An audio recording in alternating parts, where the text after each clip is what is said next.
Hello. House husband, congratulations. You are first. Never went to, had, time off to go do it. I was kind of excited to go, but, it's, everyone, it's something you don't expect. It comes out of the blue. It's like a bolt out of the blue, and it's shocking. The way politics goes in this country, it just seems like it's really polarized. Everyone's just very angry. I'm honestly shocked this didn't happen earlier. I was commenting to my friend who went to the event with me. I was like, the back behind the bleachers, it's really open. It seems like a really open venue. And it just, I got this sense that, someone really wanted to do something. And again, I was openly talking to her. And I was like, if something was bad was going to be happening, this is the perfect venue to have. I just said this like an hour before it happened. I was like, this would be the perfect place to do it. And, surprisingly enough, it happened. A devastatingly prescient observation from you. Let me ask you one more question, because from where I was, there was confusion. Then Trump stood up and there were some cheers. And then people sort of remained, those that weren't in sort of the immediate zone where you were, people were still sort of cheering, talking, trying to figure out what was going on.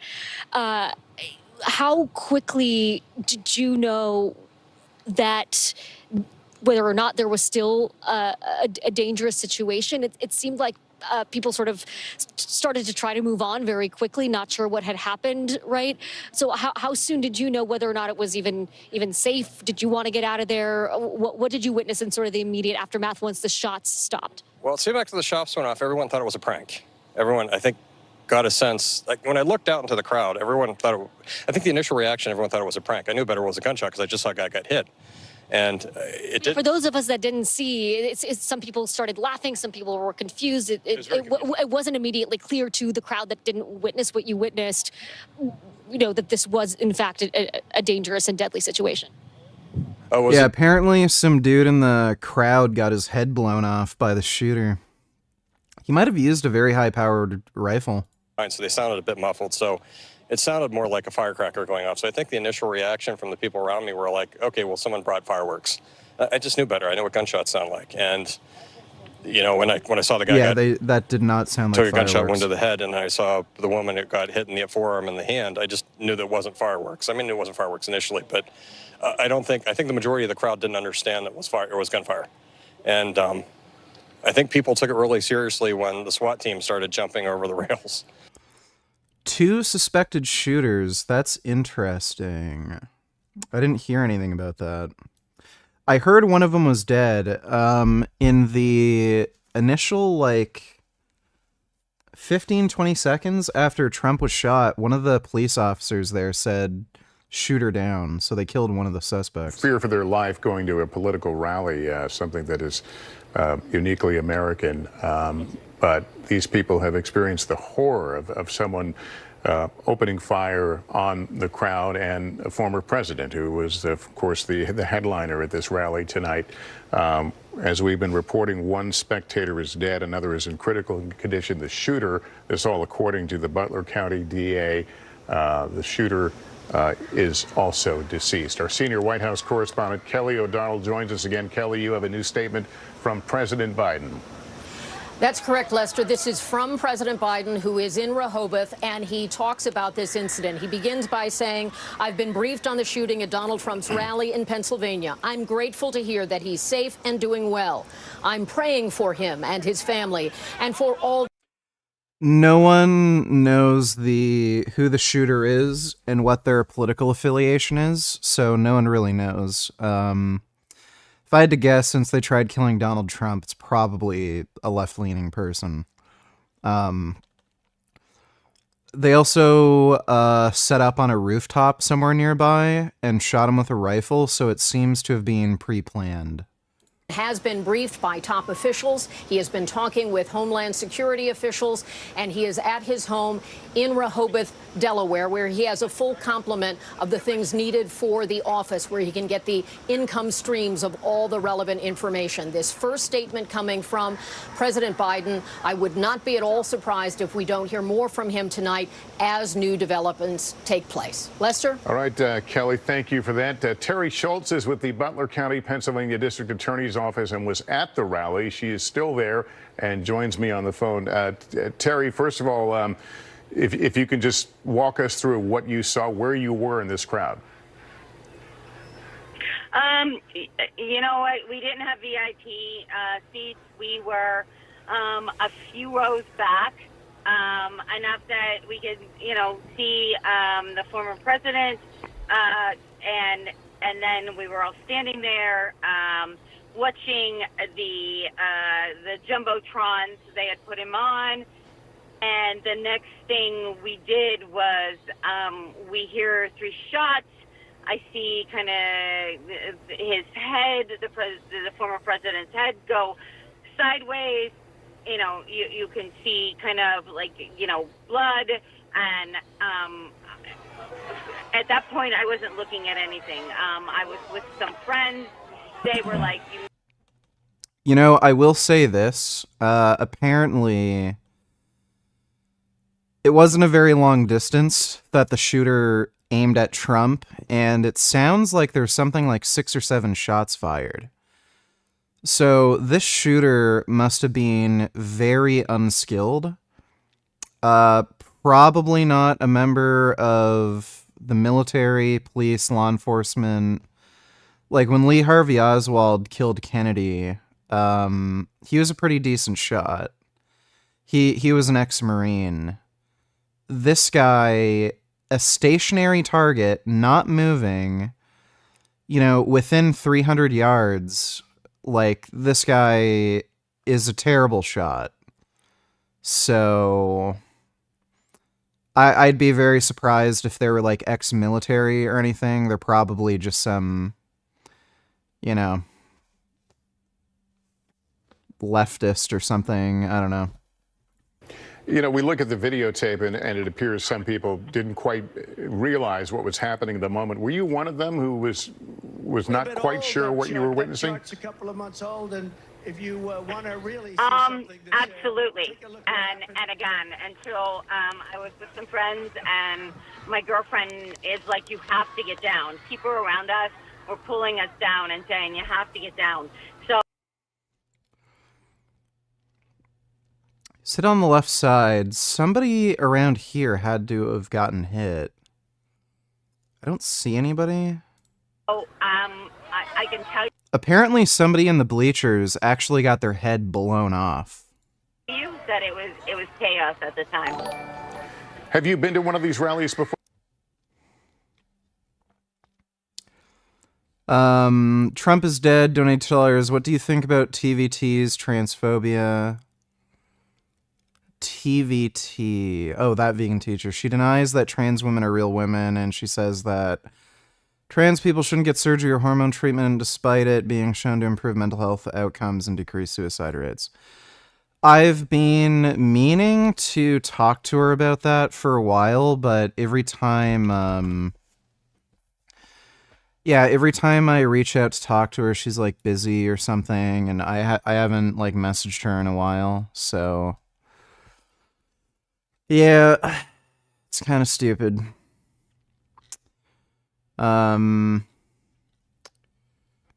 Thanks for the donation, though. Trump is dead.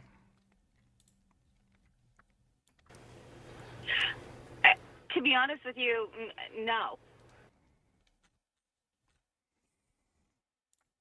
I'm now going to show you the moment that just happened when the former president was speaking at his rally. Let's watch that video.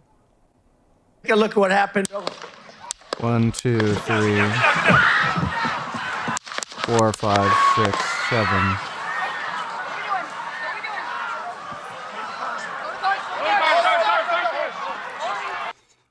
So this guy shot within 300 yards of a stationary target.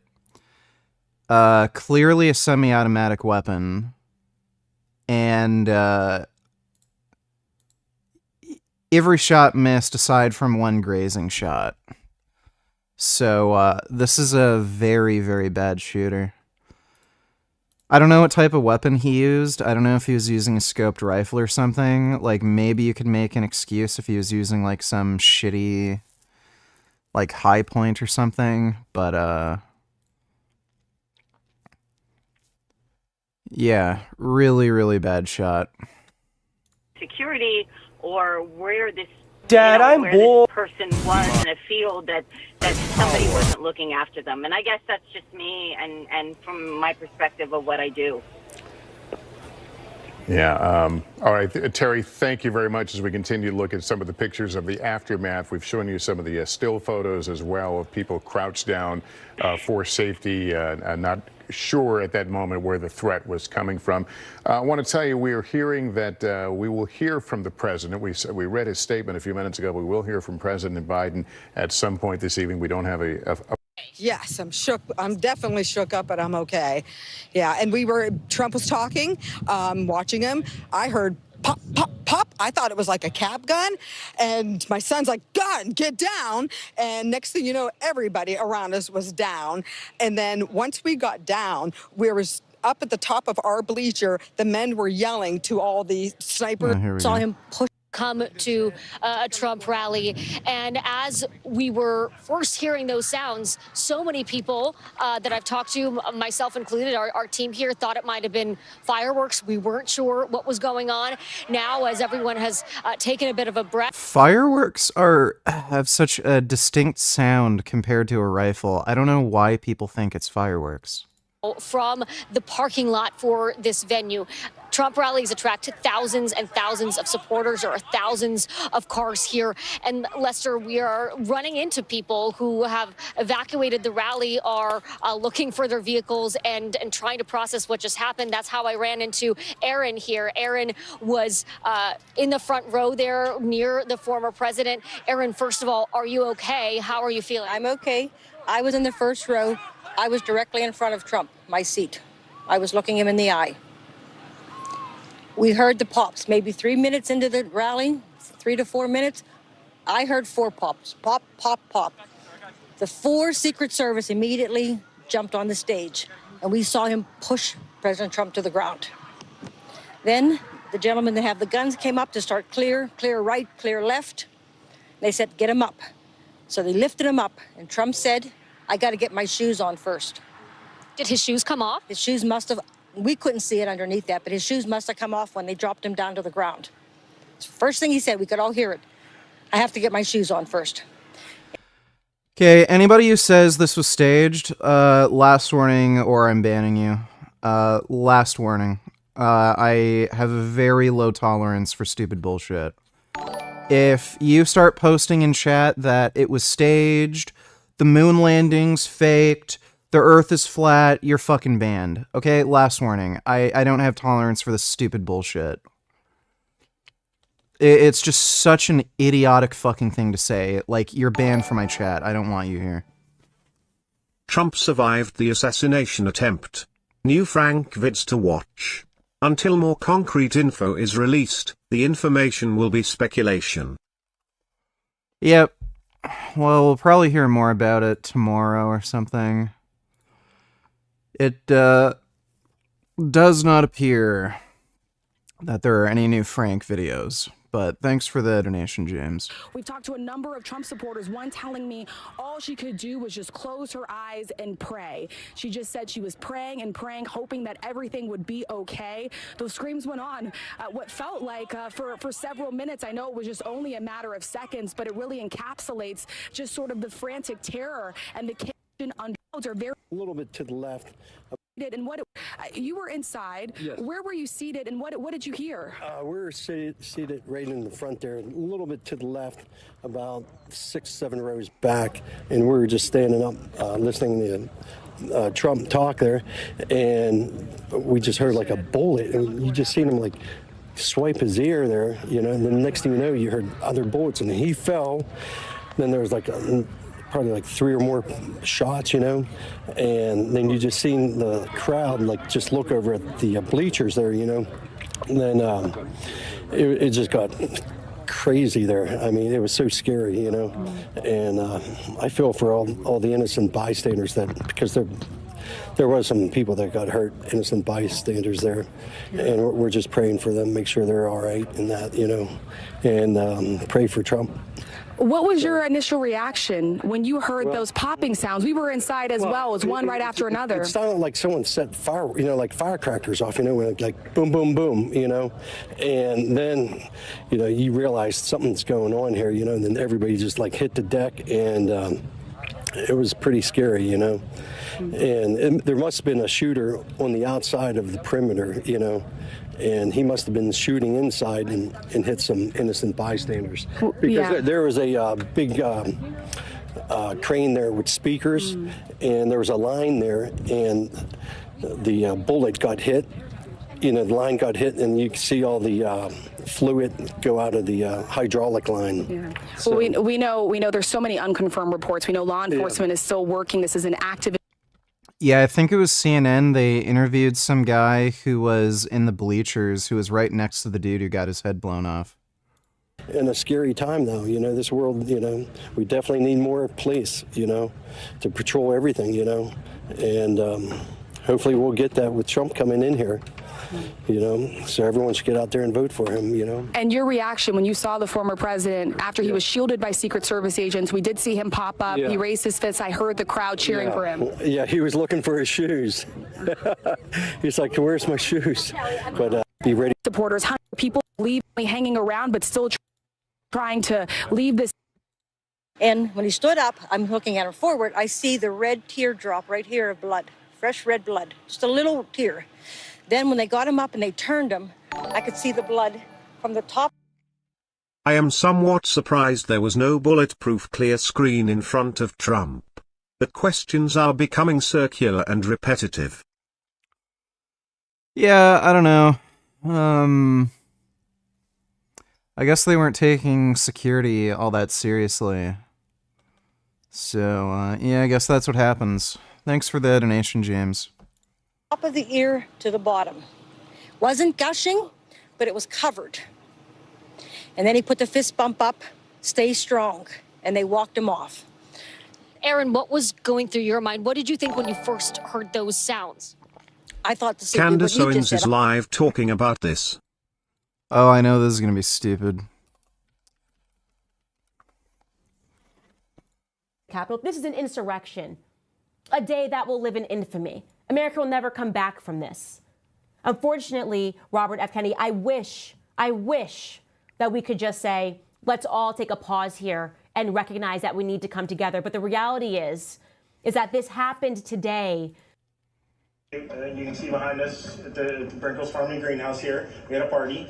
And we all decided, hey, when we hear Trump up there, we're going to walk up through the field, stand by the trees up there under the shade, and watch and listen to the rally, right? We couldn't see him, but we could hear him. So we walked up, and probably 5 to 7 minutes of Trump speaking. I'm estimating here. I have no idea, Oh, but, here we go. You see these individuals. Let's cut to this interview. That's exactly where I heard him come from. What did you see, sir? I heard the shots. I thought it was firecrackers to begin with. Somebody over there was screaming, he's been shot, he's been shot. So I made my way over. I said, I'm an emergency department physician. Let me help you. The guy had spun around, was jammed between the benches. He had a headshot here. There was lots of blood, and he had brain matter there. And so I got him. There's a helicopter coming in to get him. I got people there really helpful. I got Was him there only up one on a person bench. shot that you saw? Then I did CPR, did chest compressions as well as I breathed for him. One person? I was the only one who did We it. need to evacuate everybody. I have chills right now looking at that because, do you know what? That's not reality. Black person, Holocaust night, I don't care. I don't care. That is how desperate we are to get this country back. You know, she kind of looks like Michael Jackson. Never noticed, but...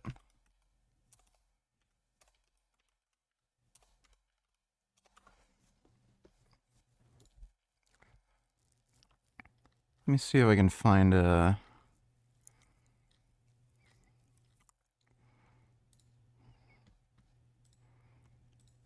You can kind of, like, the eyes are very similar.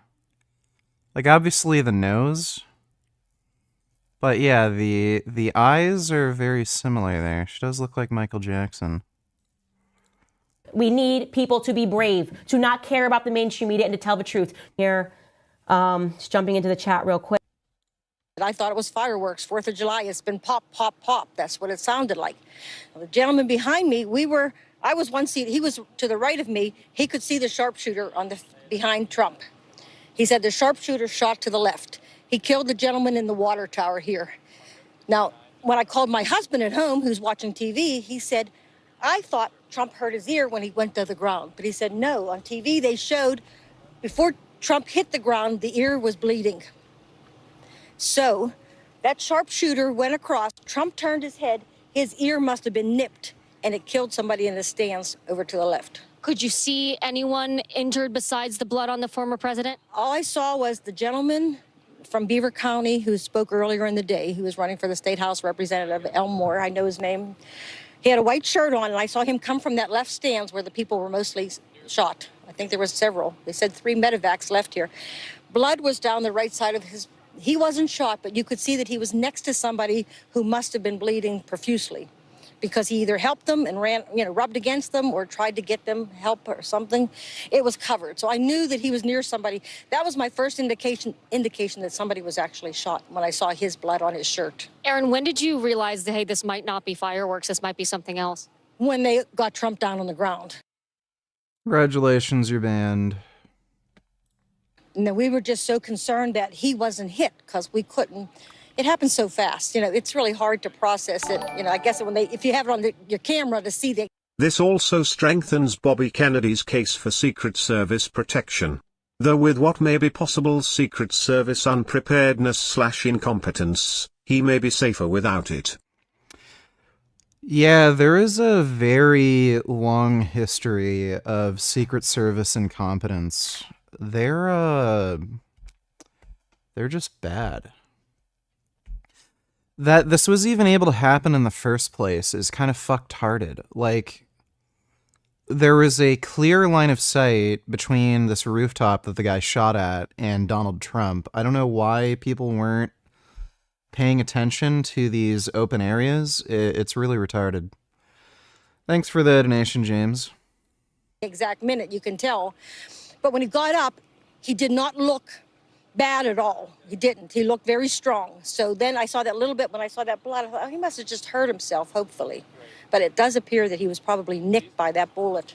That and Aaron turned his head just in the nick of time, but just. And Aaron, you were so near to all of this yourself. You were right there. How did you personally feel about your own? Oh, some idiot said it was a false flag operation by the Republicans. I ban them. Anybody who's posting stupid-ass conspiracy theories in the chat saying the event was staged, you're getting banned. Safety, were you scared? What was that experience? I was totally not scared for my own. None of us in that front row went down to the ground. Not a one. We wanted to only help the president. That's all we wanted to do. Either we could protect him, we could stand around him. I didn't see one person in the row hit the ground. Not one. I was shocking. No one was concerned about us. We were only concerned about him. Now, you're somewhere safe. You're out of there. So far, there's no reports on who the shooter was. How are you feeling now in this moment? Well, but he is what dead. I've heard coming out here is now they feel that there was 2 shooters on both sides. So they got the one on the tower on this side, but the one on the right side they never got. So that's why they wanted us to leave immediately, because they thought there's still a shooter out there somewhere. So there could be in these woods around Butler. Aaron, I've covered many Trump rallies. I don't know how many you've been to. My 6th. This is yours. I was here. I was the 4th car in the parking lot this morning. Pretty confident there's only one shooter. You've been here all day. I knew you were NBC. We're here. Look, the atmosphere coming into a Trump rally, the supporters, very jovial, very celebratory. Typically, people are selling merchandise, food. What were you coming in with today, and what are you leaving with tonight? Well, I was here 4 years ago when he was in Butler. It was like 58,000 people. I tell people it was the most magical night of my life. When he came on that helicopter. They identified the shooter? Mark Violet?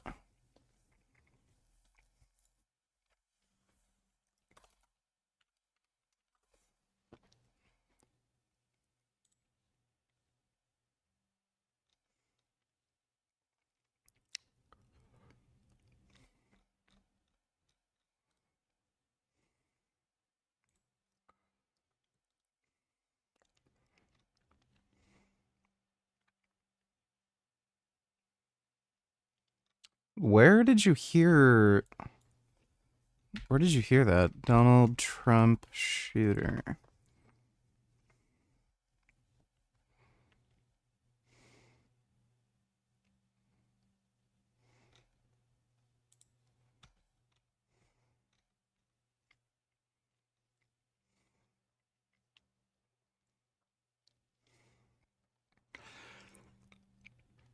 So apparently one dude was hit in the head by gunfire, another one was hit in the arm.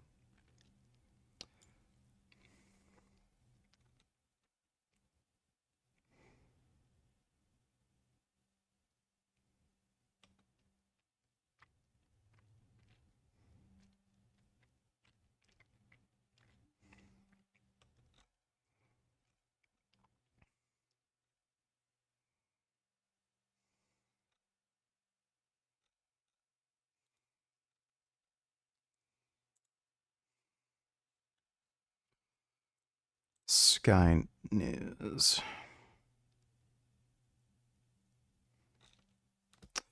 Yeah, nobody's identified the shooter yet. It's just that we know he's dead. Encircled 2 times. He had 4 rallies that night. It was just an unbelievable night. And I was anticipating to be another unbelievable night, but careful in what and how we report what we know has occurred here in what is just a for the some changes. We don't know what is in effect, but Yeah. we're hitting primetime campaign season now. Yeah, we sure are, right? And this is a moment where everybody begins to pay attention, especially considering the start of the convention. I mean, think about it, Lester, not looking at the time here just after 8 o'clock Eastern, not maybe 3+ hours ago. You know, the biggest story that I think most campaign reporters were chasing was who Donald Trump picked to be his running mate. That was sort of much of the attention here on this rally in Butler, Pennsylvania. The conversation has clearly and necessarily changed very dramatically since then. I think one of the questions moving forward is going to be the movements of former President Trump. How long is he going to remain at the medical facility where he's at now? Where will he head after that? Does he still plan to be at the Republican National Convention starting on Monday? Obviously, that kicks off in Milwaukee with the expectation that at some point. It's looking like it wasn't a .22 caliber rifle. It's probably a 5.56 or higher caliber. The reason is there was a doctor in the crowds who was actually trying to help some of the wounded, and he said somebody was shot in the head and his brain matter was all over the stands. So a .22 caliber isn't going to do that. That's got to be at least a 5.56. Since this rally had been planned, did the Secret Service send an advance team to scout possible shooter locations? Were any surveillance APVs used by the advance team to get a high point? Did the SS have any aerial assets aloft? Apparently not. Ugh. Apparently not, James. Because, again, if they had proper security here, this probably wouldn't have happened in the first place. Thanks for the donation, though, dude. How do these people manage to do this? Do you know this happened at a Trooping the Colour event for the Queen Elizabeth II? That won't be forgotten. Burmese, a gift from the Royal Canadian Mounted Police Force. Majesty the Queen on Burmese, 19-year-old horse, carried her on all the birthday parades since 1969. Burmese's biggest test came during Trooping the Colour in 1981, when 6 gunshots were fired at the Queen from the crowd. It happened just before 11 as the Queen moved towards Horse Guards Parade for the start of Trooping the Colour.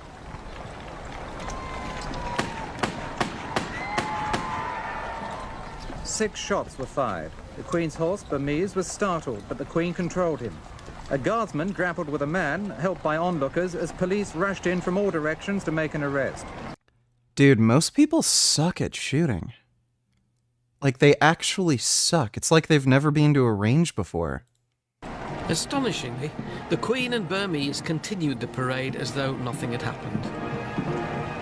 After many years' service to the Queen, Burmese retired to Windsor Castle, where she's now buried. A rare privilege. Queen Elizabeth, she used to be pretty fucking hot. Like, I'd fuck her mouth. Thanks for the donation, Riley. Why isn't the news covering what the shooter shouted before pulling the trigger? He yelled, "This is for Corn Pop." Pretty obvious Biden planned it along with Corn Pop and his crew. If only life were that hilarious. Thanks for the donation, Corn Pop, estranged father.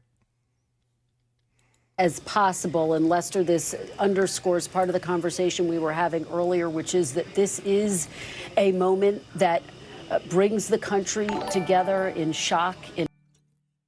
Hi VG, hope you're well. Please can you draw a shot Donald Trump being shot by a President Biden? Sure, I can do that. Let me see.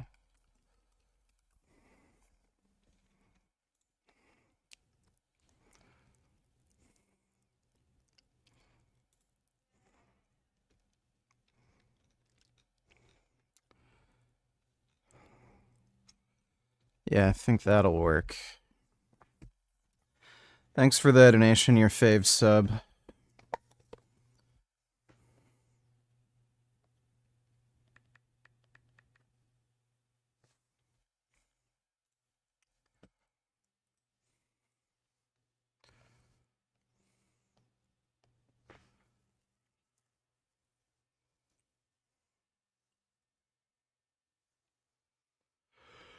I drew this picture last night. It's a cow, chicken, and a pig sitting at a campfire. It's a good cow. I like that cow. She was also an accomplished ambulance driver during World War II. Yeah, I know. Yeah, I know she helped, she was like a nurse or something in World War II. Thanks for the donation, James. Alright, let's see. Joe Biden.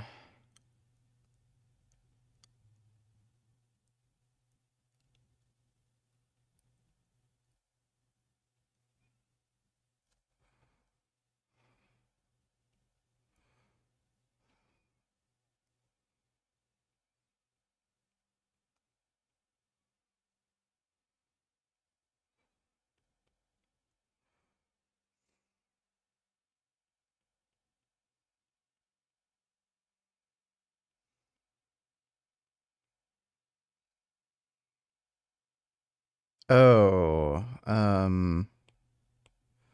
that's why that's weird. Had the wrong pen. Oh, fuck it, I'll do it over again, because...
Needless to say, I have many questions that I have for the Secret Service. Yeah, they kind of fucked up for sure. If I was somebody in the crowd that got shot, I'd definitely sue. Because that whole situation just seems fucktarded. Like, it never should have happened. Thanks for the donation, though, James. Appreciate it.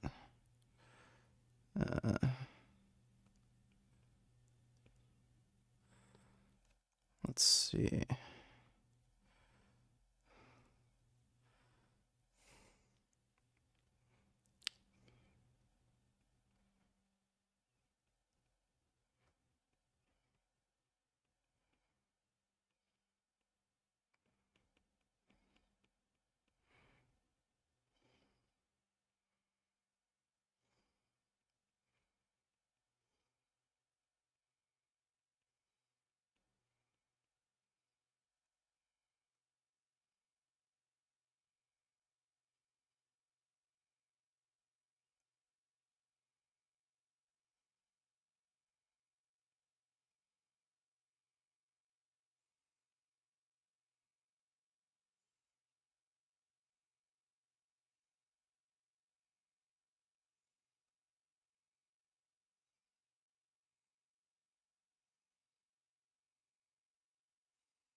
Another question that I have, was there any screening done at the rally?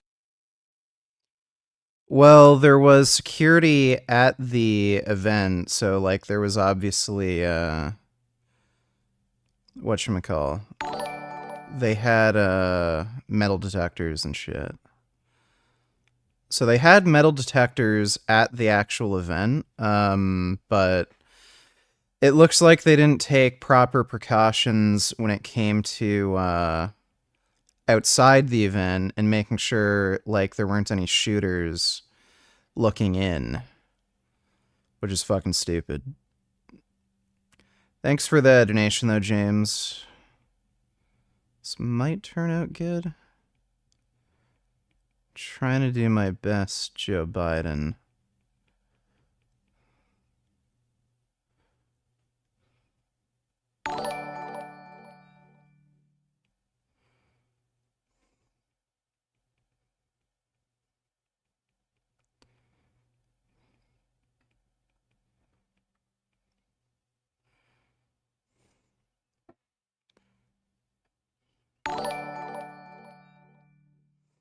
So my nigger Trump just took a bullet for this country. Now you smug leftist literally just guaranteed him victory. Now this ultimately proves who the more violent side is. Trump 2024 baby. You my G Trump.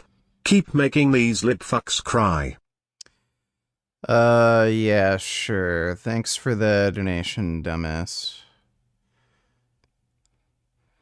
Nobody even knows who the shooter is yet, so you never know. Could be some, like, crazy whack job Nazi who is just, like, opposed to every political figure. So who knows? There's no way of knowing for sure until more of that information comes out. But thanks for the donation, dumbass. The fact that some people are already trying to kill Donald Trump just shows that people are already getting tired of that evil tyrant's bullshit. Right. I mean,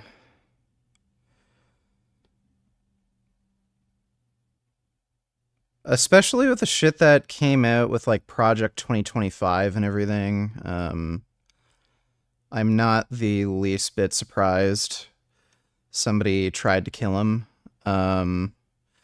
Again, though, we don't know who the assassin is and what exactly motivated them to do it. So until that information's out, I'm withholding my assumptions. Like, yeah, it probably is somebody who's left-leaning, probably.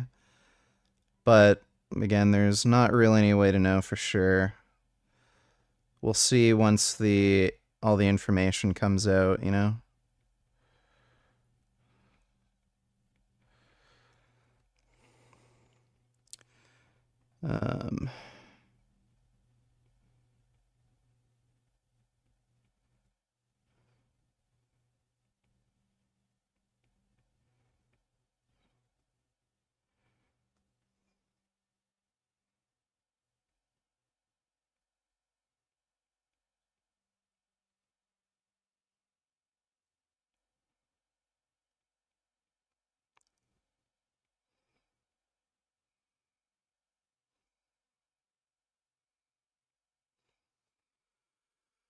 Let's see, Riley donated $2. It's so sad that these horses have to endure needless. So sad what these horses have to endure. Needless to say, it's funny when the horses bite and scare the tourists. Tourists get what they deserve. What do you think?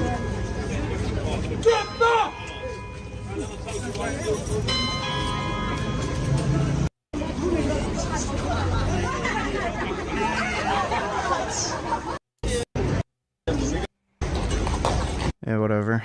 Grey Knight donated $2. Less than an hour since Trump's attempted assassination, and it's already becoming a meme. Let me see.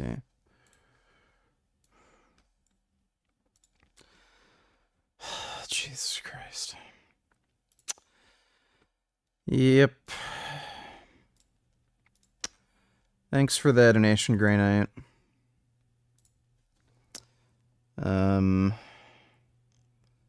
Let's see.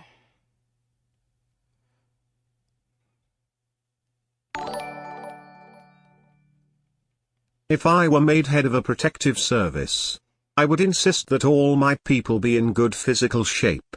I would also tell the people that we want to get you in shape. They would thank me for it. Yeah, I mean, it's not a bad idea. Thanks for the donation, James. Also BTW Kidbo, just shut up. Trump is an evil man, plain and simple. Yes, he is evil. Thanks for the donation, Dodo. Let's see. Yo VG, I'm getting high with my friend watching your live stream. Not sure if it's a good idea. Don't forget what the drawing request was. Your drawing is getting much better. How are you tonight? You seem annoyed. I'm not annoyed, I'm just Lamau, he was concentrated. just on a flat roof nearby. Could the Secret Service fuck up this badly? Yeah, apparently. Yeah,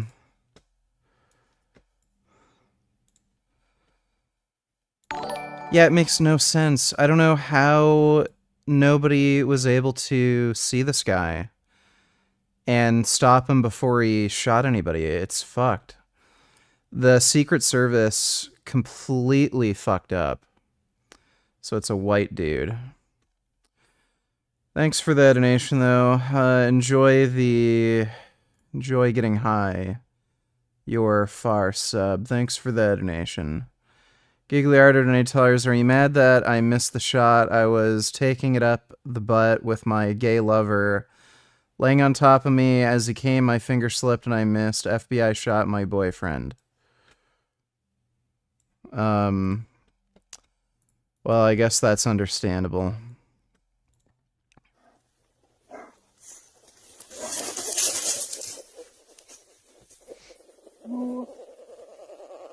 Мамка бросила своих детей, да? Jesus.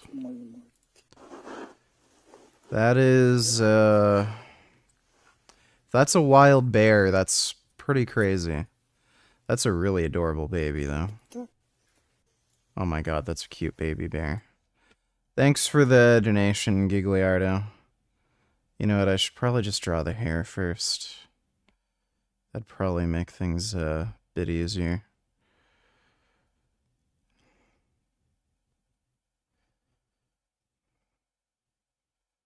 Okay, so... Dodo, you better shut your autistic faggot ass up before I come shove my half-black cock up your bitch-ass coochie and grape you in both holes. Trump is the Messiah and Jesus Christ of our lifetime, and it is he who will restore order in this country. Okay, well, good luck with that. Thanks for the donation, Kid Boo. Also react to this post. Give me 1 second.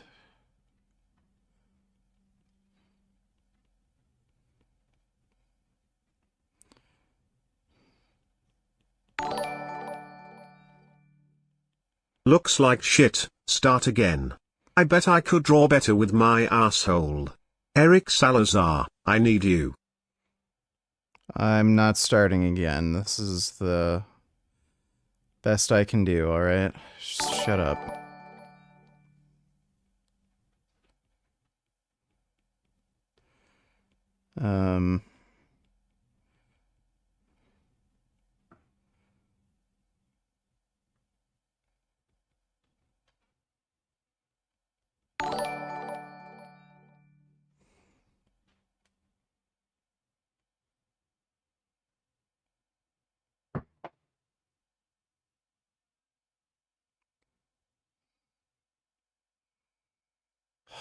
His face shape is weird.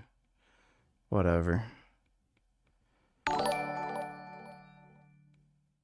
Here is another tactical error I saw. I am thinking of the officers who ran in front of the lectern after Trump had been evacuated. The shooter could have picked them off.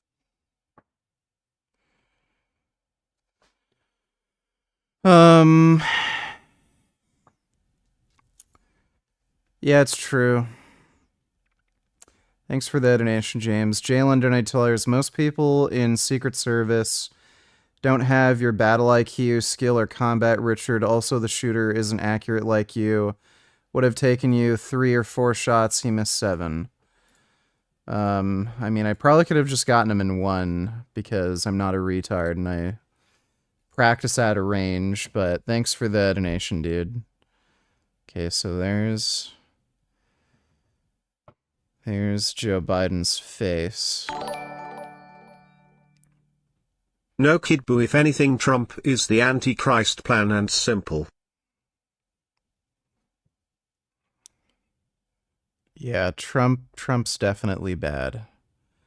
Thanks for the donation, Dodo. I really liked that drawing you did with Scorpion finishing Alex O'Connor. Lol. I still want that as one of your merch. I'll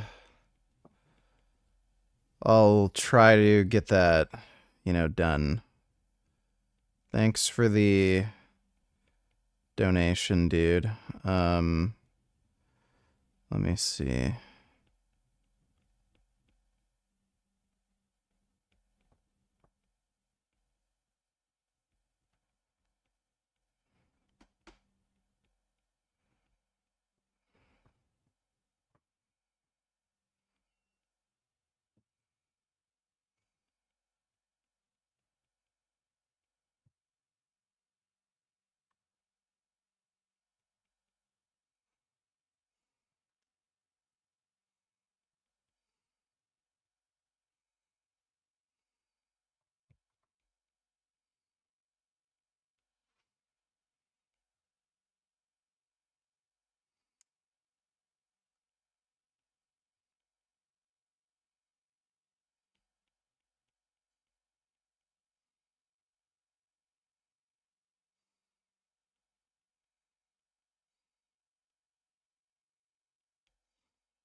Also look at my previous videos when you're done.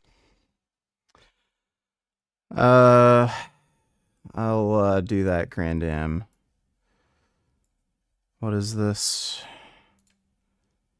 Rumble CEO announced that as a response to advertisers... At Dodo, do you want to do some karate in the garage?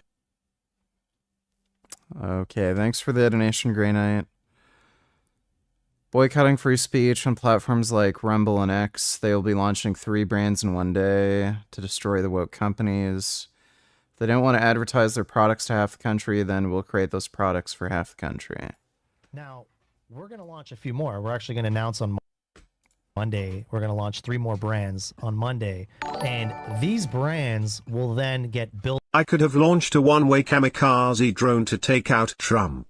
Once again, Secret Service incompetence presented to us. Yes, thanks for the donation, James. In to advertising with creators like you. And the reason why it works is because it converts. You guys have a real audience that buys this stuff. And other creators on Rumble have a real audience. So the way to break them is if they don't want to advertise their products to half the country, then we'll create those products for half the country. Now, we're going to launch a few more. We're actually going to announce on Monday, we're going to launch 3 more brands on Monday. And these brands will then get built in to advertising with creators like you. And the reason why it works is because it converts. You guys have a real audience that buys this stuff. And other creators on Rumble have a real audience. So the way to break them is if they don't want to Yeah, that's just stupid. Let me see. Hire them. Meet Pepper. He loves to help out in the kitchen. Using his beak, Pepper grabs a tiny spoon and starts stirring the coffee with such enthusiasm, it's absolutely adorable. Isn't it amazing how our feathered friends can surprise us with their unique skills? Good job! That's amazing. That's a good parrot.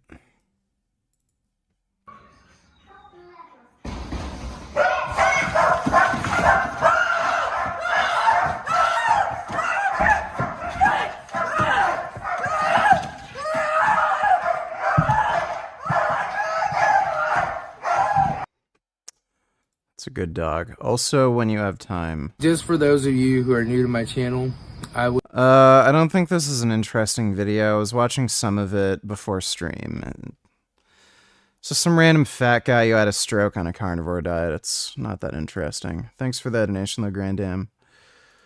Dodo Donator, the Jews were behind the Trump assassination attempt. No, they weren't. Let me see.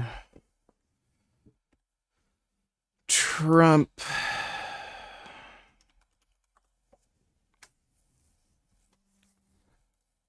That's a good one. All right.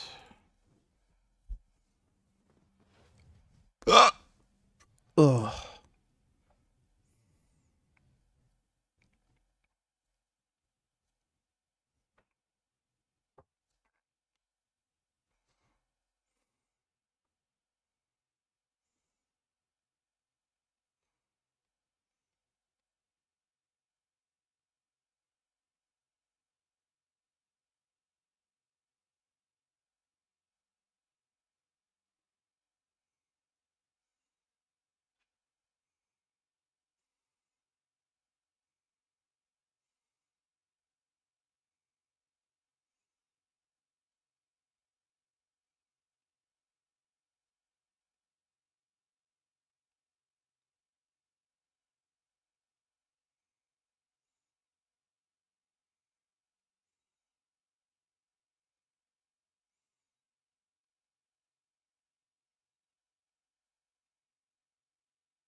Why are these people so wrinkly and weird?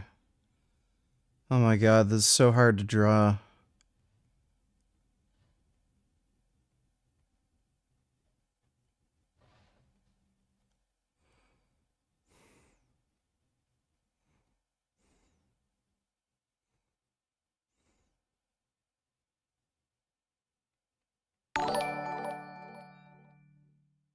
My hole is open for business.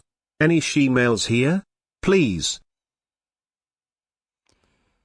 Okay, well that's good to know. Thanks for the donation, Grandam.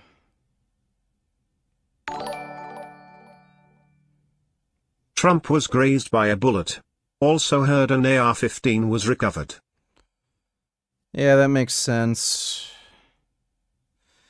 It was definitely a like rifle caliber weapon. It wasn't some small little 22. Okay, this just sucks. What's like a cartoon of Trump? I can't fucking bother doing all this detail.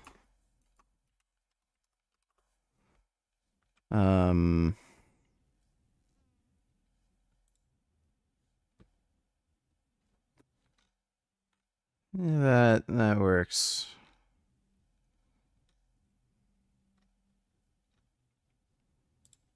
That one's good.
Fuck. Yeah.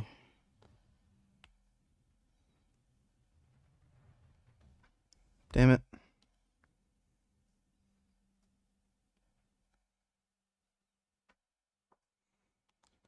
I don't know.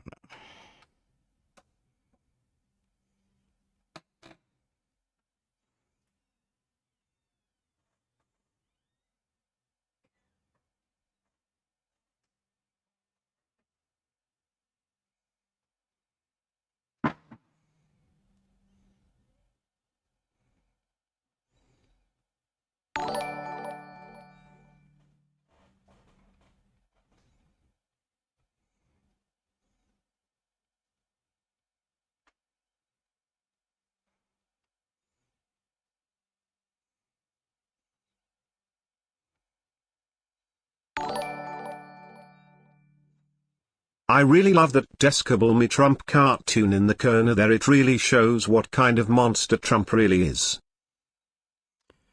Yes. That is definitely true.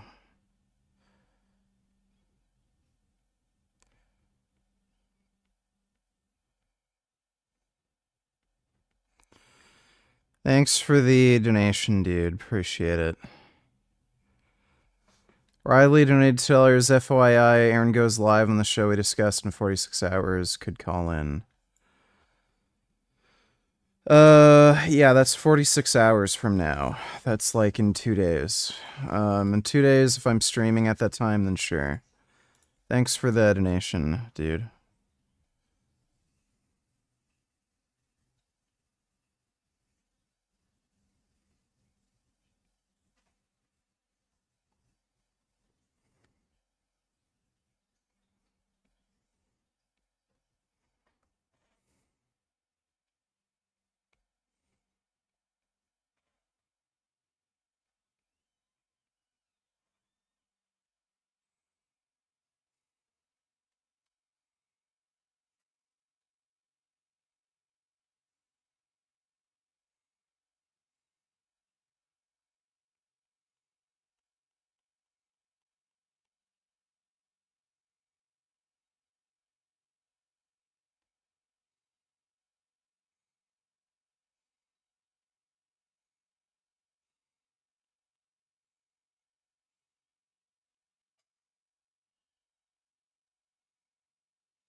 Can you put some relaxing hentai sounds in the background while you draw for some chill vibes?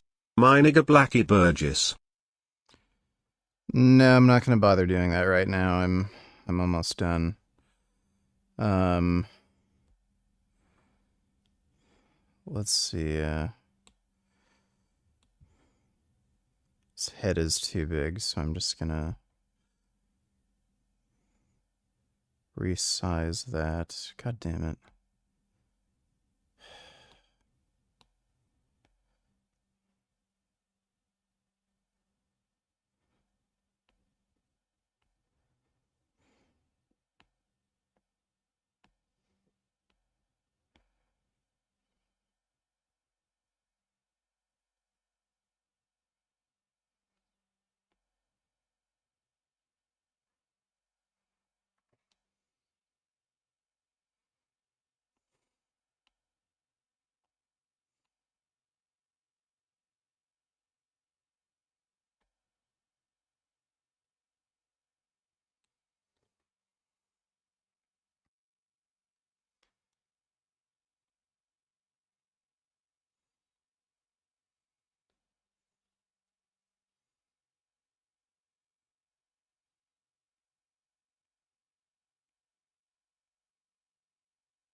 All right, there's Biden shooting Trump in the head.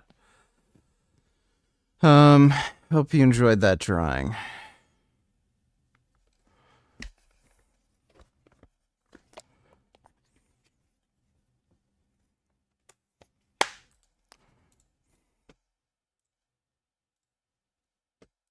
In condemnation for this political violence. Former president right now. We don't have confirmed reporting yet about the state of that. When he left this event site, as the video indicates, of course, he was taken and a piece to Donald Law. It was to hitting a vital area of him. That first description from the former.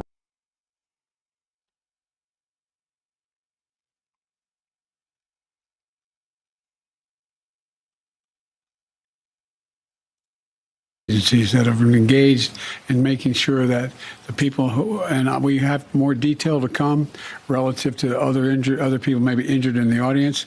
I don't have all that detail. We'll make that available to you. I may be able to come back a little later tonight, but we'll put out a statement if I'm not able to if it's not convenient for you all. But the bottom line is that the Trump rally was a rally that he should have been able to be conducted peacefully without any problem. But the idea that there's political violence or violence in America like this is just unheard of. It's just not appropriate. And everybody must condemn it. Everybody. I'll keep you informed, and if I am able to speak to Donald, I'll let you know that as well. But so far, it appears he's doing. Where is Donald Trump speaking?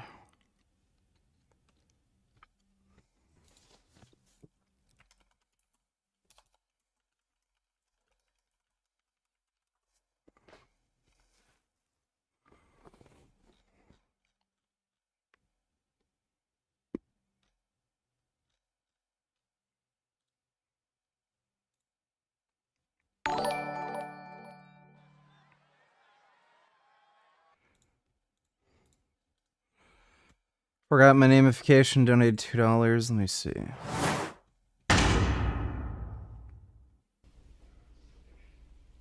Real porn titles I feel should be classified as hate crimes. Black thug burglar fucks MILF policewoman for freedom. A little squirt for my nigger. Juicy black butt teen gets fucked by aggressive BBC thug. My black ass eyes should not have to read that caucasity. And it's pissing me off because my family's out the house for a couple hours, so this masturbation session was supposed to be me time. But now my clique gotta get political. And I'm picky about my shits. Why am I on page 49 of X videos still seeing big booty ghetto gagger bitch? Even in a profession where they show some holes, only white people are seen as wholesome. They be innocent, submissive Sarah's and back from a business trip Brian's. Blackness has Well, that's terrible. Thanks for the donation. I forgot my namification.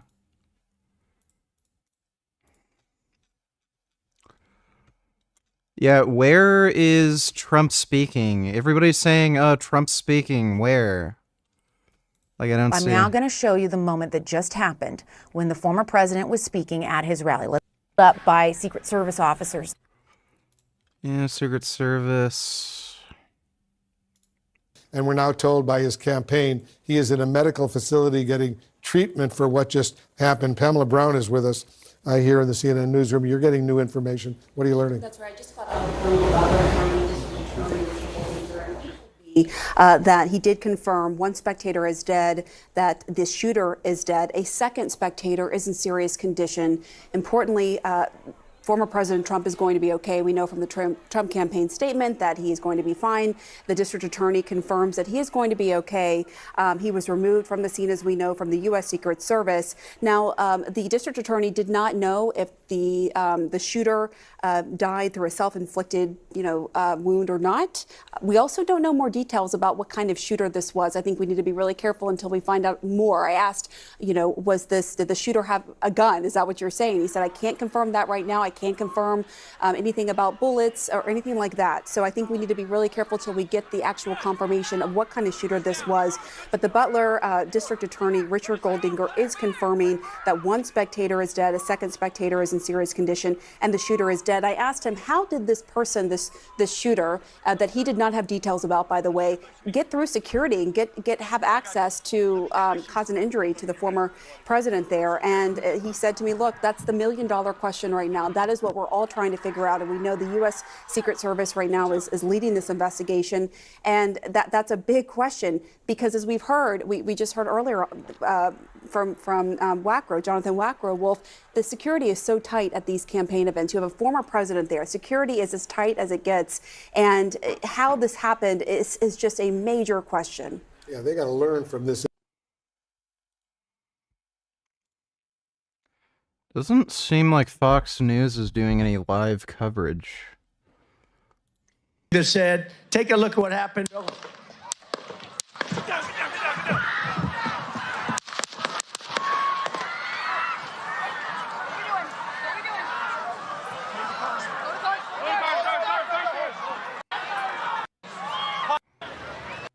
Clearly.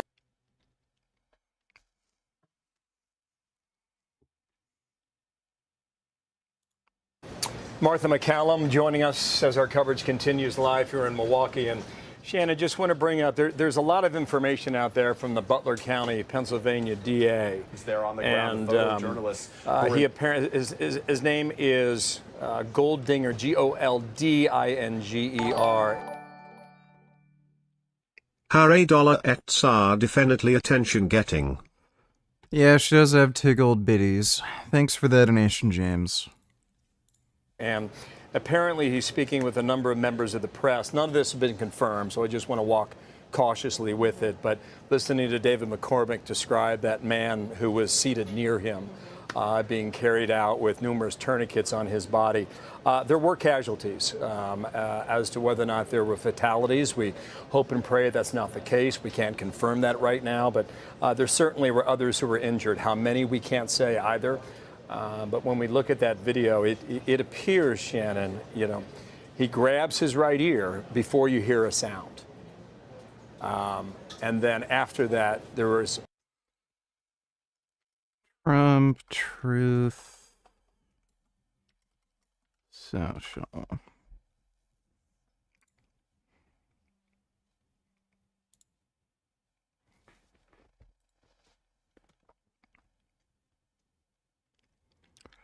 Is this gonna fucking load? Oh my god. Yeah. Okay.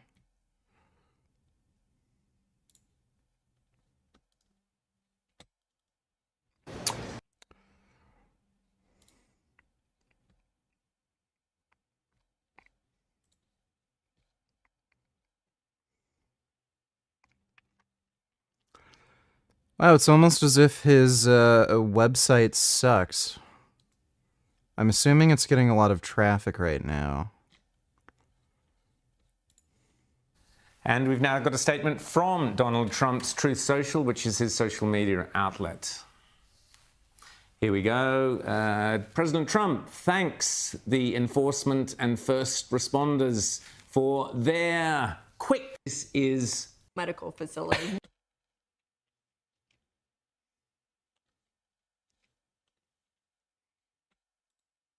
Distinguished guests.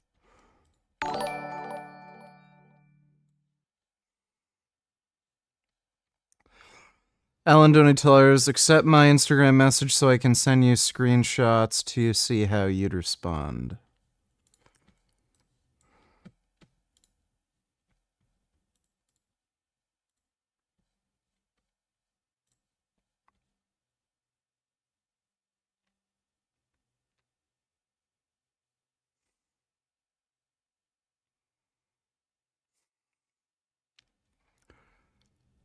You gave me a recipe. I can look at that later, I guess. Thanks for the donation, Alan.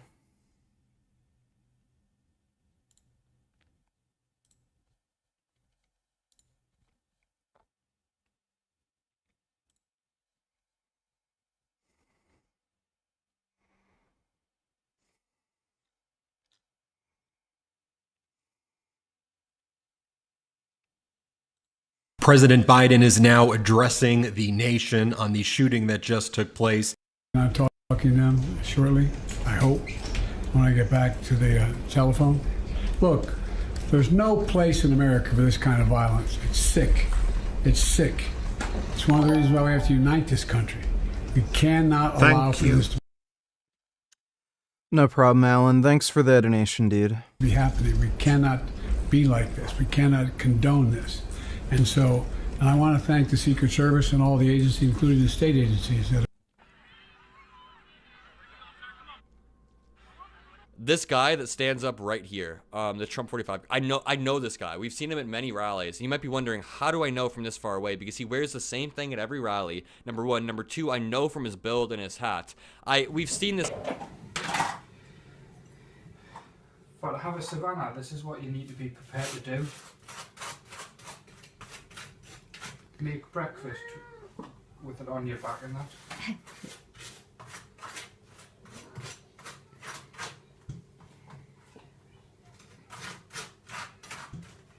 Oh, there's another one.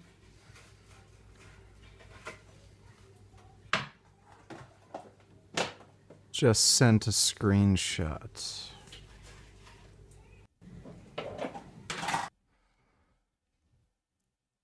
Your heart is vegan and your mind understandably gets in the way. I'm not ever gonna bully a Sagittarius like you, but since you like things that are true, you know you'll eventually be vegan forever. I wish, but he never was vegan. Unfortunately, he's stated in the past the only reason he went vegan is because he had to cure his colitis. And then he ate some goat cheese like an asshat.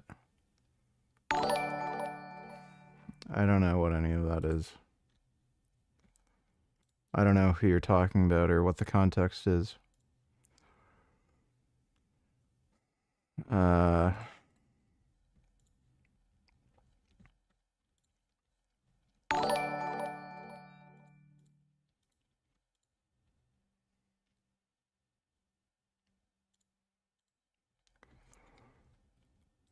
Let's see. They only path donate $2. It's a pokey battle.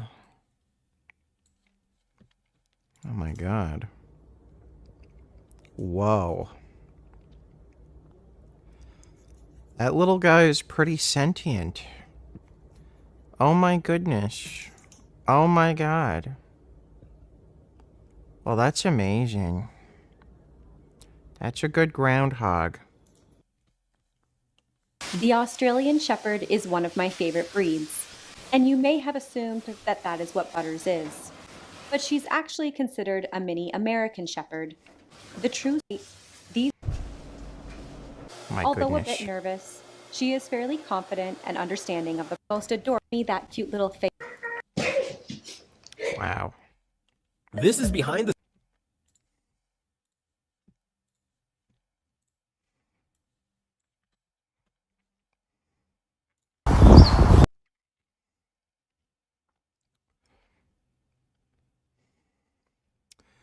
That bear looks very scruffy.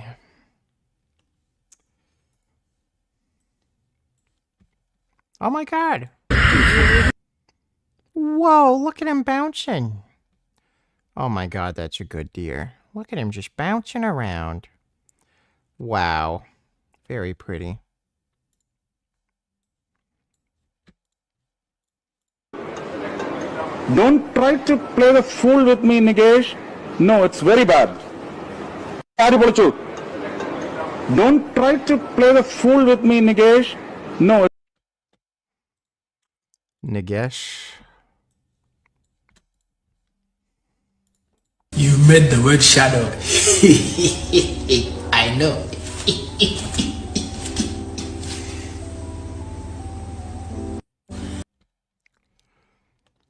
That's good. Thanks for the donation, Layne Path. H donated $2. Let me see.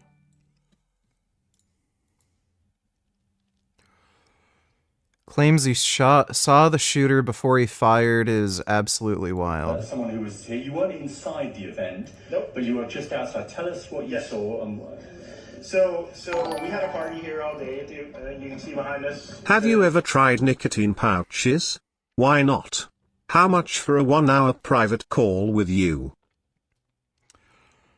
If you pay me $50, we can do a 1-hour private call, I guess, if you really want. I haven't tried nicotine pouches. The reason is you shouldn't put nicotine in one single spot in your mouth for a prolonged period of time. Especially not on your gums. It causes gum recession, and it's pretty expensive to get surgery to fix that. Thanks for the donation, though, Jacked Up. At the Brinkles Farm and Greenhouse here, we had a party, and we all decided, hey, you know, when we hear Trump up there, we're going to walk up through the field, stand by the trees up there under the shade, and watch and listen to the rally. Right? We couldn't see him, but we could hear him.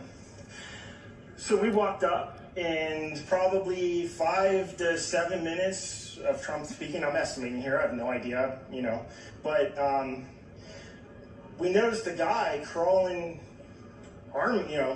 bear crawling up the roof of the building beside us, 50 feet away from us.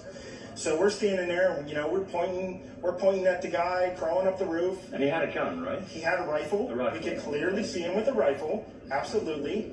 We're pointing at him. The police are down there running around on the ground. We're like, hey, man, there's a guy on the roof with a rifle. And the police were like, huh, what? You know, like they didn't know what was going on. You know, we're like, hey, right here on the roof. We can see him from right here. We see him. You know, he's crawling.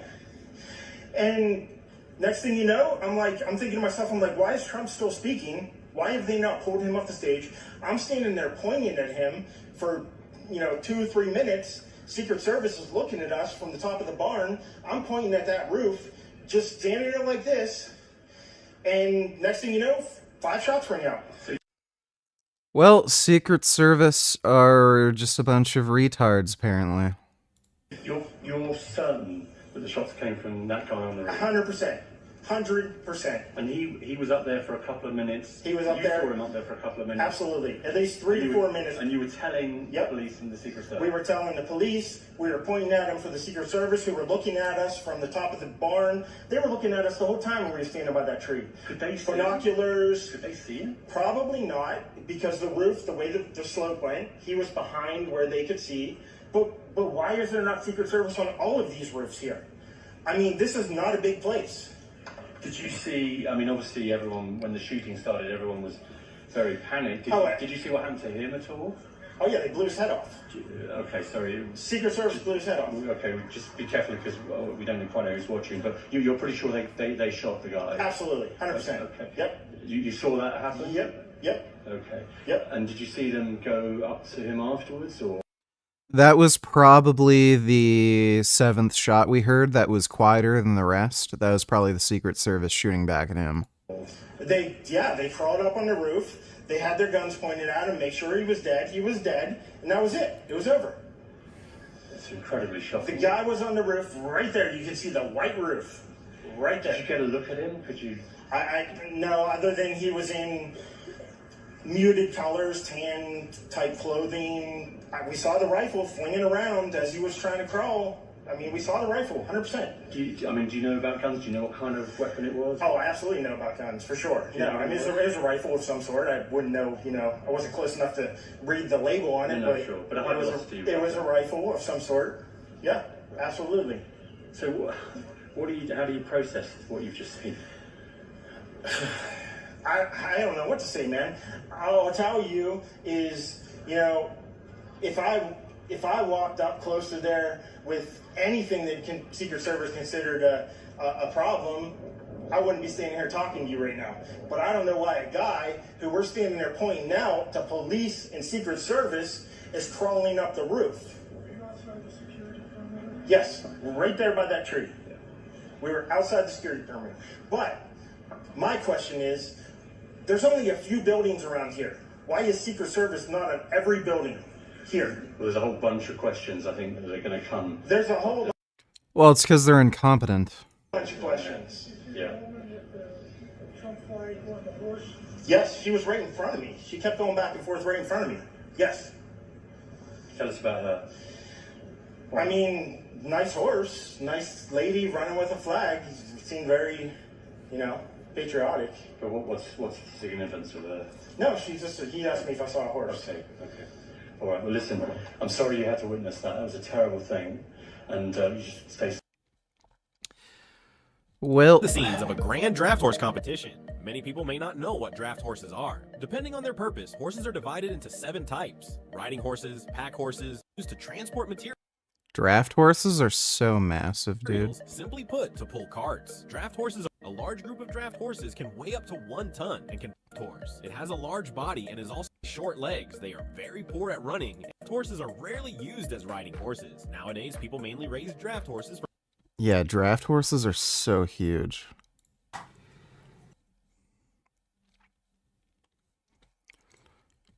All right, I don't know if we're going to get any more updates on this story.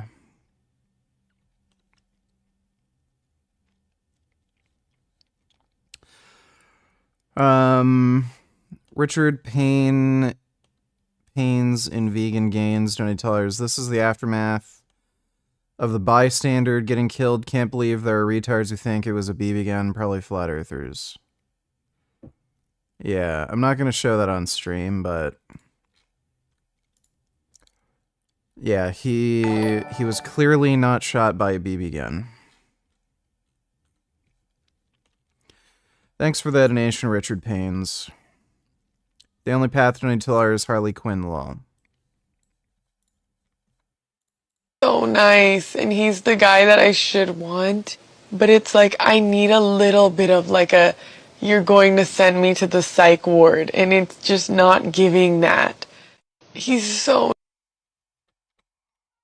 We've got a reaction here from Nigel. That makes sense.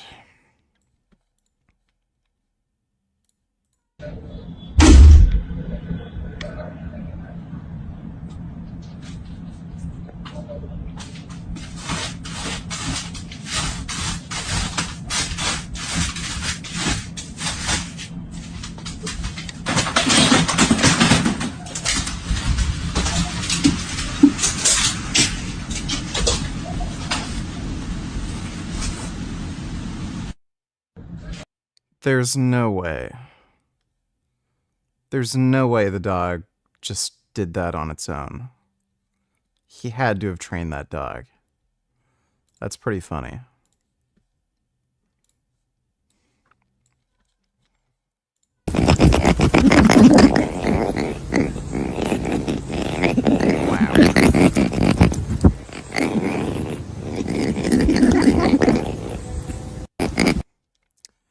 Those are some good lemurs. I really like lemurs. Yeah, those are good lemurs. Awesome account, check it out.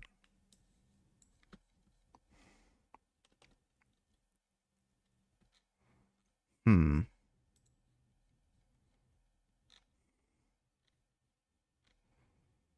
really like that one. That's a nice one. That's good. Oh, that's a nice chicken. That's a good one.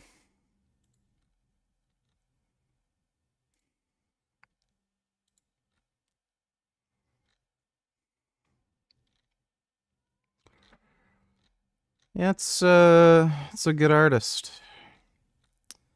I like some of these paintings.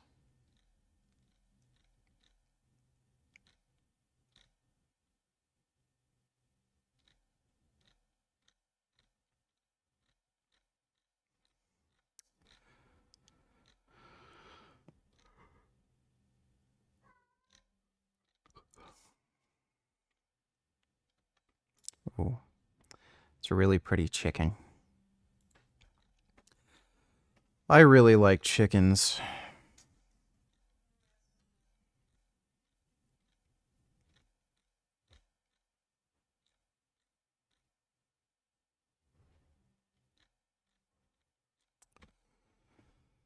Thanks for the donation, The Only Path. Farage, who, of course, is a great friend of Donald Trump's.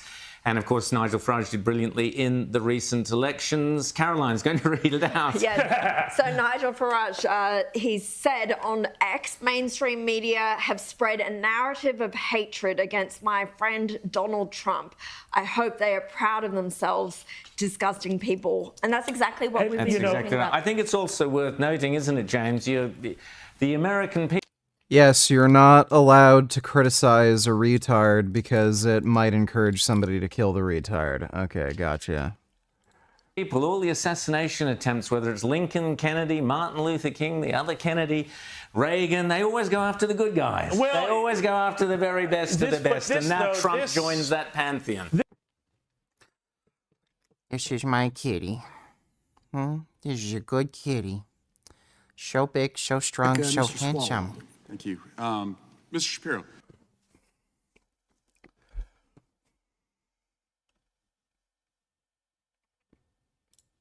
All right, I want to play one little clip for you related to both Joe Biden and the controversy around him since the debate and Donald Trump's VP pick. This was actually an interesting moment. I'm not going to torture you by subjecting you to long swaths of Brian Kilmeade's recent interview with Donald Trump, but there was an interesting moment where the idea, what about waiting to see what happens with Biden and running or not before deciding on your VP pick? Or put a different way, is there some way in which Biden staying in the race versus Biden stepping down would affect who Trump selects for his VP?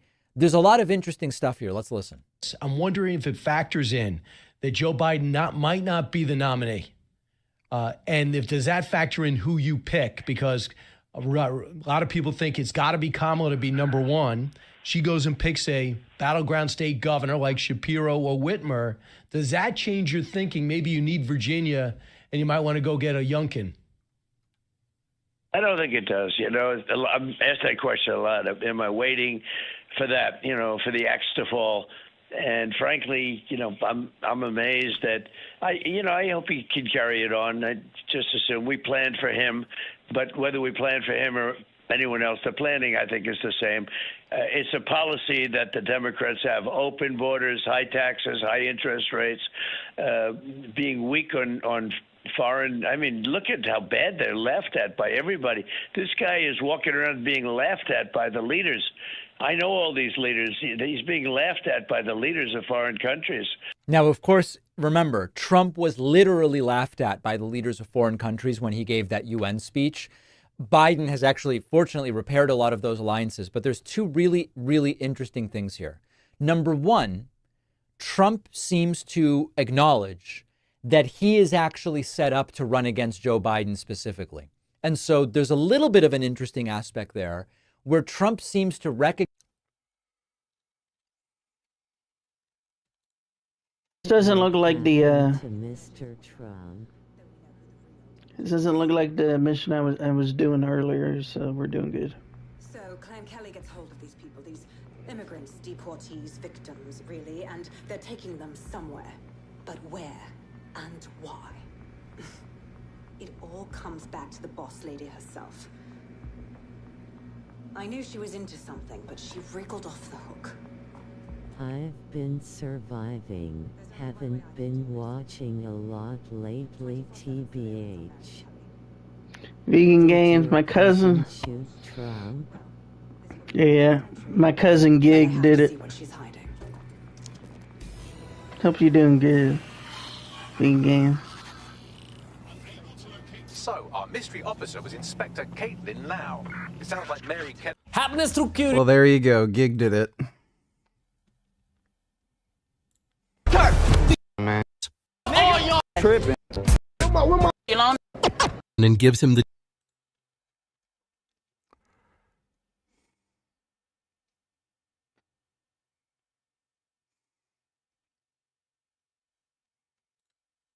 Well, if you've just joined us, we'll just recap. So just over an hour ago, an hour and a half ago, there was an assassination attempt on former president and presidential candidate Donald Trump at a Donald Trump rally in Pennsylvania. It was Saturday afternoon, American time.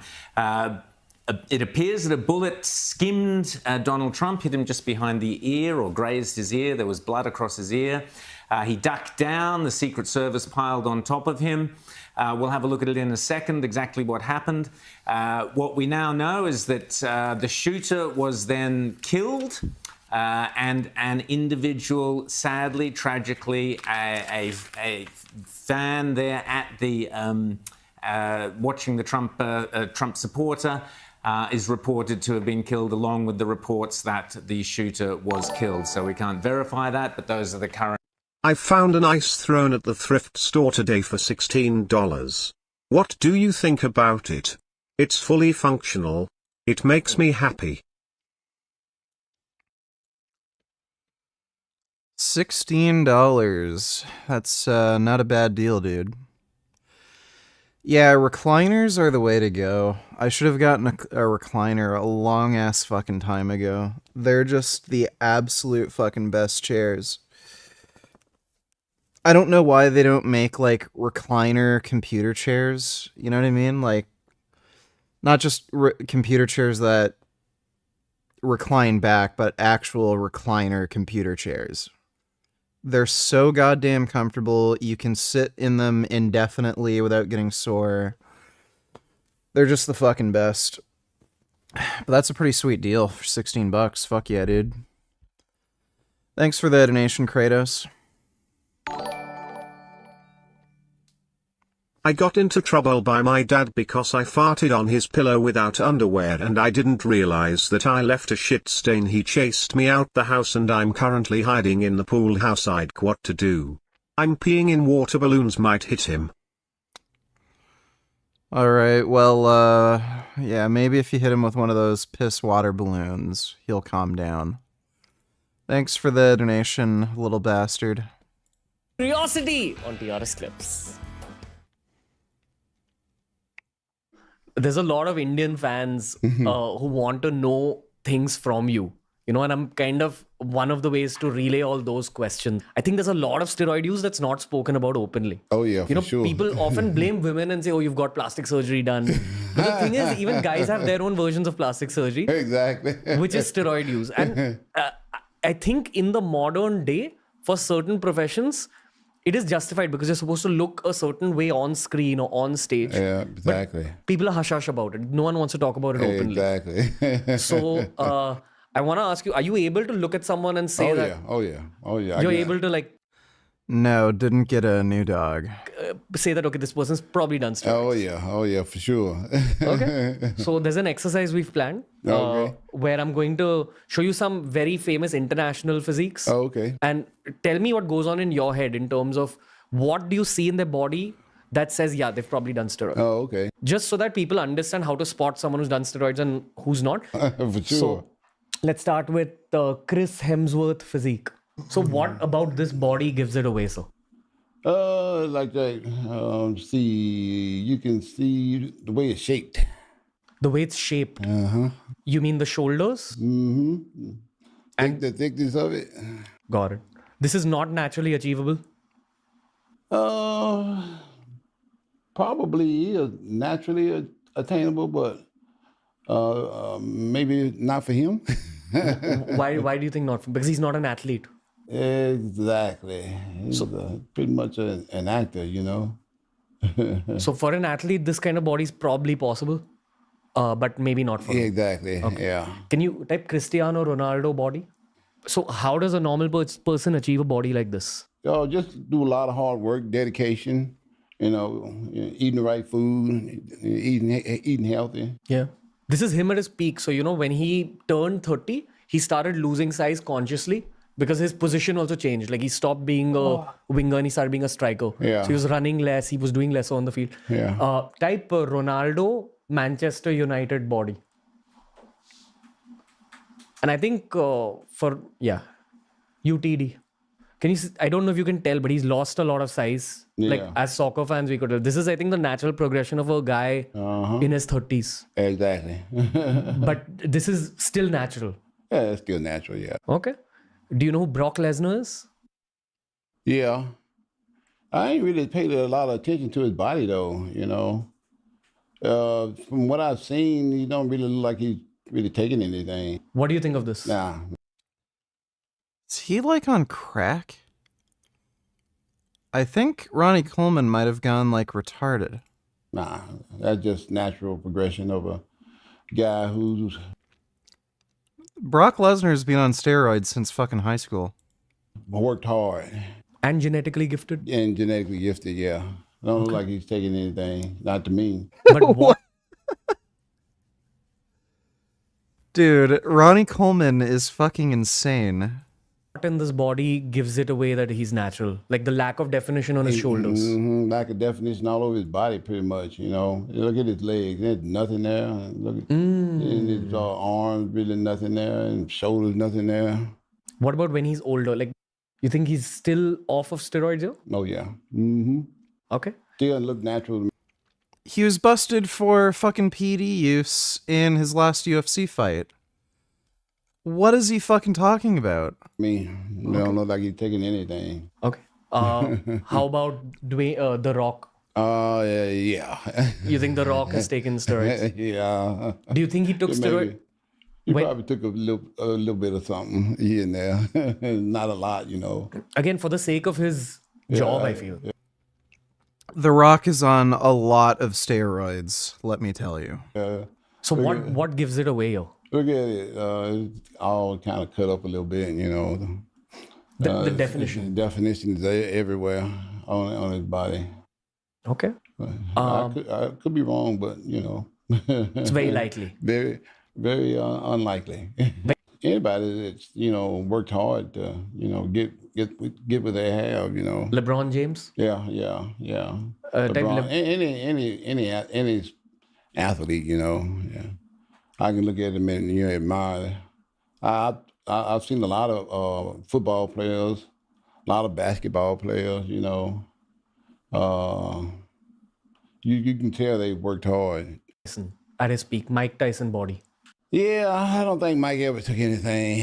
He just looked so natural to me. Kind of like in that Brock Lesnar zone. Yeah, like John Cena. You know John Cena? Oh yeah, John. Yeah, I think he somewhere along the way took some little something. Okay, but for a I'm champion bodybuilder. He wanted me to throw that in right quick. Do you like and bless you?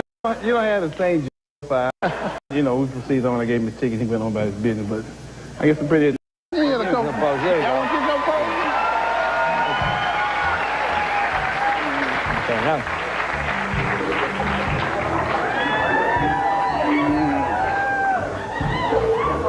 Oh, I gotta take the pants off.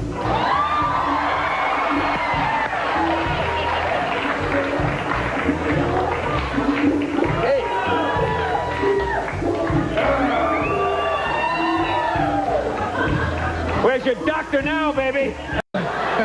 Arms, legs, everything. Reports. Donald Trump himself went to a hospital nearby and has since reported on social media that he is fine. As he was escorted from the stage by the Secret Service, he continually pumped his fist in the air and yelled out defiantly, "Fight, fight." The crowd were shocked and ducked for cover. He's on where to from here. We'll keep you for the rest of the day. But we are staying on top of breaking news. The Associated Press is now confirming the shots fired at the former President Donald Trump's rally in Butler, Pennsylvania, is being investigated as an assassination attempt. Fox 13's Dave Detling joins us with the latest in this chaotic incident. Dave, what do we know so far? A very scary situation for everyone involved. What we know is that the alleged gunman is dead, along with one of the rally attendees. Here's a look at what happened. If you want to really see something that's said, take a look at what happened.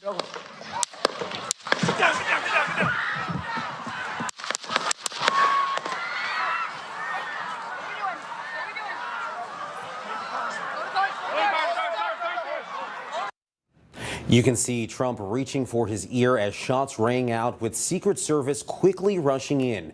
Afterwards, you can see the former president bleeding around his right ear. Secret Service agents escorted him off the stage, with Trump throwing up a closed fist as his supporters cheered him on.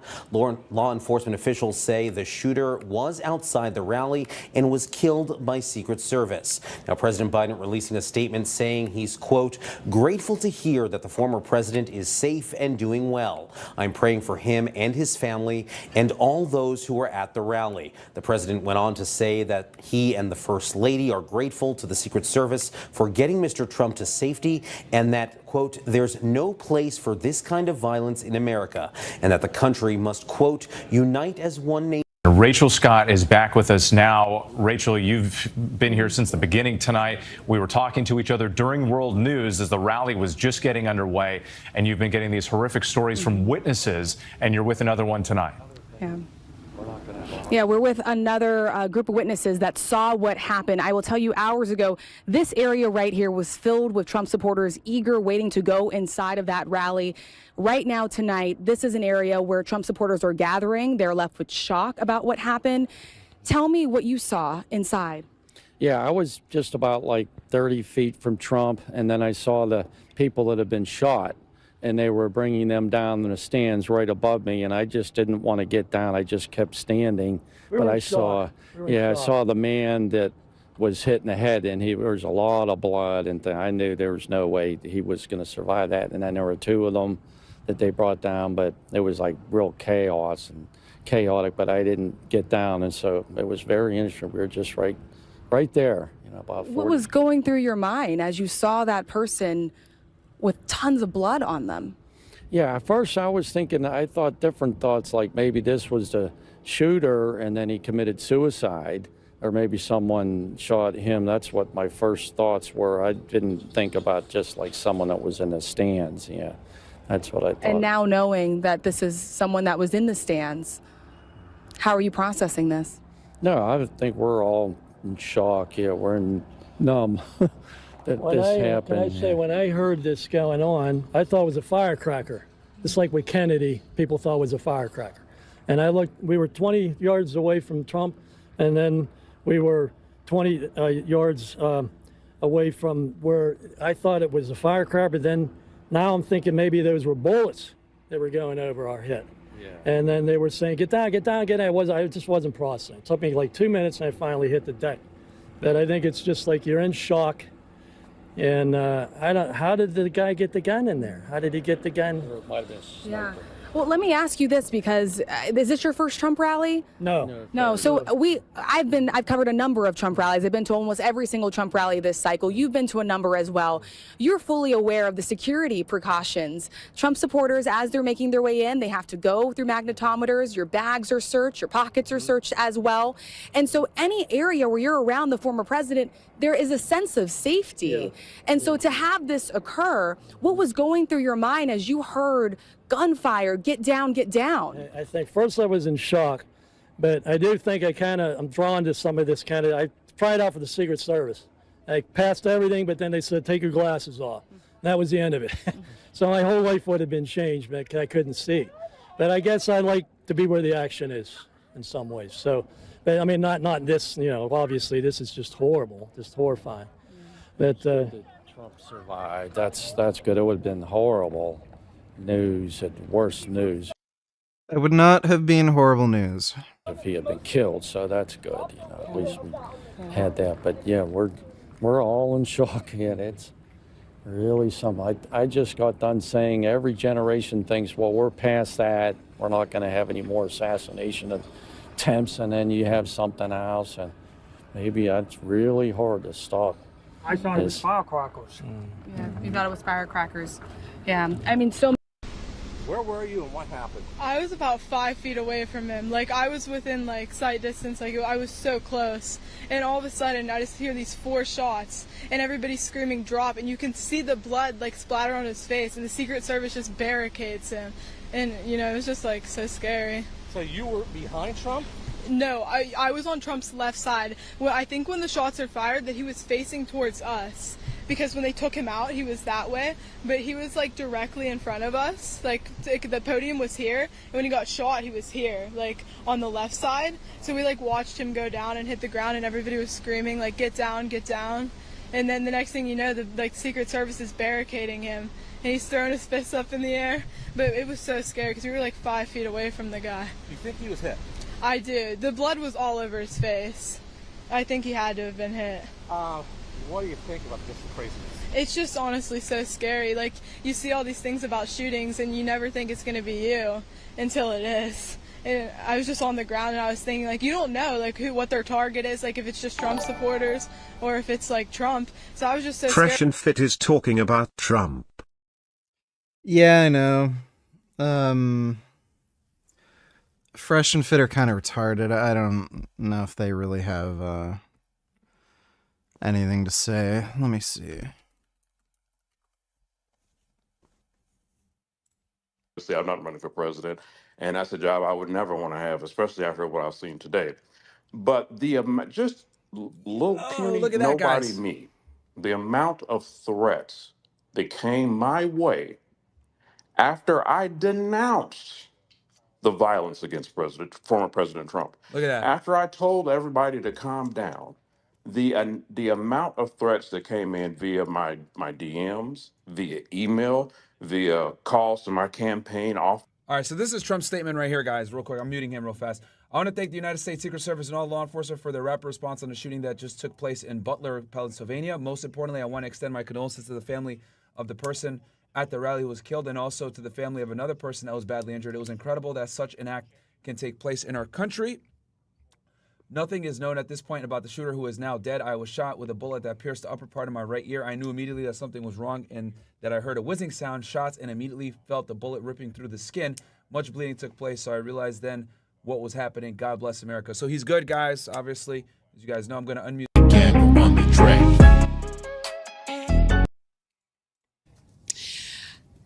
Hi there. So I have a witness right now. He had just showed up at the Trump rally just a short time before it started, and he actually tells me that he saw the shooter on the building, and his name is Benjamin Macer. Thank you so much for staying around. Just take me back.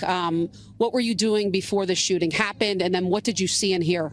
I was just standing there like everybody else, waiting for Trump, and as Trump started. That's funny. I think I have that same jacket.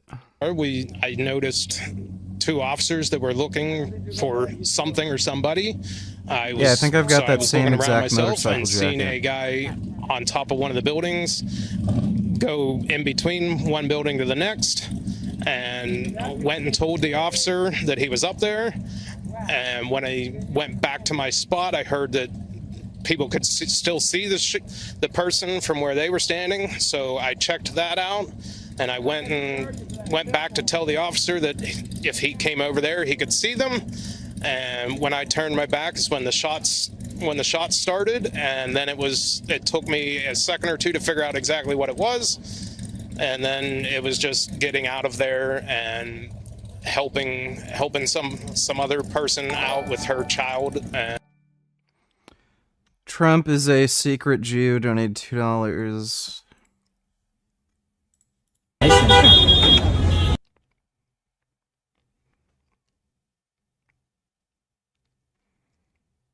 What the hell even is that?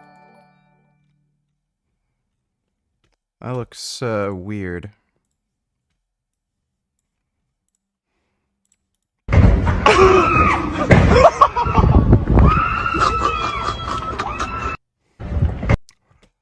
That guy's a fucking asshole. Wow, Trump was literally a hair away from having his brains blown out. I've shot a lot 0F5.56 in IMC. That round is no joke. By the way, you hear about the EU remake of Dead Rising 1? I getting a physical love that game. Yeah, I heard they're remaking Dead Rising. We've got dogs trying to win an Oscar before GTA 6.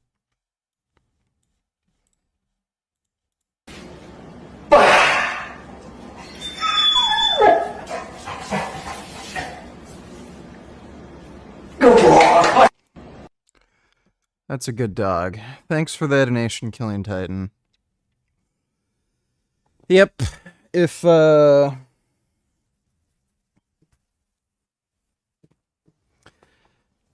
shooter had practiced a little more at the range, Trump's brains would have been splattered all over the ground. Thanks for the donation, one.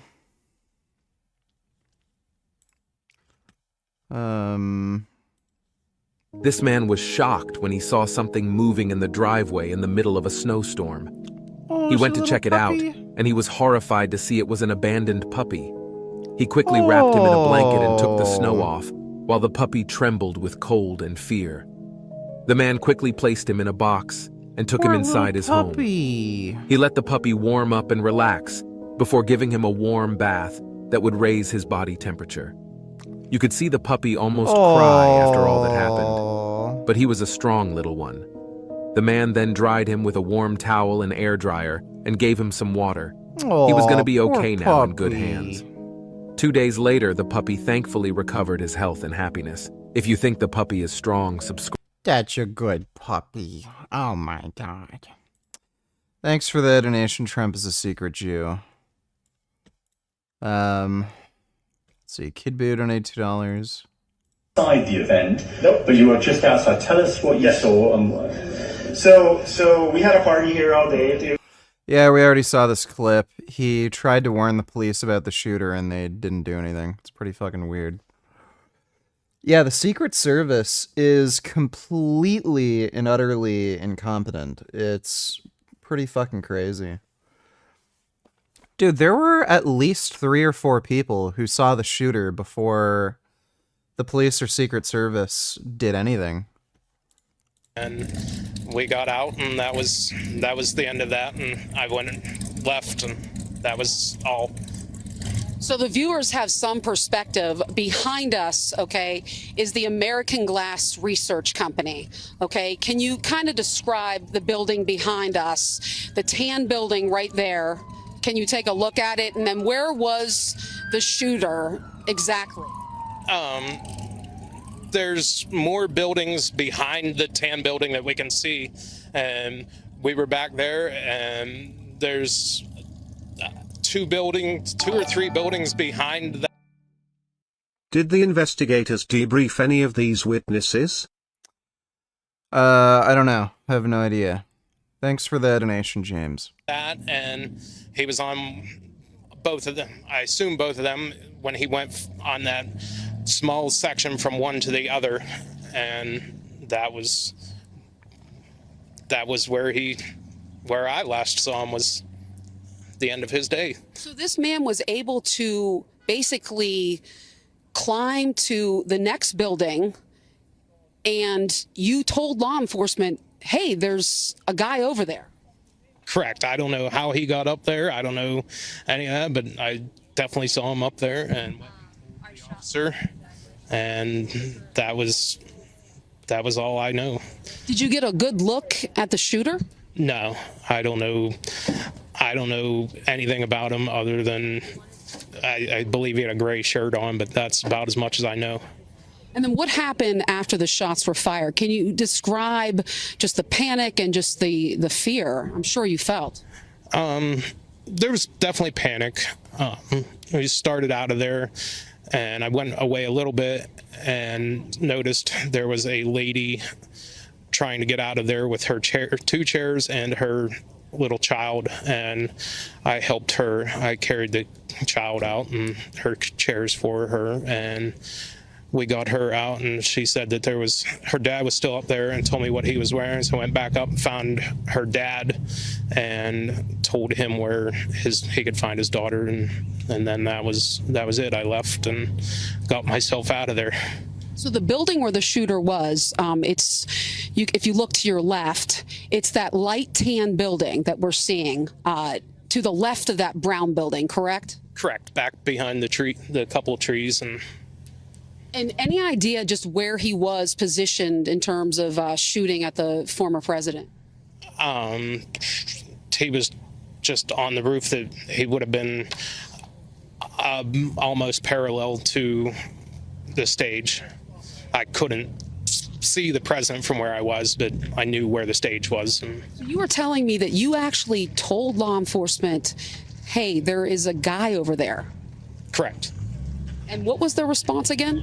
They were he just took that information and went towards the building looking for the person. And I'm not sure, like I said, when I turned around is when the shots were, so I don't know what happened with that. And then obviously my attention was directed somewhere else. Anything, you said you're a local here. What do you know about this company here? I don't know anything about American Glass Research. I assume they do glass research, but that's all I know. And then another witness I interviewed, he just is baffled, just confused how, with all of the police here, the Secret Service, how this could have happened. Just what are you wondering right now? I don't have much wonder. The shooter was outside of the secured fence. He never would have went through security. I wonder how the horses feel about this. Which horses? I'm not sure. Thanks for the donation though, James.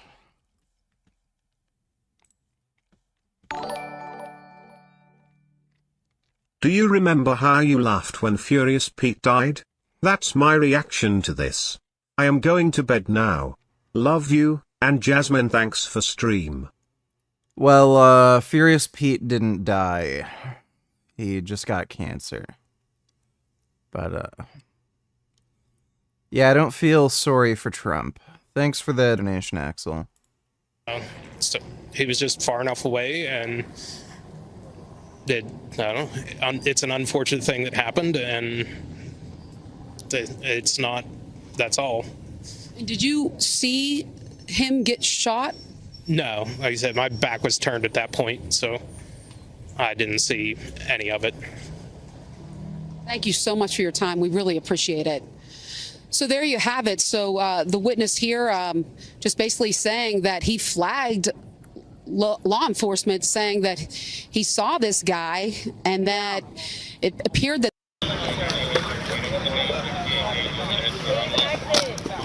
Fine. I mean, the shot, I mean, and the stuff was coming off the side. For people to do that, I don't know. It's just, it's stunning. It's absolutely stunning. It's just going to drive people to even be more for him. I mean, especially when that picture comes out. I'm very upset. I can't say for sure who's behind this, but I'll tell you what. It's only going to cause more division in this country because of the people that support President Trump. And it's only going to make people hate Joe Biden even more, whether he had anything to. By the way, what's funny is Trump tried to encourage his own supporters to kill his political adversaries during January 6th. They were trying to kill Nancy Pelosi. So, like, this whole narrative that, like, oh, Trump's the victim and only the left, would resort to something like this. Fucking Trump got his supporters to try to kill Nancy Pelosi. To do with it or not, and whether the Democratic Party had anything to do with it or not, it seems that they'll do anything to remain in power. And I'll tell you what, it's only going to cause more division in this country. And there's enough already, you're going to see more. I feel like the nomination is coming up on Monday, and I feel like they don't want him. They don't want this man to be president because he's trying his hardest to save America, and that's not what they want. They want America to fall. They're scared. Yeah, they're scared. You're right. Yeah. They're scared. I was standing there, and all of a sudden it sounds like firecrackers going off. But then I heard the shots, and then all of a sudden somebody hollers, "Get down on the ground," and everybody's going down on the ground as low as they can get. Then the Secret Service comes running up through and says, "Everybody out, get out of here now." And they ushered us out of the area. Everybody stood together and everybody screamed out the Father's prayer and everybody prayed together. That was amazing. That was something That was beautiful. That was really cool. Yeah. Everyone together in the stands praying.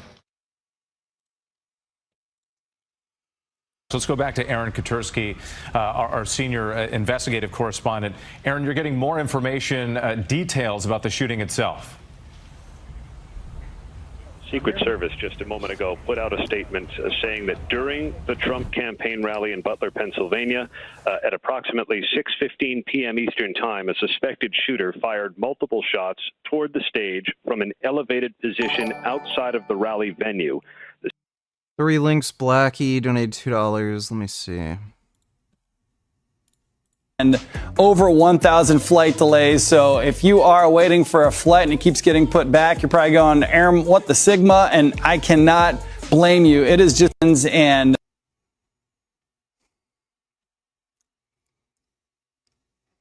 That's kind of weird. That is kind of weird.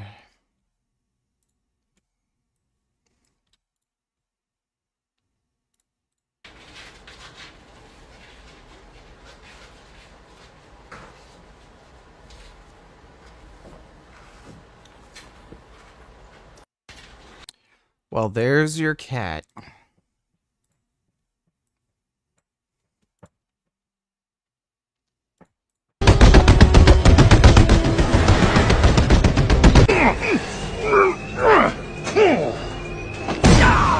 Talk!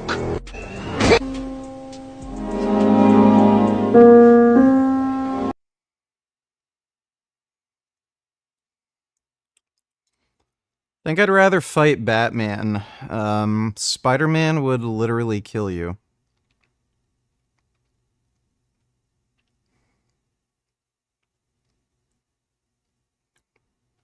Yeah, that would straight up murder you.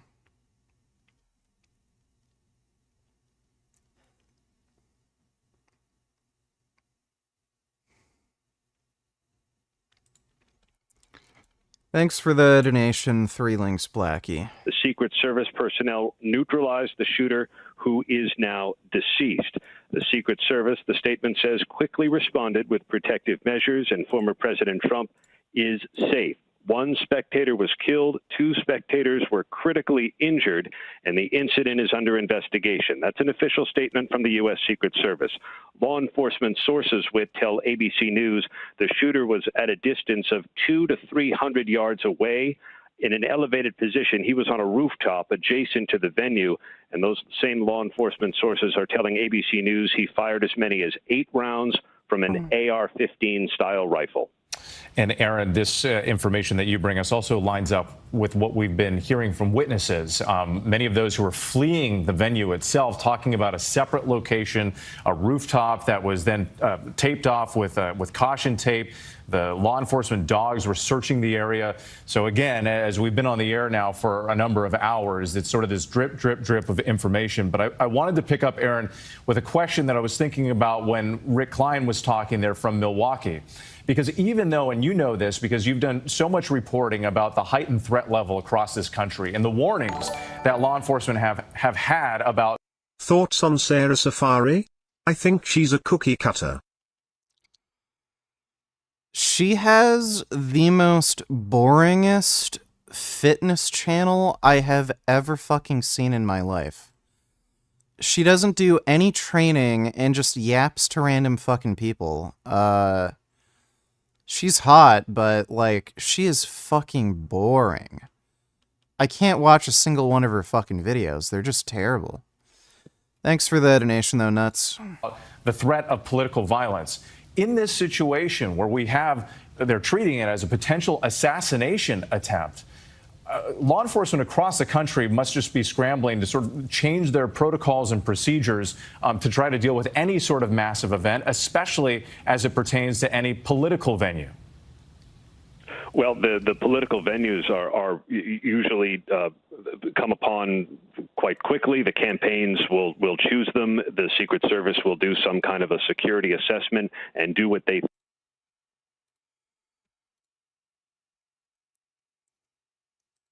Damn. That's some nice lingerie, gotta say. Oh my God, that's a good bun. Women's underwear are just fantastic. See if there's any other good muscle mommy content.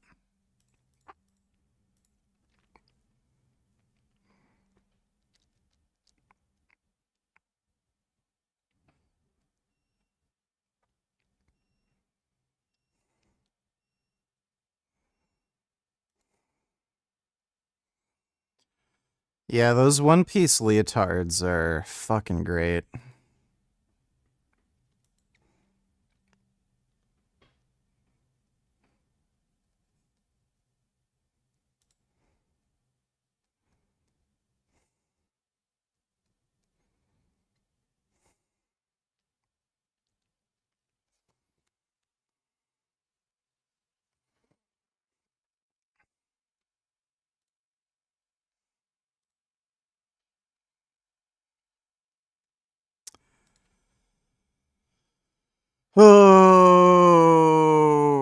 Think they need to do to keep the protectee, in this case, former President Trump, safe. Now, they undoubtedly would have accounted for nearby rooftops.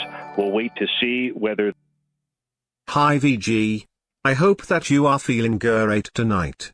So, you just wait till Trump tries to claim that he's victorious from this incident, but he will never be like this badass president in U.S. history. For a third term of the presidency in 1912, Theodore Roosevelt exited a hotel in Milwaukee and took a seat in an open-air car. As a crowd gathered around the vehicle, Roosevelt stood up to wave to them. At that moment, John Shrunk, a local saloon keeper, lunged through the well-wishers and shot TR from a distance of less than 7 feet. The bullet entered his Rate right this muscle mommy. She's vegan. Also, I think have you bought one of her merch before? Well, she's cute.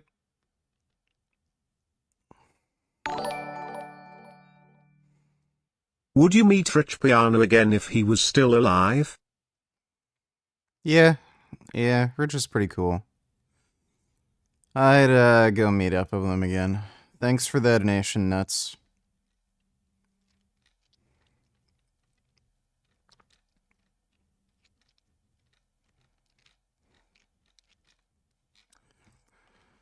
Yeah, that chick is pretty cute. Thanks for the donation, Grey Knight. was slowed by a folded copy of a speech he was to make later at his eyeglasses case and lodged in his chest.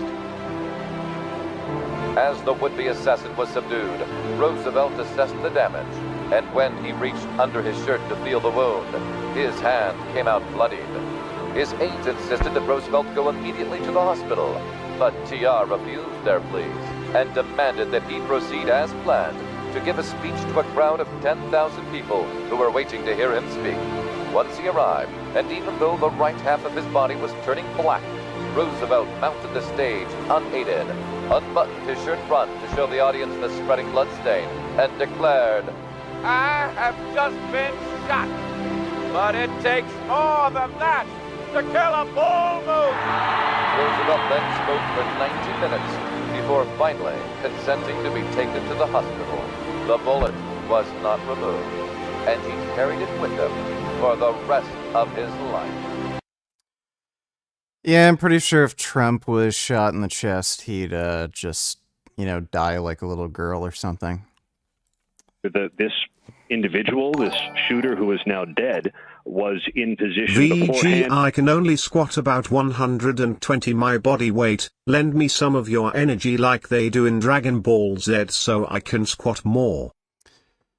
Well, I don't think that's how that works, but you just gotta do more squats if you want to squat more. So just keep squatting. Thanks for the donation, Chamomile Cam. And or whether may have tried to access the rooftop while in full view of others, and how police and the Secret Service may have reacted to that. But this is certainly going to have an impact on how police and the Secret Service go about securing these venues in the future, especially at a time when the threat environment in the country is so complicated, all the more so by the rather heated political environment we're in now, just months before the next presidential election. And Aaron, another thing that you've reported on in the past, and I think it's worth noting here, because we don't know the motive behind this attack. We don't know who this shooter was. So that information is still to come.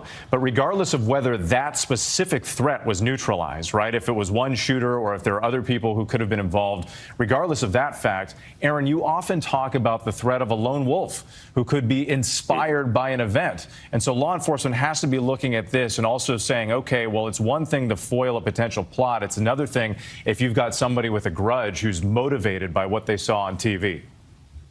And I think any law enforcement official would tell you those are notoriously difficult to detect. Sengoku Donate Tellers, men who prefer tits over ass are beta males. Agree or disagree? Yeah, I think I'm going to have to agree with that for the most part. Thanks for the donation, Sengoku. And to stop, because there is almost no warning. And how many of these security bulletins, intelligence bulletins do we see where a lone actor is identified as the most significant threat, somebody who is willing to use violence, and in this case, we believe an AR-15 style rifle, and willing to do so without any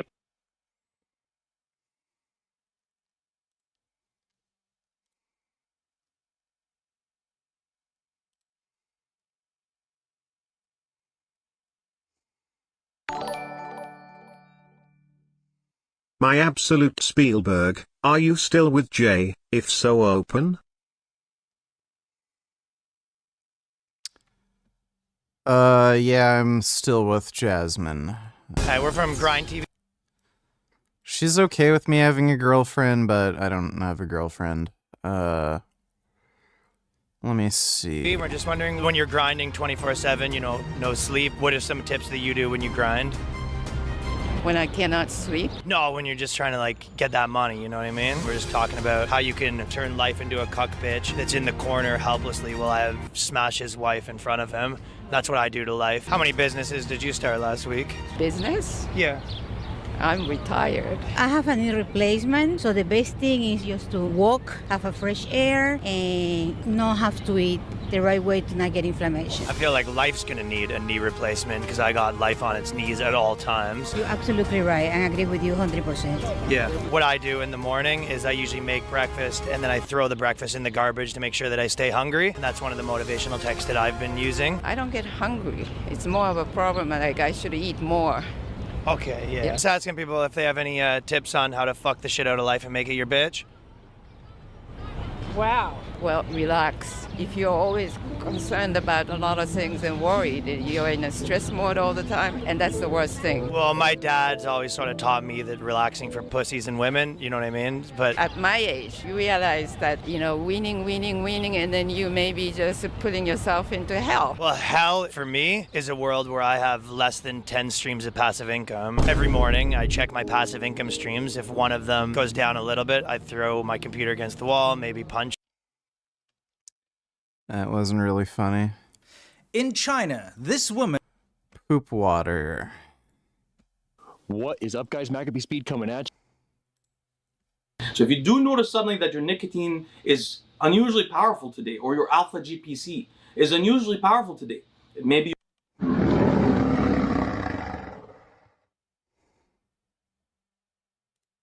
to get better cognitive performance, like for an exam or for studying. But before I do, please subscribe to the channel if you're not already. There are 3 considerations I want to bring up. The first is the U-shaped curve effect of nicotine. As we learned from the previous video, nicotine has cognitive enhancing effects that have a U-shaped curve, even among drug-naive people and nicotine-naive people. That means in someone who's never used nicotine before, 1 milligram in studies in humans will almost always improve cognitive performance, so will 2 milligrams, but on average, 4 milligrams will worsen cognitive performance, even compared to someone who doesn't use nicotine. So what does this tell us? This tells us there's an upper limit on the amount of nicotine acutely that can improve cognitive performance. And let me tell you, what does that feel when you reach that upper limit? You feel too much activity of the salience network in the brain. Things in your surroundings are too salient for you. You may be concentrating, but you have a lot of energy. You feel like, oh, I should go write maybe my to-do list on the board, or maybe I should go clean something over there. This is the salience network becoming overpowering in your brain. Did you hear of the story of a man who robbed a bank with an avocado saying it was a grenade? No, I never heard of that story. That sounds pretty clever, though. Thanks for the donation, Big Lenny's penis. Mike $20, do you think Trump is still going to hold rallies in public areas like that? Probably. Yeah, probably. I don't think it's really going to change his campaigning all that much, unless he might end up having PTSD from that whole situation. So he might end up being too scared to do it, but we'll see. Thanks for the donation, Mike. Alan $20, would you be okay with her having a boyfriend or girlfriend?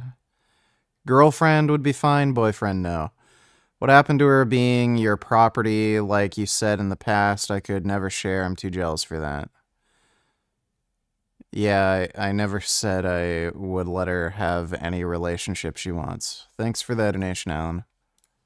That's one feeling. Another feeling may be of too much excitatory activity in your brain, a feeling of like maybe some thinking pollution or brain fog slightly, or a feeling of slight anxiety. That's what will happen when you go too far. You won't have to guess too much, to be honest with you. You'll notice when you've gone too far on the dose. But let me point out another thing.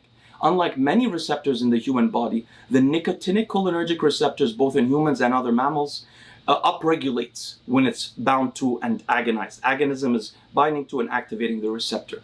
So the nicotinic cholinergic receptors are expressed more when you use nicotine.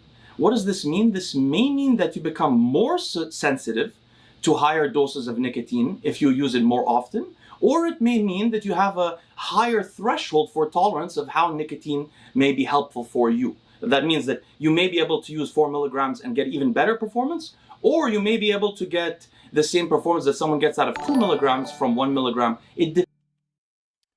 Grandam donated $2. Let me see. Bigger isn't necessarily better. Mike Izzutel at 225 pounds.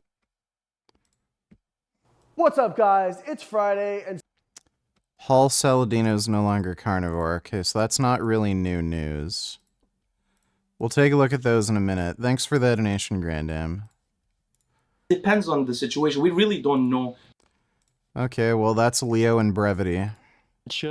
Early morning crack of dawn episode for you, following up the last episode we put out on the T9 from Bintap. Also going to go ahead and put that red dot in, absolutely exemplary for me for the whole, because I lost one of my aluminum mags, right? My workshop is a shithole. But I did the volume. And why are we at 3,000 PSI as opposed to 4,500? Because even though 4,500 is the nominal fill, this is a very average fill. I'm a very average person. There is nothing remarkable about me, so I found this platform, not just the first 4 or 5 shots out of the magazine. 3, 6, 6, 8, 6, 5. On makes it 6. Eliminate the variable. Yeah, those air guns are cool. Is using a public water fountain as a toilet. 城啊，只有大连啊，太他妈牛逼了！我不说什么了。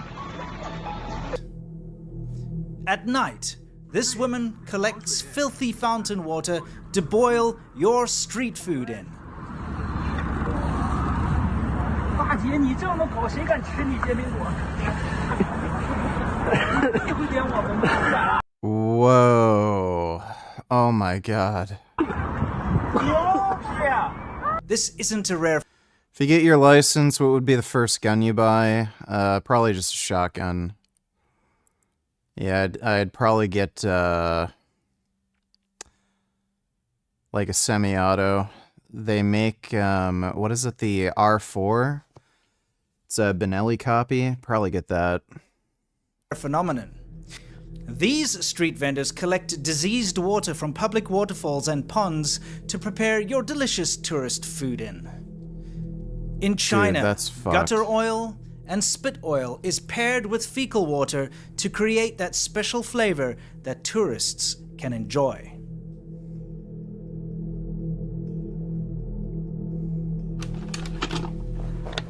It's dangerous eating food that you personally haven't prepared in China.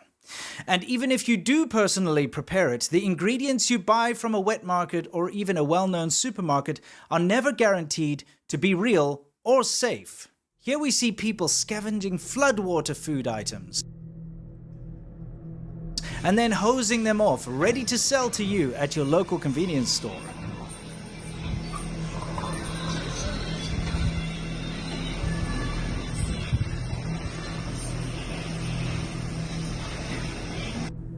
I've got a lot to show you, but first I want to talk to you about Ground News.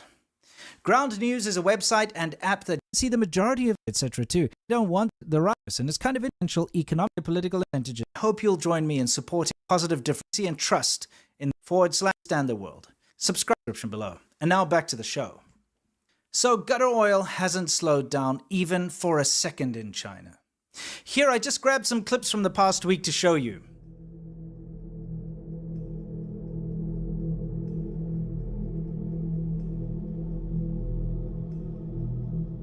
These are some chefs in Sichuan grabbing some spit oil from the grease traps, ready to present to the next unknowing customer at their fancy hot pot restaurant.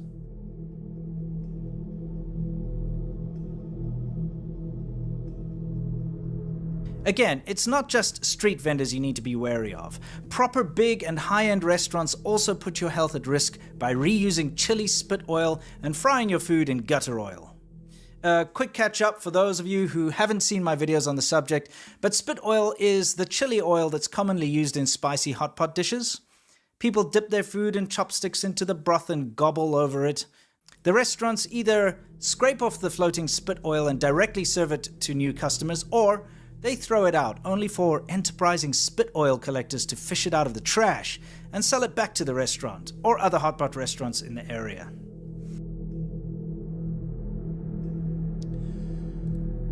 That is so fucked. Dude, fuck China. Oh my god, that's disgusting.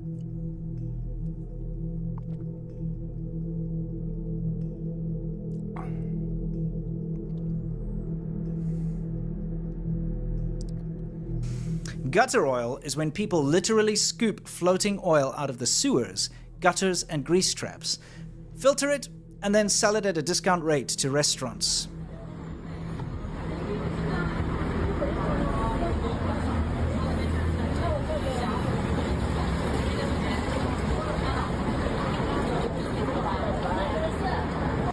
All very nasty stuff, but now you have to worry about fecal water too. See, water in China is unsafe. I can't express this enough. You cannot drink the tap water in China. There isn't one part of the country where it's safe to drink the tap water, or well water for that matter. Over 90% of groundwater in China is contaminated. Everyone has to drink bottled water. But even if you do drink bottled water, beware. I filmed this myself, where people were filling up water cooler bottles with contaminated well water. I've seen people in vans using fire hydrants to fill up these bottles, and then they go and sell them to unsuspecting customers.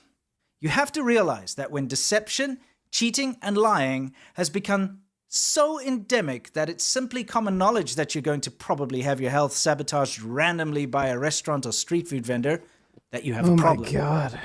China's society is riddled with cheats, charlatans, con men, and those willing to sacrifice their fellow citizens' health and safety for a quick buck.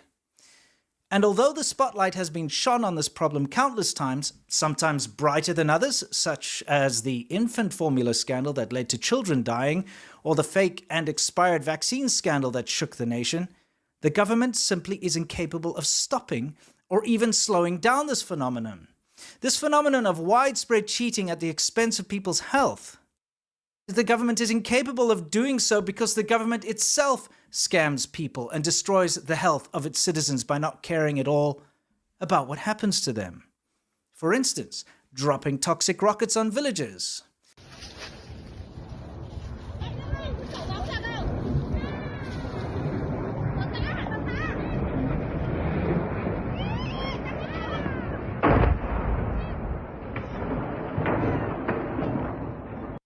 What the fuck? This was on purpose because they can't be bothered to work out safe launch sites and trajectories. Wow. Testing deadly rockets next to urban areas filled with people. What the fuck?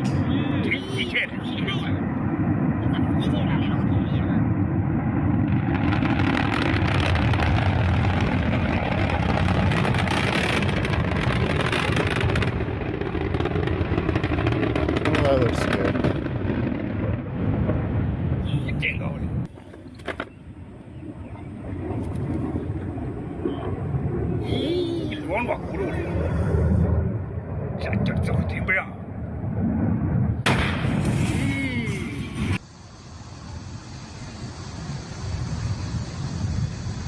Dude, the Chinese are insane. They're like Elon Musk. Forcefully demolishing people's homes, accepting bribes in order to turn a blind eye to factory runoff, allowing corruption to flourish in the construction industry, leading to building collapses, sinkholes, swallowing roads, and fake fire extinguishing equipment guaranteeing the death of anyone caught in a building fire. So yes, being tricked into eating food prepared in fecal water and gutter oil is just a taste of how the Communist Party has ruined Chinese society. Anyone who's visited China, anyone who lives in China, has eaten gutter oil. In other words, you've eaten oil that was floating around with turds and urine and dead animals and who knows what else. And of course, you've drank water that is completely unsafe for you. You cannot escape this. Oh my Even if God. you're buying high-end bottled water, the fake stuff gets in there. They get busted all the time. So beware. Take precautions if you're in China. And unlike fecal water, stay awesome.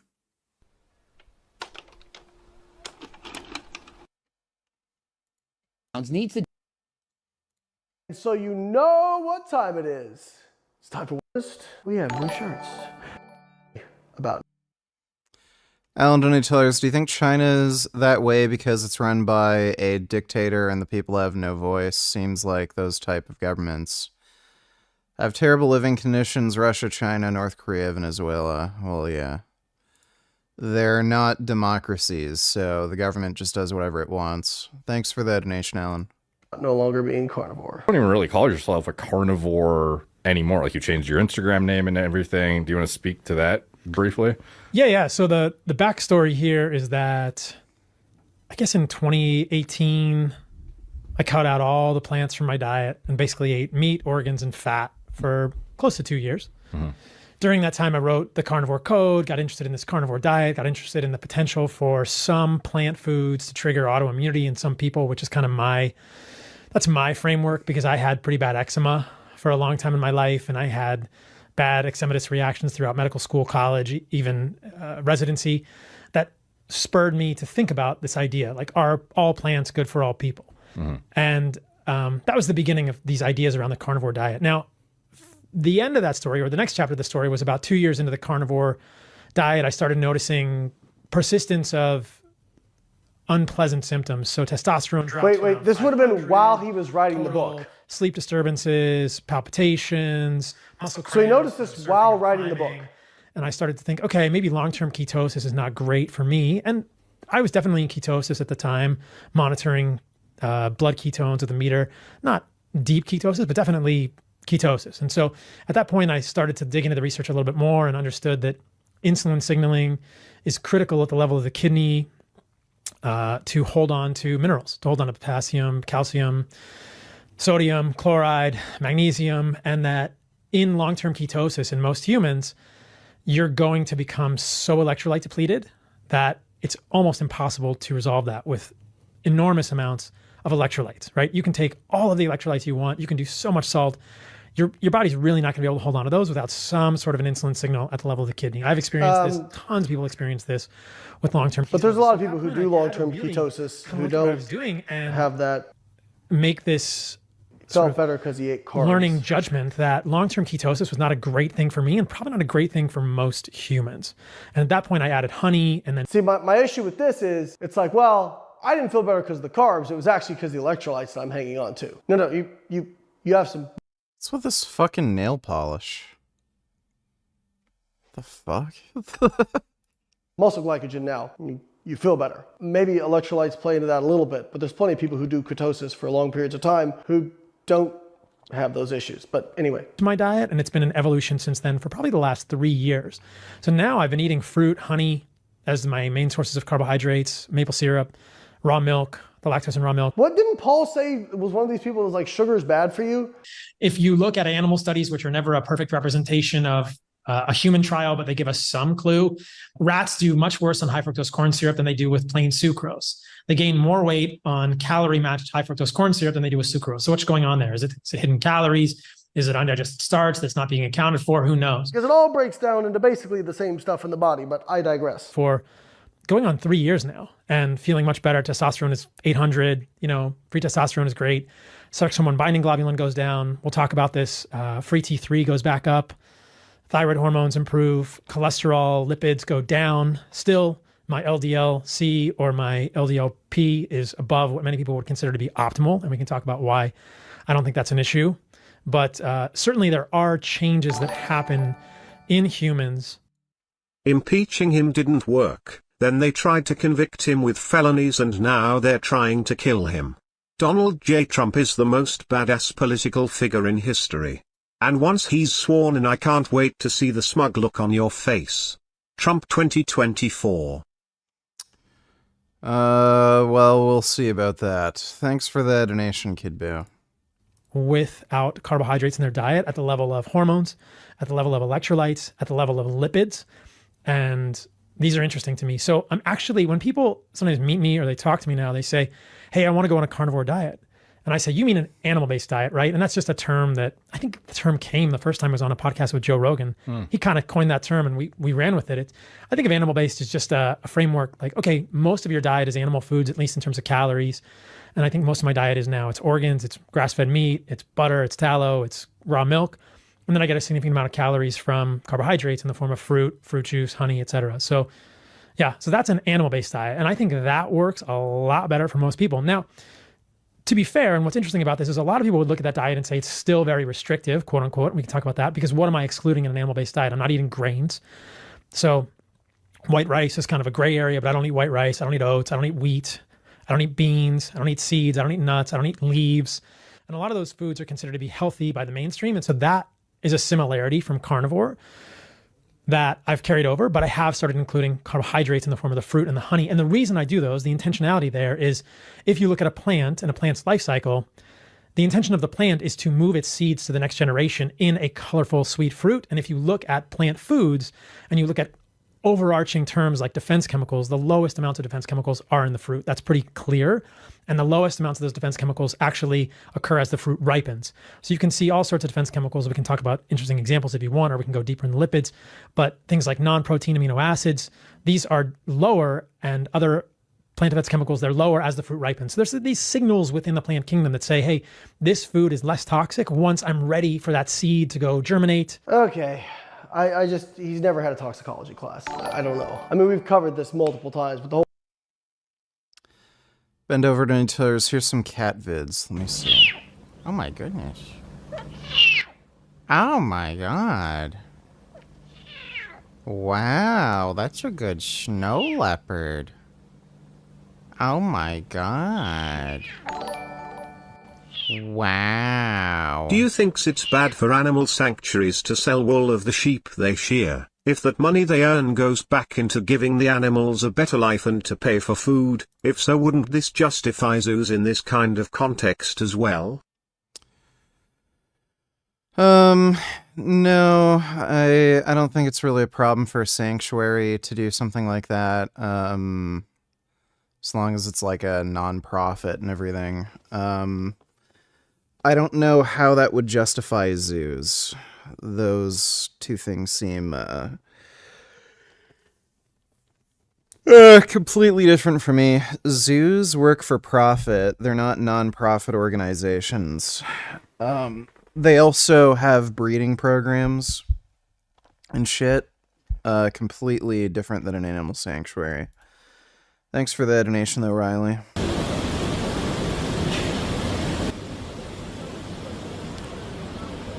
Oh, wow. That's a good little kitten. My goodness. Wow.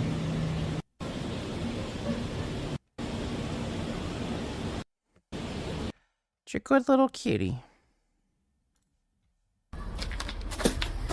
Oh. Poor little baby kitties. Oh, you gotta save them. You've gotta save them. I'd pick him up and take him all home.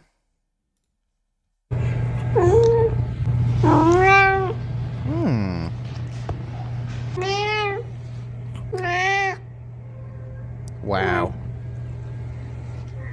Oh my god. That's a very pretty meow. Thanks for the donation, Ben. Bitch Nigger Burgess donate $2. Can we react to some Sv3rige, please? I guess. Hi guys. This is gonna be highly retarded. We'll react to that in a bit later. Thanks for the donation, Bitch Nigger Burgess. You fucking smug leftists want to sexualize children, gaslight people into thinking that showing kids nudity is okay, having pornographic materials in schools is fine, want trannies competing in women's sports. You people are fucking unhinged. Trump 2024. That's nice. Thanks for that donation, Kid Boo. Whole defense chemicals thing. You know, he'll point out chemicals in plants. A great example is his video on broccoli and isocyanates, and that's why broccoli's bullshit, because it binds to iodine, and that's gonna screw up your thyroid and slow down your metabolism. You're gonna gain weight. Except, what do we see when we look at the human randomized control trials? Broccoli doesn't negatively affect the thyroid, doesn't lower your BMR, and people who eat more cruciferous vegetables, if anything, lose more weight than people who don't. Every single food that you eat has some chemical in it, because remember, kiddies, everything's a chemical, that if fed in a high dose would have toxic effects on you. A great example in meat, NUE5GC, exists in meat. The human thyroid produces antibodies against it. That's actually better evidence that it negatively affects the thyroid than what Paul made for plants. But why doesn't he talk about that chemical? See, this is what we call an asymmetric application of logic. And this is a big problem. And it's also how you know if someone is heavily biased. Because if you are going to make a logical argument, you have to apply it symmetrically. So if I am going to say, well, there's defense chemicals in plants, well, then I also have to think, are there chemicals in meat that could do similar? And the answer is yes, okay? The answer is yes. Either we have to worry about all chemicals in all foods, regardless of the dose, like Paul says, or perhaps this is a dosage issue, and that's what matters. Another thing that's upset me about Paul is his comments about epidemiology. Now, I think epidemiology is very limited in what it can do, and I do think there are some really good long-term cohort studies that can tell us some things, but it is very limited, especially when compared to human randomized control trials. But Paul has said, and you can find a YouTube video where the title is Epidemiology is Garbage. And this is presumably because he's referring to epidemiology. Fictional supervillains you would compare to these people: Andrew Tate, Penguin Zero, Donald Trump, Hamza, Frank Tufano. Example, I would compare Victor Zsasz to Sv3rige because how psychotic he is and how violent towards women he is. I don't know.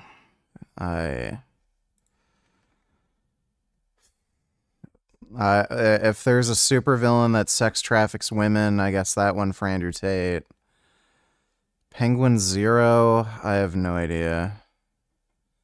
Donald Trump, I don't know, maybe the Blob. Hamza, I have no idea. Frank Tufano, maybe a retarded supervillain, I don't know. Thanks for the donation, Grey Knight. Paul Saladino cracks me up. He keeps talking about how plants are trying to kill you, yet his carnivore with some fruit and honey is making him look like a fat bitch with a dirty sat on his face. He look old and dusty. These carnivore people look like shit. Well, I'd imagine it's because they're not really eating that many fruits and vegetables, and they're eating food that does cause faster aging. Thanks for the donation, Vegan Ninja.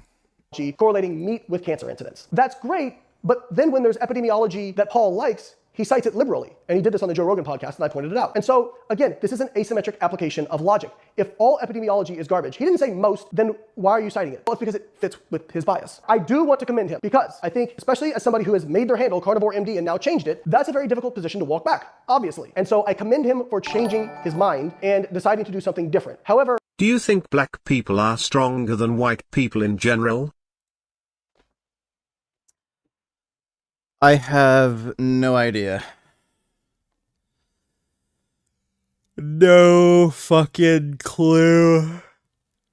So, I don't know. Thanks for the donation, Trump. So does Paul just not acknowledge that red meat increases risk of heart and cardiovascular disease? More plates, more dates should also be aware considering his knowledge. I'm sure he's had lipid blood tests done. Maybe he's just playing stupid. More plates, more dates is a fucking idiot. I don't know why anybody thinks Derek is smart or knows how to read research. By the way, this is the same idiot who was promoting turkesterone. So Derek's a fucking moron. Paul Saladino is a fucking moron. Andy is a fucking lying scammer. They're all idiots. Thanks for the donation, Anonymous. I think his explanation is kind of weird. It's kind of convenient that it's been walked back after he's written a book about it saying how this is the optimal human diet. So the Carnivore Code was published in February of 2020. Paul started talking about the carnivore diet all the way back in 2018. That means this book was published, he said 2 years in. This would have been right around the time he started experiencing these symptoms, these negative symptoms he talked about. If you're experiencing these symptoms, why would you take a book to publish knowing that and not talking about it? So it does feel a little bit disingenuous. Maybe he has an explanation for it, but that feels very disingenuous to me. So people have asked me, well, Layne, what's the difference between you've changed your mind on stuff versus him changing his mind on stuff? I think the big difference is the verbiage I use. It would be reflected in an updated book. It would be reflected in my content. And also, like, for example, I changed my mind on branched chain amino acids circa 2018. I had closed a supplement company that I'd had a few years back, and I think that ended in 2017. And as I dug more and more into the literature on BCAAs, I just kind of became relatively convinced that supplemental BCAAs, just for most people, weren't really worth it. So when my new company started, Outwork, we launched in 2020, we didn't have a BCAA product. And a lot of people asked me for it. A lot of people wanted me to have one. And I said no because I couldn't justify it by the evidence. So I think the difference is also just how strongly you word something. If I am not totally sure of something, usually when I'm talking about the data, I'll make the devil's advocate argument, but then I'll explain why I think my position that I'm taking is the correct one. But he doesn't do that. At least not that I've seen. He just wrote this book that, talking about the optimal human diet. Hey, it's a free country. He can do whatever he wants. But I just think it's a really poor look to now say, yeah, I was having all these symptoms and I published this book even though I was having these symptoms. It feels kind of Riley, the logical vegan, donated $2. I was meaning if zoos followed practices of a animal sanctuary, aka becoming non-profit, rescued animals, had bigger enclosures, stopped breeding animals, etc., zoos could actually do a lot of good under these circumstances. It's sad they don't. Yeah, I guess. But they're for-profit businesses, so thanks for the donation, Riley. Convenient to me that he made a bunch of money off his supplement line, a bunch of money off this book, and now it's like, oh, by the way, everybody, a lot of people feel like crap when they're on this. And then I also find it funny that it's like I have to cover this in every video. My nails are painted because my daughter paints them before every big meet. I'm filming this after nationals, so got a problem with it. Come with more than me at nationals. You won't, so quiet. Very conflicted about this. I do give him credit. He could have continued to just say the same things even though he was doing something different. So I want to be clear, I give him credit for changing his mind and putting it out there. I'm sure that wasn't easy, and a lot of people were ripping him for it. My criticisms are more like, if you were experiencing this, why not just wait? Why not gather more information before you do something like this? Or just, I don't know, look at the human randomized control trials. I will say for Paul, I don't think that it is a malicious thing. I do think he really believes most of the stuff he says. I just think that he is heavily... No, he's a liar. He's an ideologue and he deliberately lies. He just wants some of the shit to be true, so he lies. Diet down to 212 pounds. This is not water retention. He looks like he just hasn't dieted enough. He has an amazing training app. He knows what he's doing, but he doesn't know how to eat.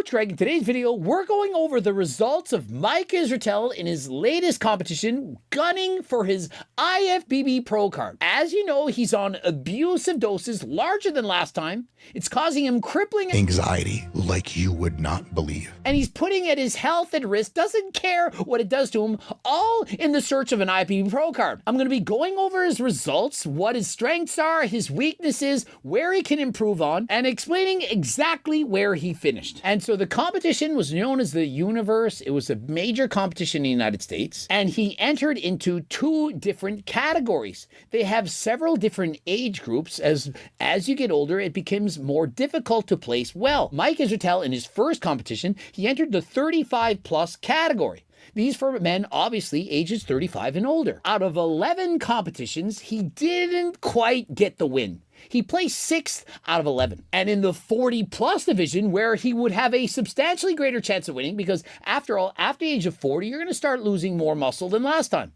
And so in the 40 plus division, of which That is not true. There is nothing about being 40 that makes you lose muscle. You can increase your muscle mass, probably, like, and by the way, naturally. You can probably continually increase your muscle mass up to around the age of 60. It's just that most people end up not being motivated to train, at that age and train hard. So the types of people who are working out like crazy in their 20s, going to the gym 5 days a week, doing like 2 to 3 hour sessions, shit like that, they end up training maybe, 1 to 3 times per week, doing 30-minute to an hour sessions by the time they're in their 60s.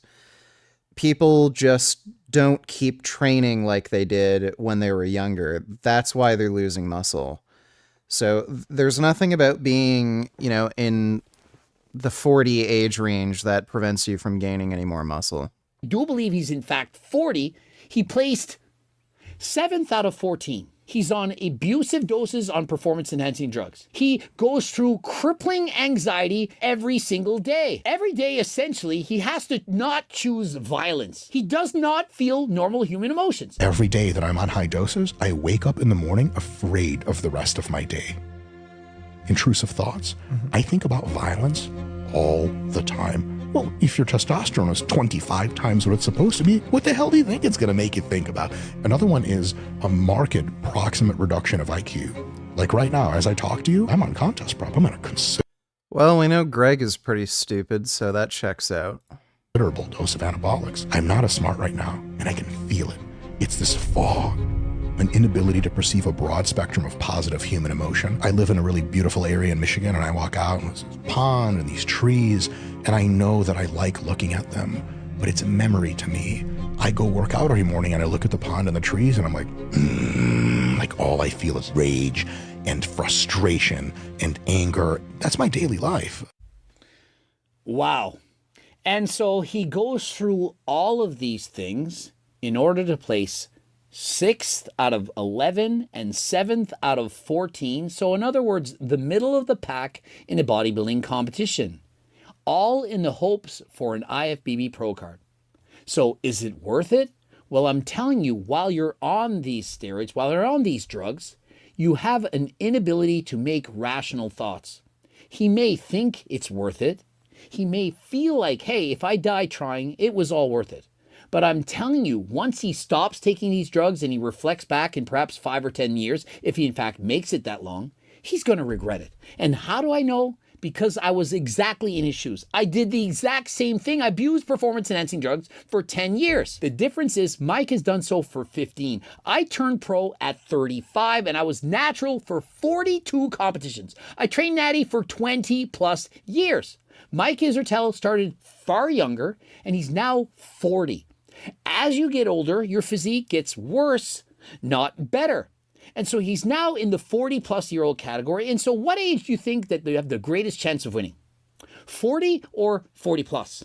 And so if he keeps training, pursuing this goal, 41, 42, 43, do you think his chances go up or they go down? As he gets older, other athletes are going to enter the 40 plus category. The person who is now 39 is going to turn 40. That person is now going to be competing against him and he's going to be younger. And so in my opinion, it's going to be more difficult for Mike to turn pro as he continues to get older. What do I think he should do? Well, have you watched my previous videos? I think he should retire. I think he has nothing to prove. But let's go over his physique. Was he in fact robbed?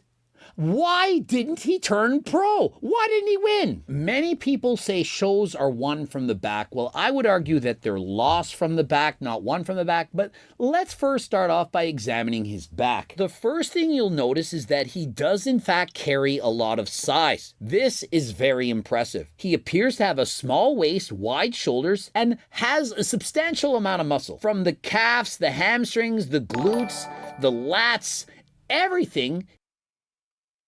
Confused, don't need to tell your thoughts on people who go low carb because they're diabetic, not just processed sugar. I hear people won't eat fruits, veggies, and starches because they're diabetic. So lowering your carbohydrate intake is a way of controlling your blood sugar. But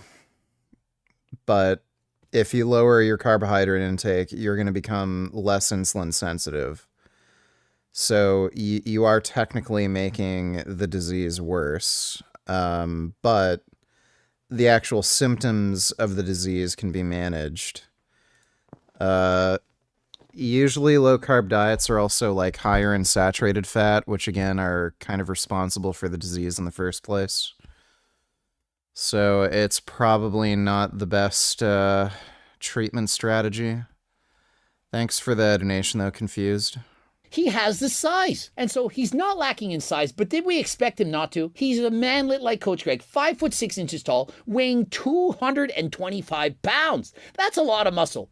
In comparison, a multiple-time Mr. Olympia champion, Flex Lewis, the same height, weighed 212 pounds. And in case you didn't know, in the IFBB Pro and the Pro ranks, they separate the open class from the 212 by people who weigh under 212 pounds. And so if Mike Israetel were in fact to turn pro, if he weighed 225 pounds, he would have to compete in the open class. He would be going against guys like Derek Lunsford, Big Ramy, and so on, the biggest and the baddest of the competitors. If he were to get down to 212 pounds, the competitors are a lot smaller. If he wanted to compete as an IFBB Pro, I certainly think he would need to cut down to 212 pounds to have a fair chance. And so despite the fact that he does in fact look very large on his own, if he were to stand next to other competitors, they're going to appear a lot larger. Some of which are going to be 6 feet tall, perhaps 250 or even 275 pounds. And so the size he has. But what about the conditioning? Well, the first thing I want you to draw your attention to are the glutes. Oftentimes, a measure of a person's leanness is, are the glutes striated? Striated is when you can see several lines up and down the glutes. For example, when I coached Ian Valère or Joe Elves, their glutes were absolutely peeled to the bone. There wasn't an ounce of body fat to be seen. When I worked with Greg, I looked... Yeah, when I did my last bodybuilding show, I was starting to see striations in my glutes. It's very fucking hard to get that lean, especially if you do it naturally.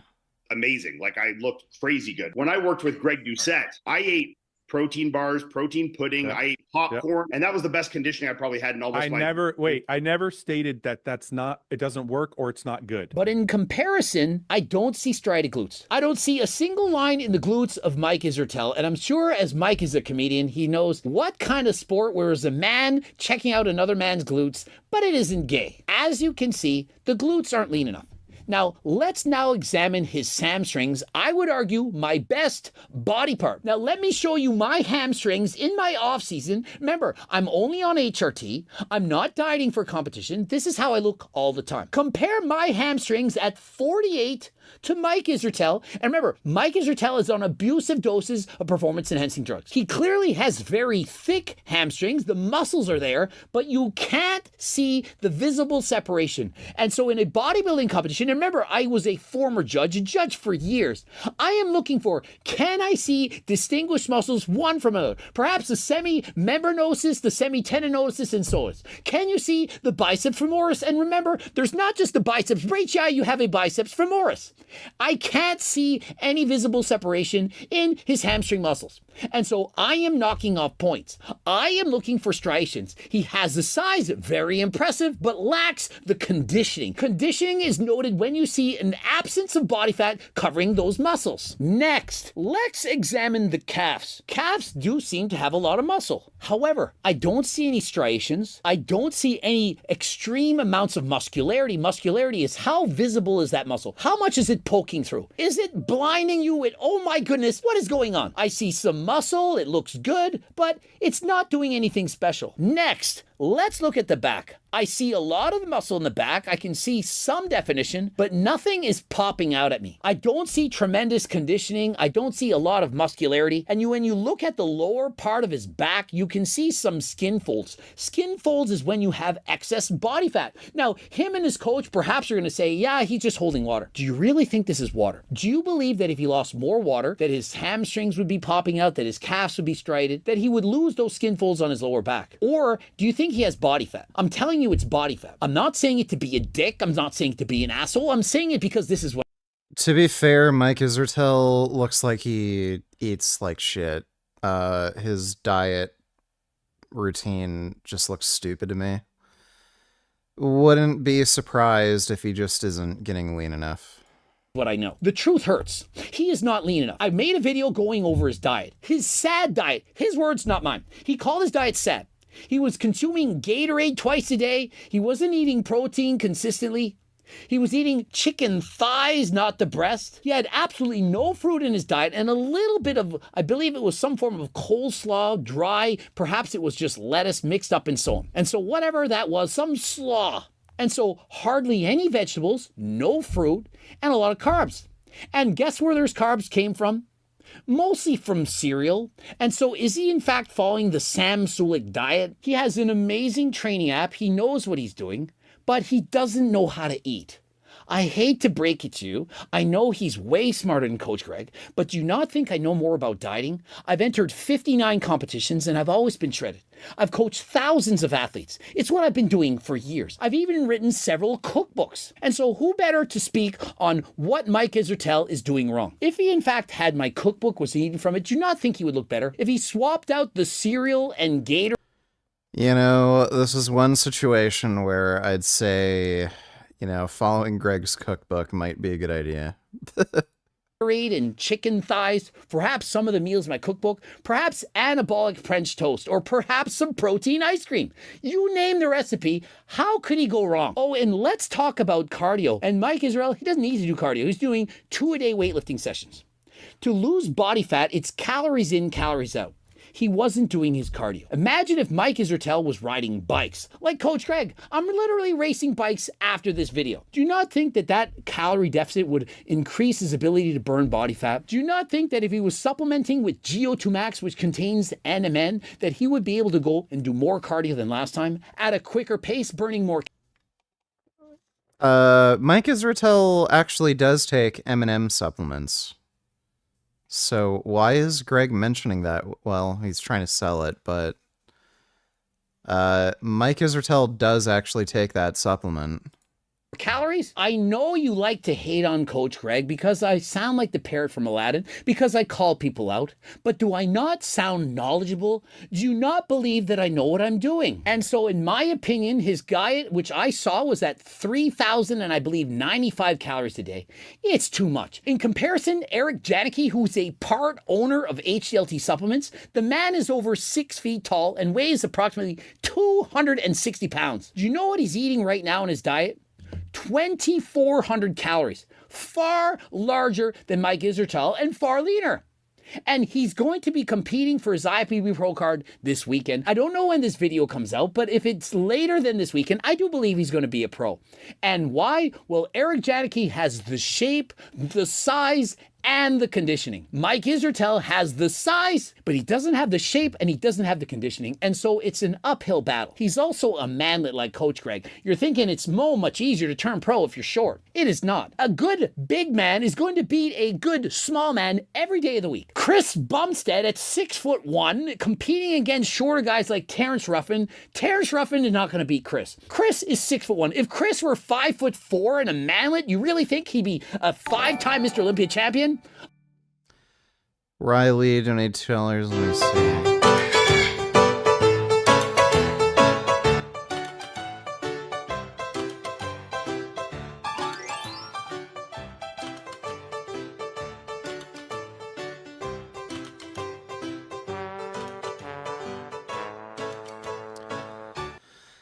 That's a good horse. Thanks for the donation, Riley. Of course he wouldn't. And so you want to have the height. Yeah, you can, of course, win if you're short. Derek Lunsford's certainly proven he can do it. But Derek Lunsford has redonkulous shape, excessive size, and mind-blowing condition. He has it all. Mike Israetel, he does not. Bodybuilding judging is not just done from the rear. Let's turn them to the side. They have what's known as quarter turns. They are judging you from the side to see your conditioning, your shape, your symmetry, your balance, and so on. And so Mike Israetel standing to the side, he has the size. It's clearly there, especially in the legs. He has gigantic legs. I do believe he has the legs that could belong on an IFBB Pro. He has quality lower half. He does have the muscle. However, look at the size of his waist. Do you notice the blockiness, the thickness of the stomach? When he's standing to the side, you want his stomach to be as lean as humanly possible. You want it to not appear very wide, but to appear very small. In comparison, a guy like Chris Bumstead, such a tiny waist, going to give the illusion of having that much more size. And so because Mike Israetel has a larger, thicker waist, he doesn't have the illusion of having the perfect shape and symmetry. The waist is large, it's not very small. He doesn't appear to have shredded obliques. I don't see as much definition as I'd want to. When I see you doing a quarter turn, I want to see obliques that are shredded, almost like you're playing the guitar. And remember, I'm in my off season. Who has better obliques? I'm a 48-year-old man. This is me on every given day. I didn't diet to do this video. If Mike Israetel had perhaps my obliques... Like, Greg is saying this when he does like 2 or 3 hours of fucking bike riding per day. Like, get fucking real. It's not just because you're following your fucking cookbook. You cycle for like 2 to 3 hours a day on top of fucking weight training, and you're very diligent with your diet to not eat too much, and you're on fucking TRT, and who the fuck knows what else. TRT for Greg probably means testosterone plus maybe a little bit of Anavar, some Winstrol, maybe a SARM. With his physique, he may in fact be an IFBB Pro. And now let's turn him to the front. I do believe his best pose is this standing, relaxed pose. As I see him in this pose, I am very impressed. I'm surprised. The legs, the quads, they are exquisite. Very impressive. Not gonna lie, I am very impressed by Mike Israetel's legs. If his upper body balanced his lower half, I do believe he would turn pro. If you cover his upper body and look at him from the lower half, you're thinking, wow, who is this guy? Very impressive. And notice he's able to pull off a vacuum. This is also very impressive. He has a larger waist, but he is hitting the vacuum in style. Very, very impressive. And I move up and glance towards the arms and chest. What I'm seeing is a lack of conditioning. He does not have the conditioning of the chest nor of the arms, and is in fact lacking bicep size. He does not have full-looking arms. But remember, you don't need to have impressive arms to win a bodybuilding competition if you make up for it in other ways. Chris Bumstead himself, he also has weaker arms, but yet he's the 5-time Mr. Olympia champion. But if I'm overall giving him a fair assessment, I'm thinking very impressive legs, but I would want to see more conditioning. Next, one of the most important poses in bodybuilding, the front double bicep. As soon as you see the front double bicep, you notice he's doing the vacuum pose. I think that's a very intelligent pose for him to do, as he does not have very strong abdominals. If he had exquisite abdominals, I'd prefer to see him blowing out his air from his stomach and showing you the abdominals. When you're a judge, you're immediately drawn to the midsection. The first thing I see are the abdominals. If you don't have good abdominals, doing a vacuum pose, it's going to be bad. How strong is he? Rowing 4 plates on each side with ease.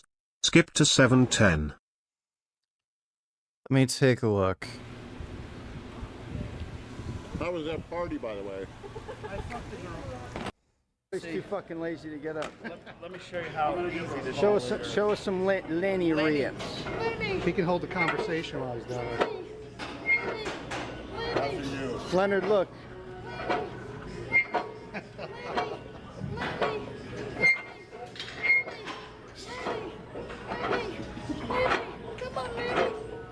Wow. That's a classic case of the steroid abuse here.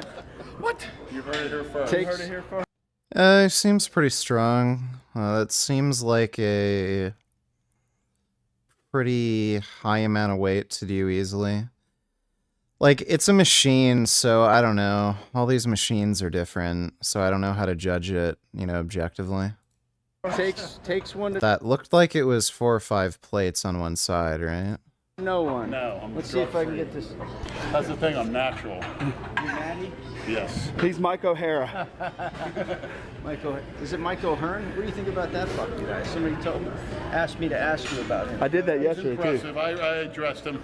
He's an accident waiting to happen. He's a phony. He's a charlatan. But he's an accident waiting to happen. You want to go ahead and do that stuff? Just a matter of time where something snaps there, Mr. O'Hearn. Why is Lenny saying he's natural? He takes fucking steroids all the time. And you're done. There you have it. Like Dale was calling it, it's an ego lifter. When you start the ego shit, you get hurt. What did the guy do anyway? He does a lot of fucking like deep, heavy squats for reps, and he's really bouncing at the bottom. He's like, you know, Jay Dale did that Masters' yesterday. age. 4 or 5. He's Jay Masters' age. How many did we get? How many did you get, Leonard? Too many to count. That's why I put more weight on for my last set.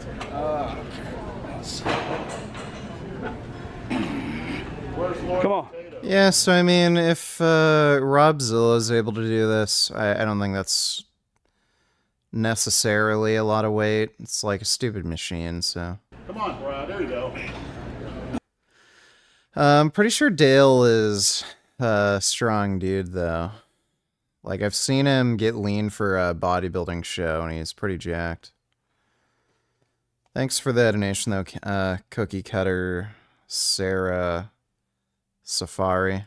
Beneficial to you because it's making your waist look smaller, making your shoulders look bigger, your arms look bigger, giving you that exquisite X frame. But what I notice is the arms don't have a lot of size. It doesn't offer the kind of symmetry that I'd be looking for. Symmetry is how do the muscles look top to bottom, left to right. His legs overshadow his arms. So when he hits a front double bicep pose, they don't match the size of the legs. With legs of that size, I would expect him to have larger arms than last time. Now, the legs, they could in fact be more conditioned. Although he has exquisite legs, lots of size, he could still have more conditioning. I'm not saying it's a weakness. It's certainly if the rest of his physique matched up to those quads, I do believe he could turn pro. Overall, what were the results? Well, the results were he placed in the middle of the field.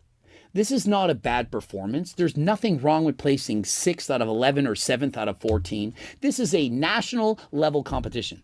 The winner of this competition is turning pro. And so the man who won the category in the 35 plus division, he is an IFBB pro. Now for Mike Israetel to earn that pro card, he would have to move up 5 positions, including that of the winner. To do this, he would have to have tremendous size in the upper body. The legs, they are there.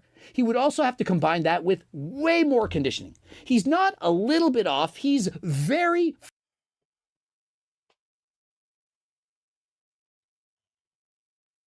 Like a big hamburger. God damn it. Look at this son of a bitch. Do you see him? Oh my god. Yeah, it's a good fin. Okay, relax. Yeah, relax. Lie down. Lie down.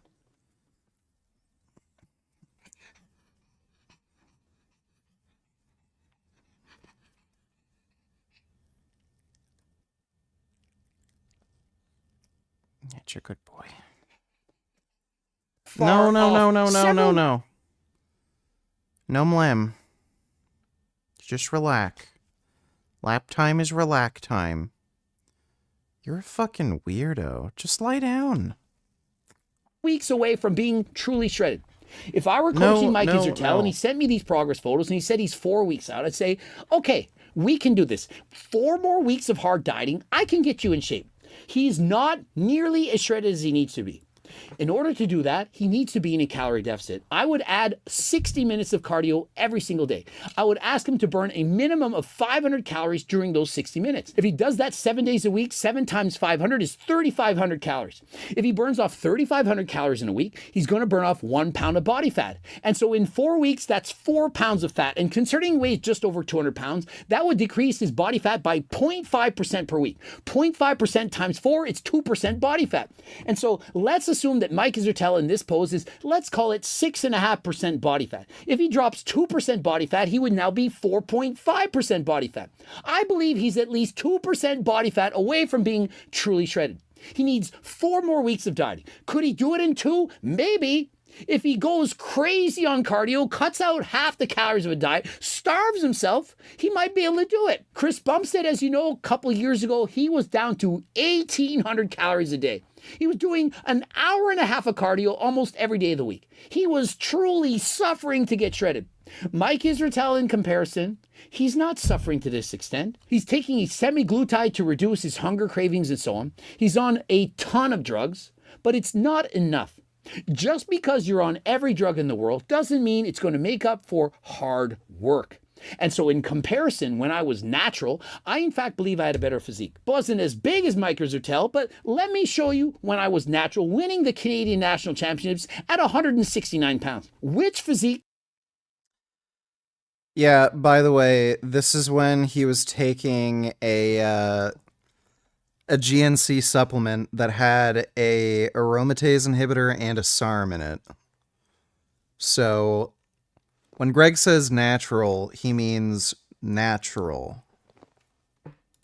Do you believe it's better? I'll leave it up to you. Which physique would you aspire to look like? Natty Coach Greg taking nothing or enhanced Mike Israetel? Which physique is better? Bigger isn't necessarily better. Mike Israetel at 225 pounds needs to diet down to 212 pounds. He needs to get leaner than last time. If he says he's just holding water, he's been taking aldactone for weeks. He cuts out testosterone 6 weeks before a competition. He's taking all the drugs possible to offset the fact that he holds water. This is not water retention. He does not look like he's holding water. He looks like he just hasn't dieted enough. And I know it's hard to hear, especially when you're dieting for weeks and or months, but listen, I tell you what you need to hear, not what you want to hear. Same thing as I've been saying to Eric Janicki. 6 weeks out, he's saying, hey, I'm going to keep dieting, and in 2 or 3 weeks out, I'm just going to maintain. I'm going to cruise into the competition. I said at 2 or 3 weeks out, what you need to do is diet harder than last time. You need to keep going. You need to keep...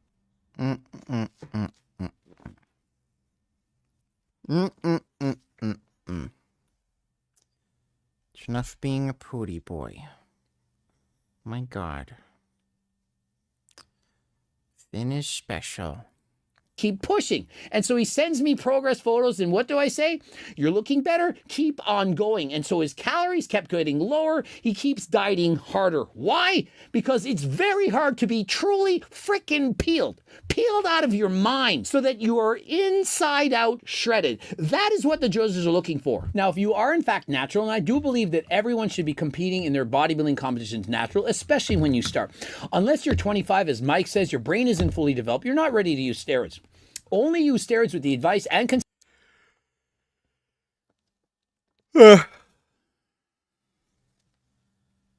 Dr. Claper gonna die soon. Insult found out the hard way. Do you think the failed assassination attempt will affect the election, and if so, in what way?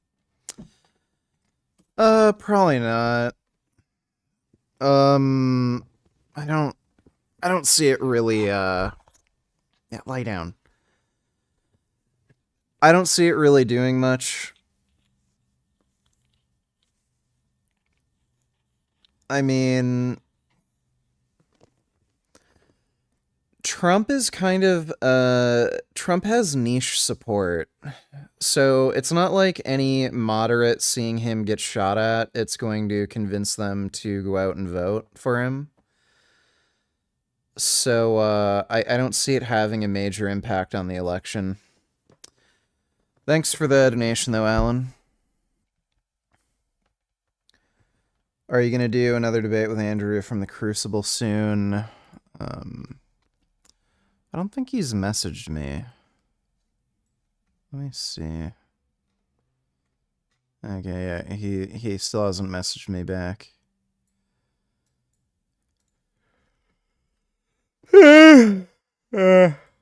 We'll see, but probably not. Guys, as requested, I'm going to be responding to some videos by a guy called Sv3rige. He used to upload videos, and then he deleted them, I believe, and now somebody else re-uploaded them. I suppose that you... Oh, that dude. Soy friend, it is, donated $2. What would you call this team up? Retarded as shit.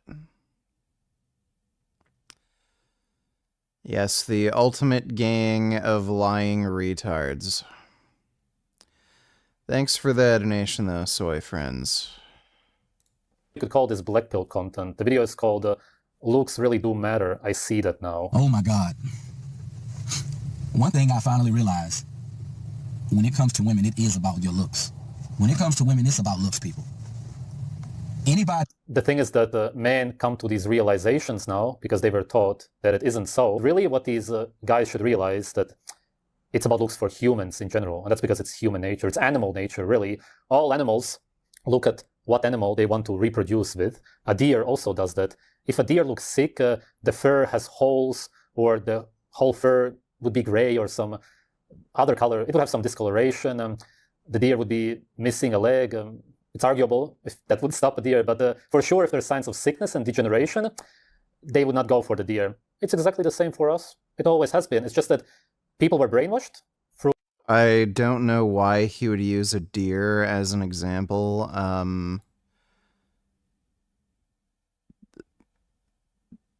So female deer aren't discerning. They just mate with whoever male is most dominant. So Sv3rige is kind of retarded. Through social media nowadays, back in the day more so Hollywood movies, it's a media anyway, and that's why people just understand animal nature anymore, that's it. But thankfully through black pill content, people are waking up. Who believes that when it comes to women, it's about game, it's about confidence, it's about swag. The guys who tell you this are usually trying to sell your program. You're not attractive, you know that, but you don't really want to believe that that's the reason why women don't like you. It's the same for women also, although it's a lot easier for them. And then you will, of course, pay a few $100s to this guy, and he will sell you a program and tell you what to say to women, and then in the end you will realize that was never about that. Trust me, it ain't about none of that. I finally realized that your appearance matters to women. It's not about no... That's all that women talk about. Listen to any women ever talking about other guys. Just ask women actually, honestly, what they talk about when they talk about guys. Do they talk about his great character? Do they talk about the great flowers that he brought to the girl? No, of course not. Never. And that's because what they really talk about are how great his hair looks like, possibly his skin also. Of course, also how healthy you are, for sure. But mostly it will be about your height, face, your eyes, all of that. It's just that. That's what they care about. Confidence. When it comes to women, it's not about no confidence. Exactly, because if you look bad, so to speak, then no confidence is ever going to help you. This guy could be the most confident guy on earth. Are most women on earth going to want to be with him? Very few women on earth will want to be with him. It's not about no confidence when it comes to women. It really and truly isn't. When it comes to women, it's about your physical appearance. That's mainly what... By the way, this guy is actually fucking insane, and he was a fan of this black-pilled whack job named Baraka, who killed himself by self-immolating. So, like, this dude isn't really the, best kind of example of this. You compared me Candace Owens earlier today. I found that very offensive. You have doo-doo in your soul. Remember, I touched millions of children in my life. Okay, well, my apologies, Michael Jackson. Thanks for the donation. This is Finn. Finn can come in. Finn can always come in. It's because he's a good boy. Look into his poot. He's a good boy. Don't call him good boy Finn for nothing. Isn't that right, Finn? Yes. What it's about. I mean, I don't understand why so many people don't want to admit that when it comes to women, it is about your physical appearance. I don't understand why people can't admit that the way you look to a woman physically matters. I mean, men don't really have a problem admitting it, although a lot of men are in denial when it comes to this because of their own looks usually. But women lie, you could argue unintentionally, simply because they have been very severely brainwashed to only talk about a character and confidence. It's just brainwash. They don't even know what they are saying. And when you ask them, then that's what they will say. He just has to be confident, be yourself, and so on. It's not that they really mean it. It's just what comes out of them automatically. It's just a brainwashed mind. I'm just so tired of the bullshit. I mean, I'm tired of the bullshit. I'm tired of people not wanting to come to this conclusion that your physical appearance matters to women, because it does. When it comes to women, I finally realized at 27 years old, it's not about... By the way, this guy made a video a few years ago talking about how there were women in his comment section telling him, you're not ugly, you're actually kind of cute. Like, based on looks alone, I'd date you. He made a fucking follow-up video to that, responding to these comments, where he called these women lying bitches and whores, and they can go fuck themselves. And he like gaslit himself into believing that he's ugly and these women are lying and they're just trying to like fuck with him. This guy is as Sv3rige would say, mentally ill. And like, if this guy has such a problem with the way he looks and he doesn't think girls are going out with him because he looks a certain way, well, why the fuck isn't this guy like exercising, getting in shape, losing weight, maybe getting his hair did? Like it's all an attitude for these people. The idea that there is no fucking decent looking woman on the planet that would date him because he looks the way he does is just insane. It is all his attitude. He has a terrible attitude. He's toxic as fuck. He's just somebody women don't want to be around. Again, he's not bad looking. He's like average. The idea that there isn't even an average looking woman who would date this dude, just because of the way he looks, it's delusional. About no confidence. It's not about no game neither. Most women are going by looks. And I never had the idea that I was the baddest looking dude, but I never felt that I was ugly. I never felt that I was a bad looking dude. But I finally realized that women do form opinions about you as a man based on how you look. Actually, I just thought of a pretty good example when it comes to this. Down the beach, Nathan, who has a crush on Mary Claire, hasn't found the right moment to tell her how he feels.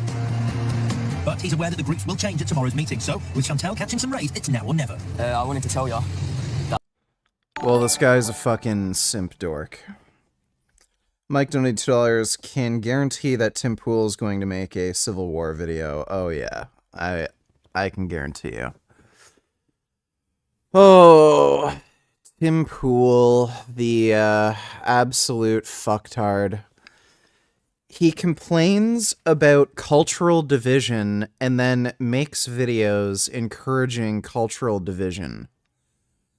He's also been making quite a lot of videos lately complaining that women won't date him, and women are just stupid and they don't realize that underneath his short, chubby body, bald, disgusting head, creepy, beady little eyes, is this amazing man who, they don't even realize what they're missing out on, and women just don't know how to date. He's been making a lot of those videos lately. Thanks for the donation, Mike. I really like your own stuff, and I like you because you're not like girls I normally see and stuff like that, because you got a ring. This guy is not confident, but the reason he's not confident is because he knows that he hardly has a chance. He's not confident because he's not confident. You can talk to bodybuilders who look amazing in the gym, spend thousands and thousands of dollars on how they look, and they're still not confident. So it confidence is just confidence. It's not created by some sort of external factor for, you know, like how you look. You're either confident or you're not. It's just a mindset, and it's something that comes from within. It's not a set of external circumstances that create confidence. Because of the way he looks like. That's why confidence comes naturally. Even if he wouldn't be confident, even if he wouldn't say anything, if he looked different, then she would right away like him. And actually... Bend over, donated $2. Let me see.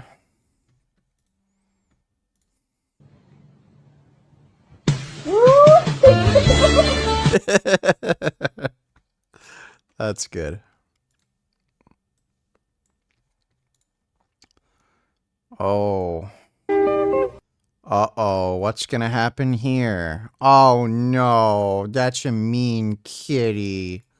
That was just a little puppy minding his own business. Oh, that kitty's mean.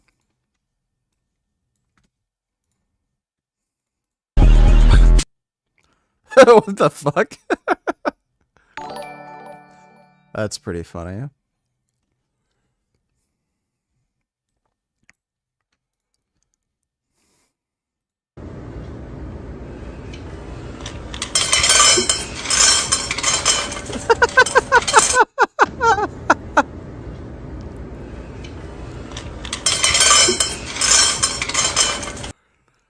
That cat is a fucking genius. Thanks for the donation, Ben. Confused, donated $2. This likes women. Let me see. This is MSMBS. The year is 19. Together again. 1. What inspired you to bring a song of this magnitude into the world? I think it's no secret that our band was effectively done after Ian was called. A lot of opportunities for crippling rock. Remember fall of '85. You called me from your mother's house and you said goodbye.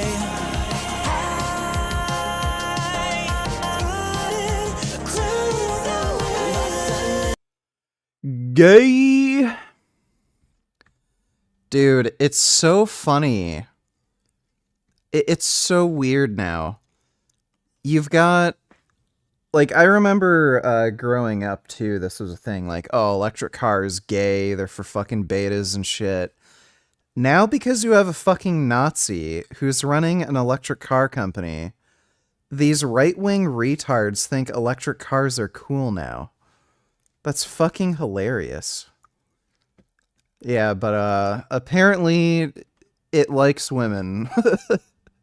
Thanks for the donation, Confused. Riley donated $2. Thanks for the donation, dude.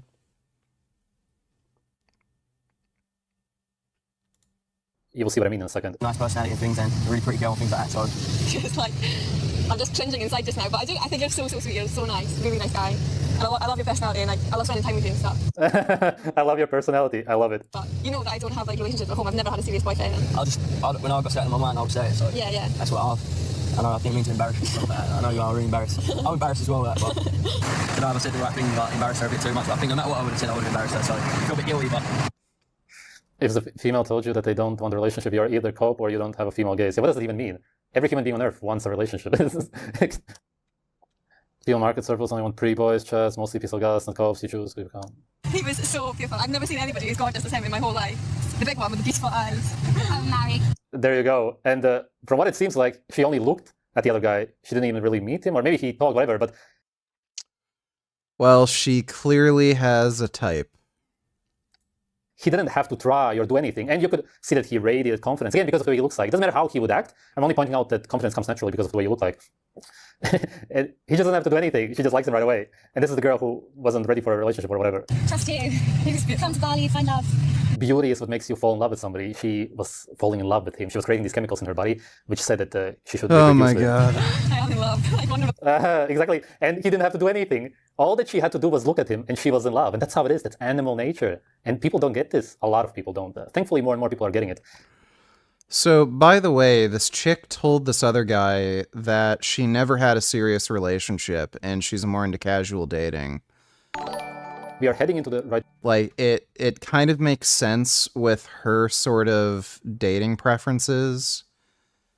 She would be more looks motivated because she's not really after a relationship, really. She seems to be more into just casual dating. Riley, the logical vegan, donated $2. Let me see.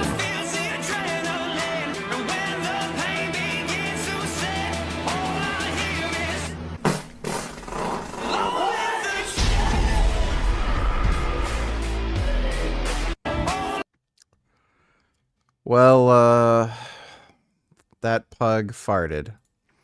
Thanks for the donation, Riley. Bend over, donate $2. Let me see.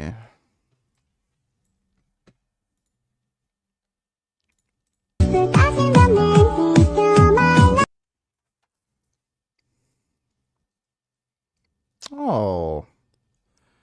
The cat has a duck friend. Oh my goodness. Oh, that's nice. They're friends. That's a good duck.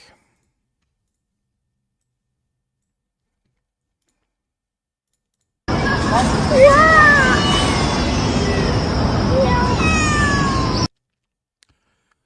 those cats all look the same.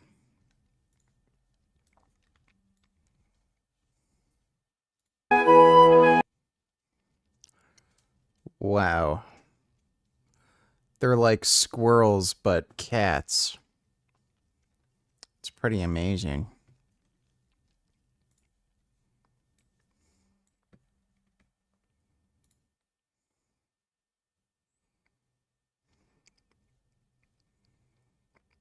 I don't know what that was. Thanks for the donation, Ben. Direction.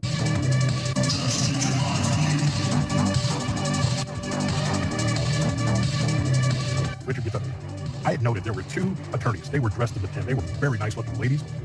They walked in and they sat on the aisle. So there's nothing between the aisle right here, and Richard's going to walk in front of them. And he had noted when they walked in, they smiled. As he's walking on the way out, the one on the aisle side looked at him, he smiled, and she opened up her legs. She did that and blew him a kiss, and I'm saying, holy Jesus. By the way, David Berkowitz had women who were fucking interested in him. This fucking dude. This, like, weird, chubby Italian dude. There were women chasing him after he was found guilty of the serial killings in New York. Let's see. Women. Let me wait. Women sending love letters.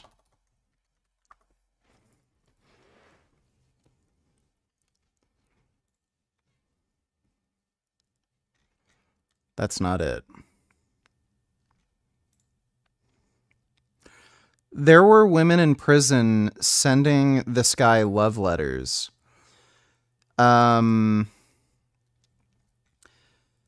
Women are interested in psychopathic traits. For whatever reason, women do have an interest in men who are psychopaths. They like dangerous men. So what's this guy, Richard Ramirez? Him being good looking and on top of that, being a psychopath, being dangerous. Yeah, there are women who are into that. It's not just because he's good looking.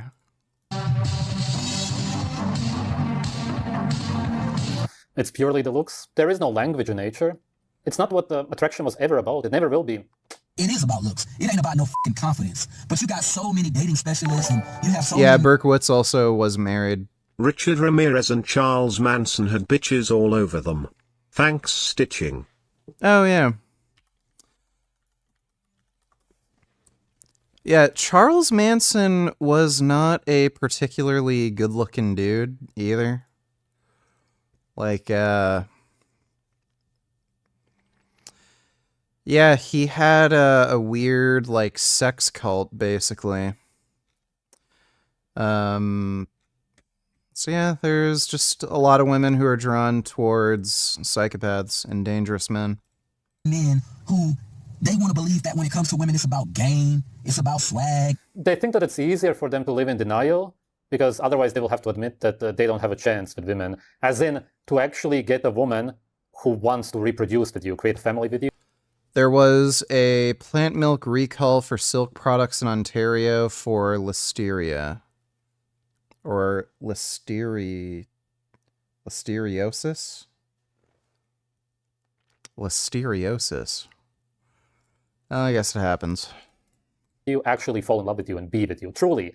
They try to find ways how to get one-night stands and even some other stuff, which I'm not going to talk about on YouTube. There's other ways that you can get a woman, which is ridiculous, but there's a lot of stuff out there. Point being, they're really just coping. It's about confidence. And I'm here to tell you, when it comes to women, it's not about no damn game. It's not about no swag. But you got so many men who believe this dumb shit. They believe that, oh, it's about swag when it comes to women. It's about confidence. And no, you can compare this to humans being brainwashed about what they're supposed to eat. They eat grains, which don't look like food, they don't smell like food, they don't taste like food, they taste horrible, but they still eat them. They know that they're supposed to eat raw meat, but they are so severely brainwashed that even though when they see raw meat, they know it, but they just cannot get themselves to eat it, so to speak. They still keep eating like absolute slaves. Same with looks. We know naturally that animals care about how other animals look like. That's how an animal chooses a mate. But because of Hollywood, because that's what we learned as children, same with food, we keep wanting to believe that it must be about the character. It must be about how much I will show her, how much I care about her. She doesn't like roses. I knew it. I need to get tulips next time. Fuck it's not. Women are not going by confidence. Most women, when it comes to dating a guy, most women are going by looks. That's what most women are going by. Most women don't give a fuck about your confidence as a man. They don't give a fuck about no game. They don't give a fuck about none of that shit. Most women are just going for guys that they find good looking. And I finally realized that confidence don't mean shit when it comes to women. You know, I never did believe in asking a lot of women out because I always felt that I wasn't shit to begin with. I always felt that I was a damn loser to begin with. You know, I never felt that I was really good enough to even have no girlfriend. But I finally realized that most women do judge men by looks. I finally realized this now. It's not about confidence. It's not about... This guy is saying he never even asks any girls out, never even talks to women. But, oh, I found out there's no point anyway because I'm not even good looking. Like, does this not sound delusional to you? Game. It's about how you fucking look to women. And I think people need to start talking about the looks issue even more. You know, Steve Hoka got me to see that looks do matter to me. Your appearance as a man does matter. And are there any YouTubers that changed their mind on the spot after you debated them on veganism? Can you name a few of the top of your head? The only ones I can think of were the Penguin Zero fans that I debated. Penguin Zero was too much of a bitch to debate me, but there were a few of his fans that were willing to debate me. They all admitted they were wrong. So those are the only ones off the top of my head that I can remember. Thanks for the donation though, Riley. A lot of people try to say that looks don't matter to women, but looks do matter. I think looks pretty much seal the deal. Saying that looks don't matter is completely delusional. But even saying that looks are not the most important part is still delusional. You really need to realize that it's all about looks. Nobody's going to be together with you if you're super confident, have the best character on earth, if you're not attractive enough to reproduce with. When it comes to you and women, I mean, if women find you to be ugly, you know, you may be able to get a woman to like you for what you have, but you won't just attract women to you, you know, like a good-looking guy would. And looks do matter to women, and I think this is something that needs to be discussed more often because how you look to women is everything. I mean, confidence and believing in yourself, that don't mean shit because women gotta find what they looking at attractive. They gotta like what they looking at. It ain't about no fucking confidence when it comes to women. Confidence is straight up. What the hell's going on here? What is this? Oh. There's a dog looking at me. Why are you sitting there? Is it warm upstairs? Bullshit. But you got so many dudes who act as if they don't want to see this. They want to act as if that it's not about confidence when it comes to women, and it is about looks. It's about looks. You got so many guys who try to act like it's all about confidence. And I mean, So many men fail to realize that confidence only works in your favor when women already like your fucking ass. If a woman don't fucking like your ass, it don't matter how much confidence you have or don't have. Exactly. If you are attractive, then nothing else will matter anyway. But you could argue that if you're incredibly shy, always, or you're very depressed, you're miserable to be around, that eventually she may not consider breaking up with you. That she won't if you're attractive, but she may spend slightly less time with you or something like that. Sure, if you're already attractive and you're unbearable to be around, it's going to be a bit harder, but she will still try to make it work. Maybe conservatives will actually do something about guns now that Goddaddy Emperor Trump almost got shot and killed. They sure as shit don't care when kids don't killed with them. Kinda just like you fucking gun lunatic faggot. Durin right a bitch nig. They ain't gonna do shit.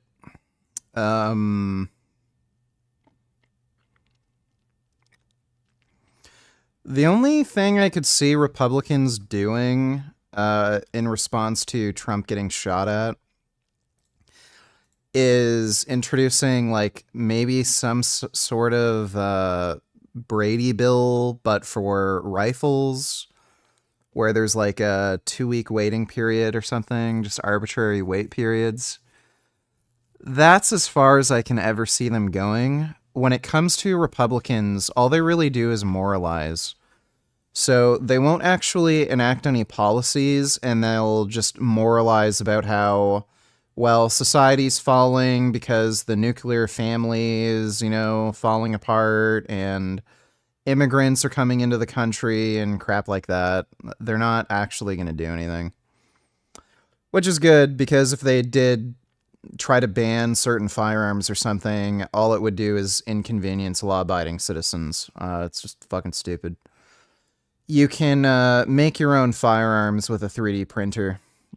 You can literally pick up a $150 3D printer and make your own fully functioning rifles, submachine guns, anything.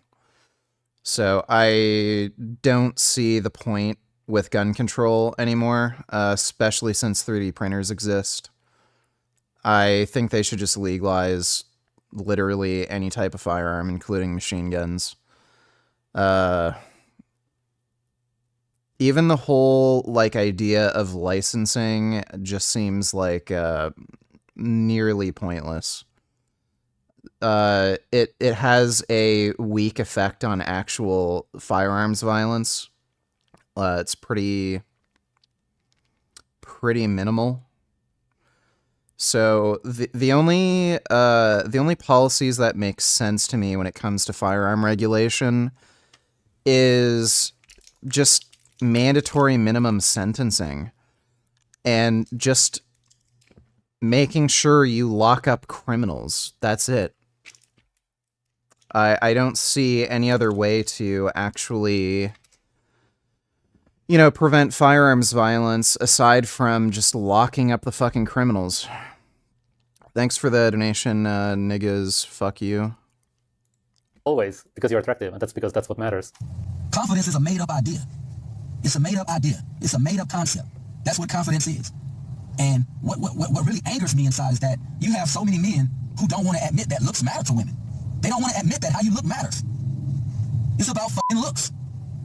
It's really, really bad that there's guys like that out there. You're destroying the lives of other men, and women also who tell this to men are destroying the lives of the men. About no confidence. It's not about game.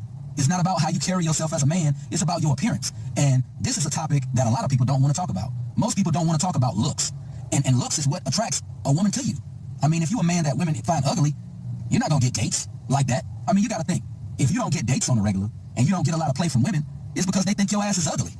Straight up, they find you to be an ugly dude. It ain't got nothing to do with your personality. It has nothing to do with, your level of macking skills. It has nothing to do with that. Women judge you on your looks. They judge you by your appearance.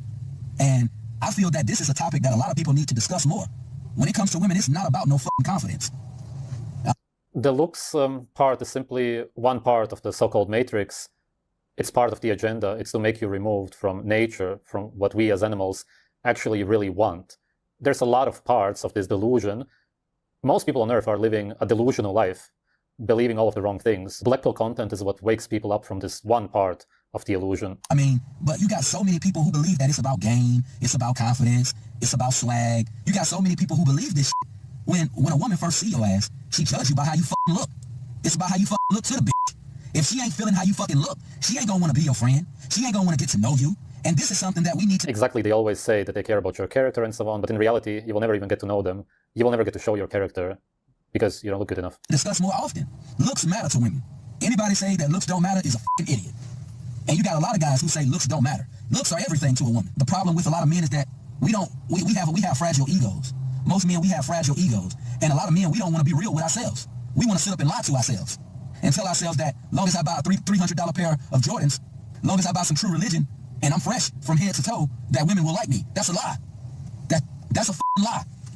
Because if women don't like what they see, they're not going to want to fuck with your ass. It ain't got nothing to do with, your hygiene, your clothes, how you dress.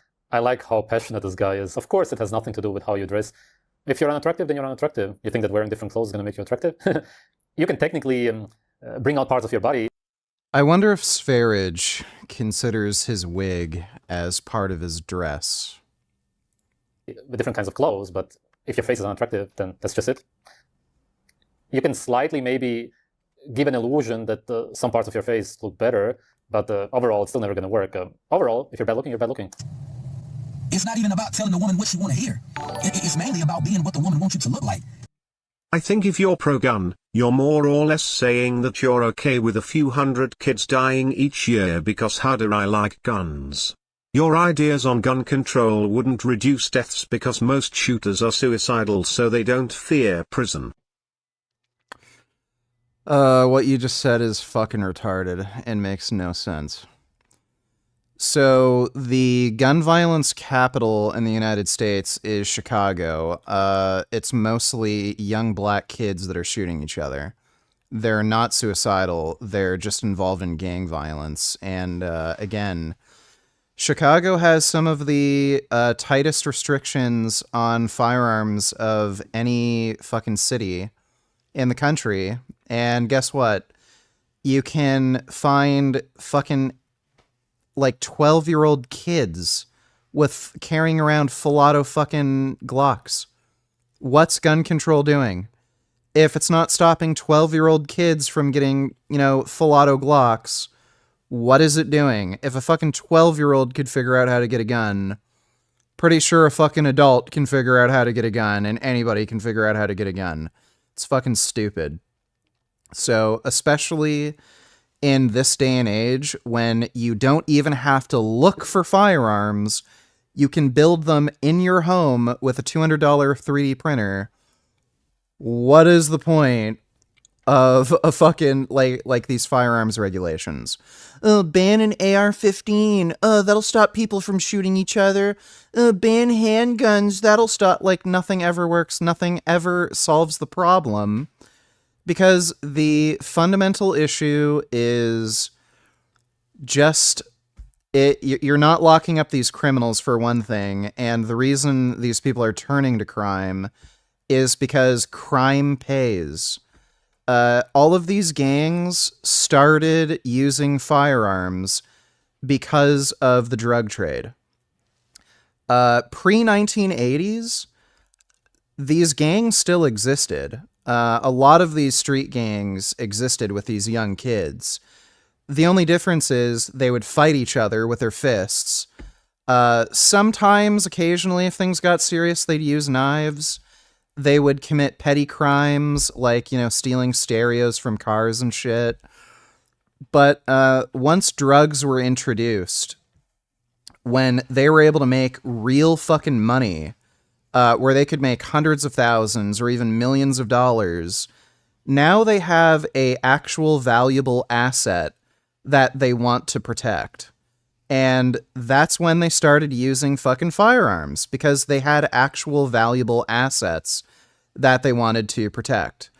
And then once the police started getting involved and cracking down on all of these drug-related crimes, that skyrocketed firearms violence, because now, when the police are involved, in order to make the money that they want, they have to become more violent, more aggressive, and shoot and kill more people. Because now the police are involved. They have to fight the police. They have to fight with other gangs. And they have to, protect their assets and the lifestyle they have. So if you want to do anything when it comes to firearms violence, like any meaningful impact, one, you have to increase mandatory minimum sentences. So anybody who, does the shit basically gets thrown away for life. That will act as a pretty strong deterrent for anyone committing these crimes, because now people are going to have to second guess and reevaluate their kind of risk-benefit analysis, where, okay, I could make hundreds of thousands of dollars being in this gang, selling drugs and shit, but I could get locked away for life versus maybe only a 5-10 year sentence. Now, that's a bit of a different, value proposition. And secondly, you have to get rid of the drug trade, the criminal drug trade. And the only way I can see, the only plausible way I can see where the government can actually do anything to get rid of the illicit drug trade is if the government starts selling drugs themselves below the cost of production. That would completely eliminate any fucking power they have in the market. If you could either buy crack or meth or fentanyl from a street dealer, or you could buy it directly from the government for half the price, these gangs are going to go away. They're not going to keep shooting each other over literally fucking nothing.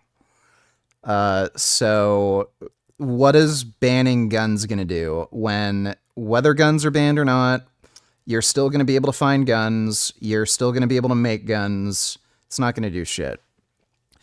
Thanks for the donation, though, nigga. Fuck you. Thanks for the gifted membership. Weird, smelly man. Okay nigga, how do you stop people like Adam Lanza and the kid who shot up Uvalde High School? You think crazy fuckers like those fear death? Very smart of you, VG. You always deflect to gang violence and ignore the senseless mass shooters like Sandy Hook. So, mass shootings make up less than 1% of all firearms deaths. So, if your radical solution for dealing with firearms violence is to impose restrictions so these people have to just use different guns. Okay, now they can't shoot up a school with an AR-15. They have to use a shotgun. I don't know how that's going to make any meaningful change in mass shooting deaths, for one thing. Secondly, even if you could eliminate all mass shooting deaths, great. You've dealt with 1% of all firearms deaths. Ta-da! Wonderful. What a safe and well-adjusted society we live in. Thanks for the donation, dumbass. It's mainly about being the woman's type. Women don't give a fuck about the heart of a man. They don't give a fuck about a man's qualities. They don't give a fuck about none of that shit. Women go for fucking looks. That's all they give a fuck about. Looks. Because in order for a woman to... It would be important to point out that humans... Oh yeah, and by the way, I forgot. You can 3D print your own firearms, so... Okay, now Adam Lanza is going to have to get a $200 3D printer and build his own firearm before he can shoot up a school. Whoopie fucking diddly do. You did nothing. Congratulations. Care about looks, that it's human nature. But it's a man coming to the conclusion about women. I get why he's talking about women, of course. It ain't about how you feel about yourself. It ain't about who you think you are. Because if a nigga asks me who I am, I'm a fucking loser. That's what I think of myself. I'm a goddamn loser. That's exactly who the fuck I am, a certified loser. Men, we need to wake up. This is why women call us stupid. This is why women think men are dumb. Because of shit like this. But I'm out. This was a really good video, thanks to whoever recommended it. Obviously, I agree with him, and that's because there's nature, which is... Well, Sv3rige is a retard, but we already knew that. That I'm going to be reviewing an interview of the vegan doctor called Dr. Klepper. It was an interview by Plant-Based News. So we're just going to ask you some quick fire questions to get your opinions on some topics. Okay. What's the most surprising health benefit you've discovered from a plant-based diet? How much better people feel when they're Dr. Claper, how old is he? I think he's in his mid-70s or early 80s at this point. Yeah, he's 76 years old. So, he looks like he's 76 years old. So... Owls are working on a daily basis. The whole universe looks better to them. It means that he must go to the toilet more often, which means that he's eating more indigestible food, which makes sense because he's eating more fiber, which is indigestible. Okay. It's the biggest myth about plant-based eating that you'd like to debunk. That you can't get enough protein on a plant-based diet. Meat, dairy, and eggs. Plants don't have a lot of amino acids such as creatine, carnitine, and so on. Those are only found in meat. Of course, the vegans will creatine is not an essential amino acid. Say that you can get those amino acids by converting them yourself, but we have studies showing that humans cannot do that. And the reason humans cannot do that, they can, but... if you couldn't produce creatine endogenously, you'd die. Very, very little, is simply because that's what we are not naturally supposed to do, seeing as we always used to eat meat. Vegan diets were invented not long ago, really just started in around 2010. That's when it got popular. Of course, the human body cannot and will never be able to do it, which means that you cannot get enough protein on a vegan diet. What's the best plant-based food to include in your diet if you're going to keep eating animal products? Dark leafy green vegetables. Have something dark and green every day. Have a big salad every day. What's the... How does that make any sense? Green leaves are exactly what humans don't eat.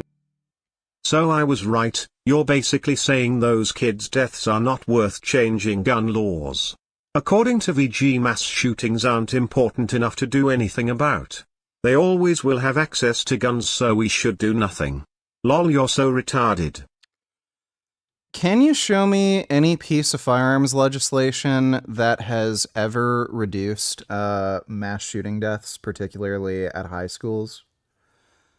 The only thing I can figure is increasing the minimum age to buy a firearm to like maybe 20, 21 when people are out of high school.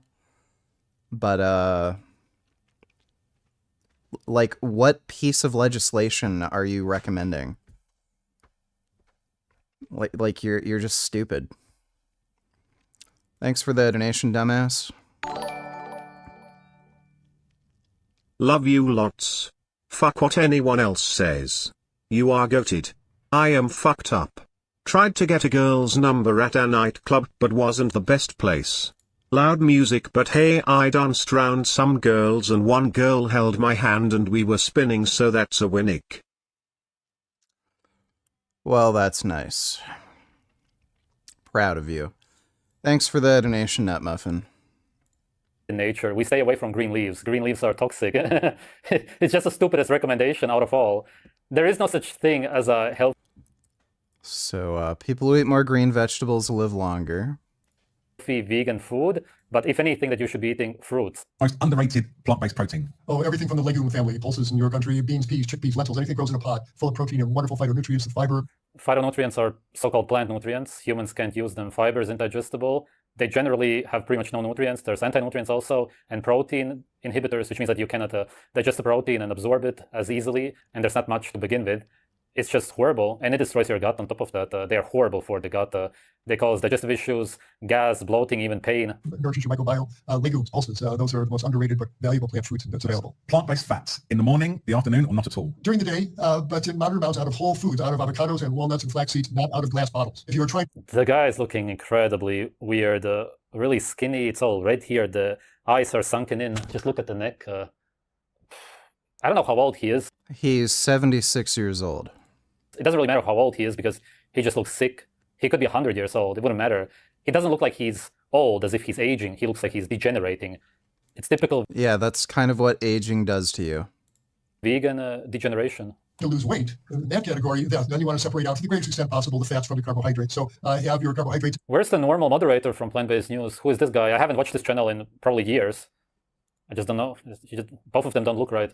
In the morning, you have your cereals, you have baked potatoes at lunch there. One is overweight from what it seems like, and the other one is underweight. It's as if vegans can't have a normal weight. But if you're going to be having fats, you have the walnuts and the avocados, put it on your salads or a tahini dressing on your broccoli in the evening. But serve that with a low carbohydrate meal. Almond milk, oat milk, or no milk? Oat milk. What scientific fact do you believe could convert even the most stubborn meat eater? If you have children or grandchildren and want them to have a livable world, then see the harm that industrial animal agriculture is inflicting upon your children. Realize that we've used meat eating up. We've used fishing up. It's time to go plant-based if you care about the future.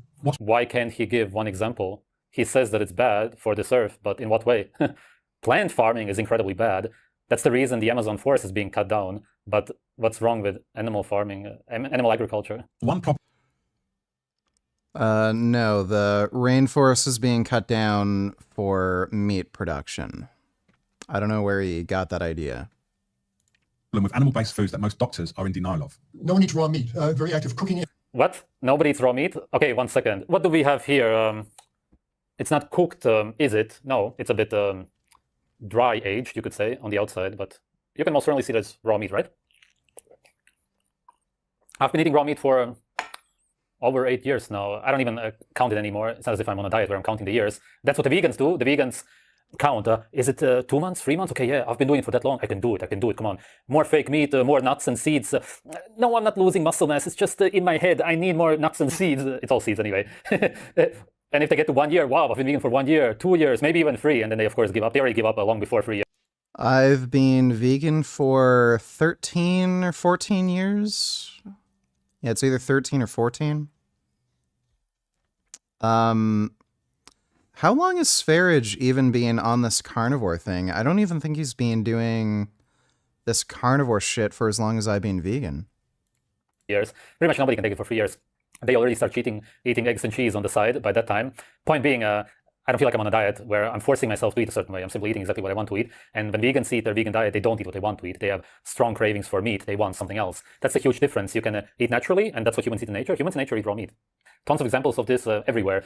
Still today, Siberia, Ethiopia, Japan, people eat raw meat everywhere. Even in Europe, in the restaurants, you will find people eating steak tartare, sushi, sashimi. Pretty much everybody on earth eats that. All of these people who say that they don't want to eat raw meat, no, raw meat, what? No, I'm not going to eat raw meat. The next day, they go and eat sushi with their friends. Literally raw meat. They're not even aware of what they're eating.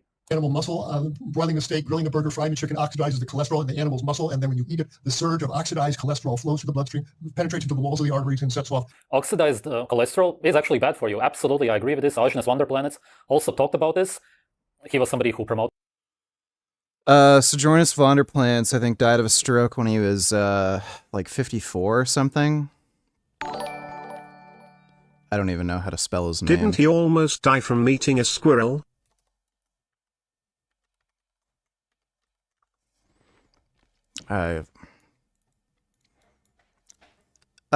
No, he almost died from eating raw bone marrow. That's what gave him the infection that almost killed him. Thanks for that donation, Grandam.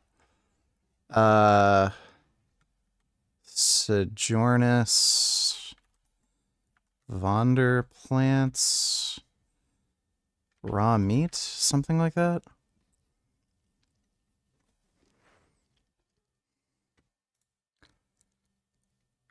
What? How do you, these stupid foreign names. Vonderplants. Raw meat diet? I don't know. Adjunus Vonderplants. There we go. April 17th, 1947 to 2013. So 2013 minus 1947. Fuck. Fuck.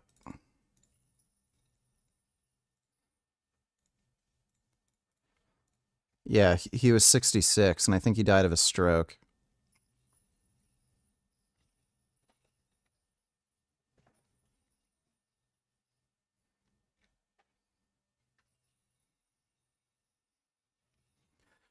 Oh no, in 2013, at his farmhouse in rural Thailand, he fell through a faulty balcony rail and died a few days later. Okay, I thought it was a stroke or something, but it was an accident.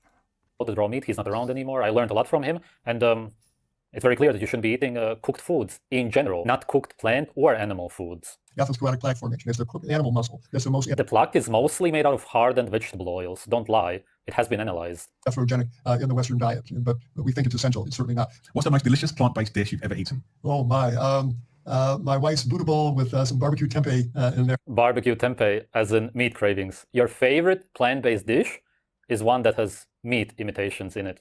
Bravo. Thanks for admitting. Tempeh is not a meat imitation. It. And brown quinoa, which I really enjoy. Yeah, I'm sure you enjoy brown quinoa. Why don't you try eating it raw then, in its natural state, if you like it? Or even if you cook it, do you eat it plain, without any sauces? I doubt it. If you could grow an unlimited supply of a plant-based food in your backyard, what would it be? It'd be kale or broccoli. It would be green, without question. Yes, of course, broccoli, a flower, literally a flower. Yeah, of course, that's what you want. You want an unlimited amount of broccoli. That's what human... This Dollar General Joe Dirt-looking motherfucker whose forehead needs its own area code is such a joke. It's amazing there are over 75,000 retards that actually subscribe to his channel. This planet really is filled with idiots. Fuck it, get high. Well, he had even more subscribers on his main channel before it got deleted. It's insane. He still has followers and supporters even after he tried to murder his ex-girlfriend and shit. He's also in support of child rape. Like, he's literally said raping children is a good thing. So, I don't know how the fuck this guy has anybody who supports him, but his community is filled with the most fucked up retarded degenerates imaginable. Thanks for the donation, Vegan Ninja. What are you animals doing? I hear somebody chewing on something. What are you doing? It's okay. Yeah, you want some rubs? I can give you some rubs. It's a good dog. Yeah, you're a good... Oh my god, do you guys see this? Oh, that's a special dog. Yeah, that's a good dog. Oh my god, that's a good dog. Oh yeah, that's a good dog. Dog, dog, dog, dog, dog. That's a good dog. Oh yes. Oh yes. That's a little sweetie. Oh, that's a good dog. Beings crave naturally green flowers. It tastes so wonderful, right? Makes you crave more flowers, kale, the oxalates in the kale, the kidney stones. We used to have this campaign from the Dairy Association, got milk, but nowadays got kale. How do you think the future of plant-based eating will evolve over the next decade? It's going to become more widely accepted for all sorts of reasons. The price is going to come down. There's going to be more acceptance of this among celebrities and sports. Yes, exactly, because it's an agenda. Of course, they are going to be pushing fake meat, lab-grown meat, and so on. This is all coming. You didn't understand that you fell into an agenda? That you're part of pushing the agenda of a lot of governments? Oh, you really didn't get it. I hope that you now understand. That's what veganism is about, by the way. You are being used, your tools, to push an agenda. I hope that you get it now, at last. After 80% of the vegans from 5 years ago even have quit already because of health issues. Sports stars that are going to be going plant-based and feeling good and talking about it on social media. Yes, that's why the celebrities, even though they were probably paid to promote it, still ended up quitting. Which celebrities still eat a vegan diet from years ago? Maybe there is one, maybe there's two. But again, in this case, even over 90% of them have quit. Over 80% of the YouTubers quit, and over 90% of the celebrities that were promoting a vegan diet have quit ever since. How does that not tell you that it's not the right diet for humans? Etc. And the young people who have this great environmental awareness, when it dawns on them that meat-based burger they're eating is destroying the forest, that the kids are going to stop eating it. And it's just going to become more and more naturally accepted. There's going to be more and more veggie restaurants, more and more restaurants going plant-based. And it'll just kind of quietly... Yes, because they are pushing an agenda. They are buying up the farmland. They are forcing people out of their farms. Literally, that's what's going on in Europe. In some places in the US already, that's what's going on. People are not willingly changing to a plant-based diet. It's literally the government's forcing them to do it. It happened from the bottom up, not from the top down. The government's not going to mandate. No one is forcing anybody to be on a plant-based diet. The government will follow our buying habits, and so will the corporations. So it's not at all like that. The government dictates what you can buy. Is he saying that the government listens to what the people want, as if the government is for the people? Is he actually absolutely delusional? Oh, he is, because he eats a vegan diet, but that's a different level of delusion. People get more educated and go plant-based in their choices. The corporations and the government will follow. It's literally a grassroots movement. I can really see that. What advice would you give to someone who wants to quit meat today? Start with one meal. Convince yourself that you can make it through a dinner without any animal products. Pick your favorite meal. You like pasta, spaghetti with meatballs. We'll try spaghetti with vegetables and mushrooms instead. And nice tomato sauce. You'll enjoy it. I made it through. That doesn't make any sense. The reason you would use mushrooms is to imitate the texture, you can't really say the taste, of meat, but if you put enough sauces and whatever on it, the same way he makes the barbecue tofu, you would try to trick your senses into believing that it is actually meat. But then you're just saying that you want the meat, but you're trying to trick your senses into eating something else and believing that that's meat instead. It doesn't make any sense. When's the next collab? I have no idea. If human beings would naturally want to eat plants, then they would simply go to a bush or a tree and eat the leaves. But nobody does that. They don't understand how contradictory it is what they're saying. The best meal to skip if you want to do intermittent fasting? I would ordinarily say breakfast, but now there's Joel Kahn and others are saying, no, we need to be eating breakfast, and there's some evidence that supports. You simply need to eat when you want to eat. That's it. That's how every animal does it. You don't need any so-called evidence or studies to tell you when you're supposed to eat. That's slave behavior. You sure don't want a heavy dinner at 8 in the evening, and so late evening meals really should go there. Have your main heavy meal midday, and just a very light, just a salad or bowl of soup for evening snack, and some fruit after that. Get rid of the really heavy breakfast at the beginning and/or the heavy dinner at the end of the day. The ultimate plant-based smoothie, what goes in it? 3 ingredients. Greens, and greens. Loaded the blender up with 2/3, just packet full of baby broccoli, baby bok choy, baby kale leaves. You can buy tubs of them. Load it up there. Put in a quarter cup of ground flax seeds and some almond milk for liquid. 1 banana or an apple so it doesn't taste like lawn clippings. But basically, wow, he admits that it tastes horrible. That's why you should add the banana, which is what all of the vegans do. Can you even call this a delusion? Is it not a mental illness? If you say that what's healthy is what tastes bad, fill up the blender with mostly what tastes bad, which means that naturally your senses are telling you not to eat it, but then add a banana to cover up the taste, because in reality it is healthy. This is coming from a guy who eats rotten meat out of a jar. So, like, let me see. His old channel was deleted, but I'm sure I can still find some clips. Sv3rige, rotten meat.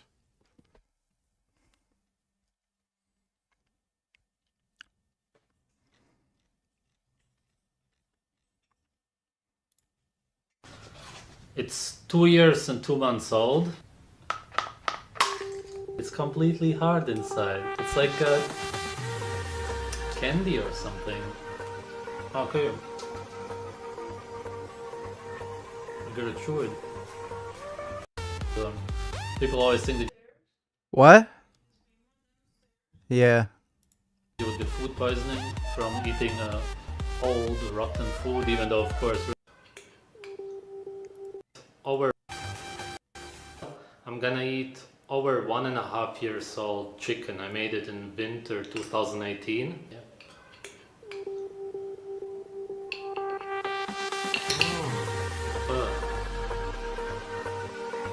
This is the fat.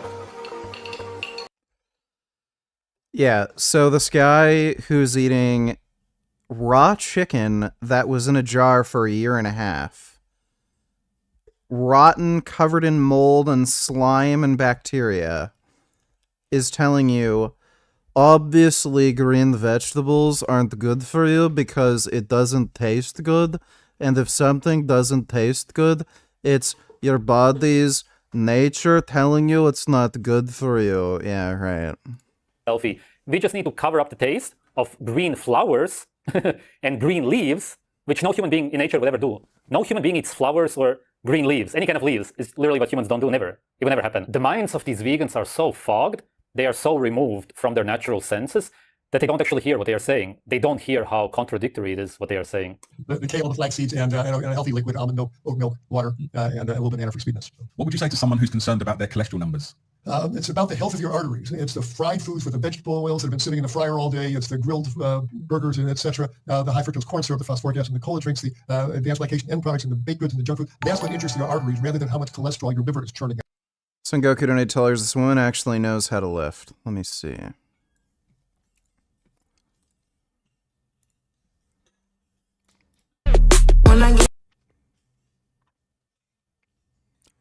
Yeah, she's pretty strong. That's a nice big round butt.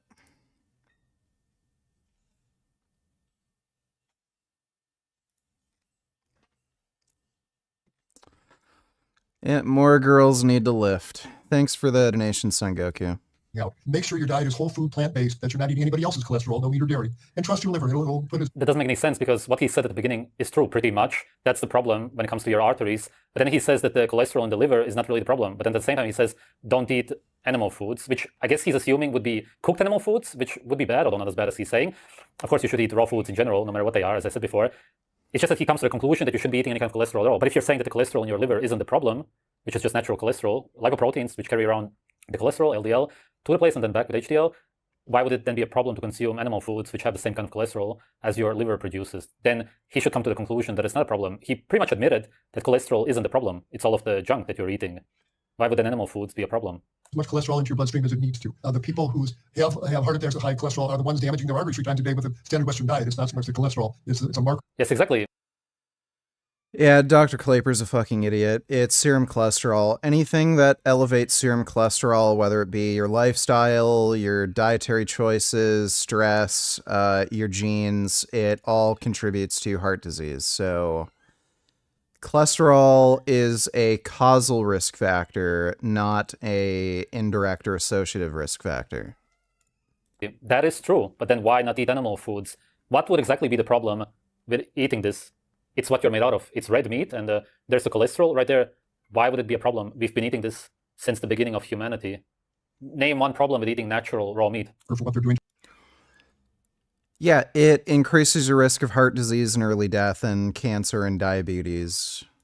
The artery walls. Got it. What was your most challenging part of your transition to a plant-based diet? 3 or 4 years in, I developed tremendous meat cravings, and I put some fish back into my diet to see if it would make any difference. Oh, wow. Wow. And that's funny because fish has more cholesterol, usually, depending on what kind of fish you eat, of course, than red meat. Again, depending on which cut you're eating, but overall, it's going to be like that. And then he's, of course, against cholesterol in general. But a lot of these vegans, plant-based people will cheat with fish, but they will eat fish because they believe that fish is better, even though by their definition, it would be worse, even though, of course, there's nothing wrong with it.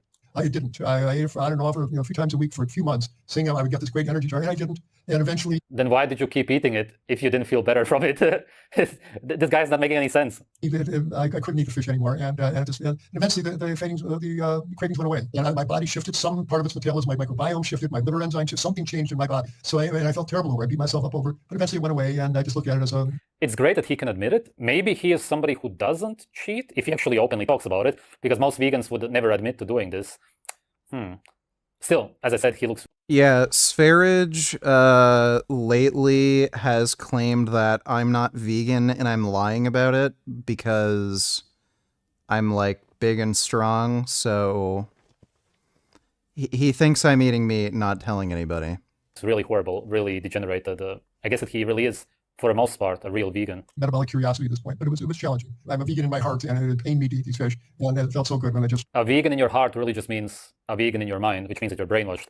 You want to eat meat, that's why you have the cravings. It's literally you, your body, asking for it. You want the nutrients, and there's over 15 micronutrients which are not found in plants. Obviously, you crave the fish for a reason. You didn't crave the fish, you probably craved red meat, but you, because of your brainwashed mind, talked yourself into at least eating fish. In reality, you just wanted to eat a lot of animal foods.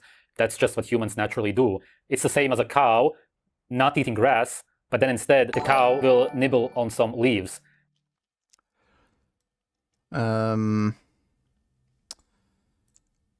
Anonymous donated $3. What would you rate Zendaya? I'd rate Zendaya a 6 out of 10. A lot of people hype up Zendaya, but honestly, I don't see the hype. I feel like I walk outside and I see...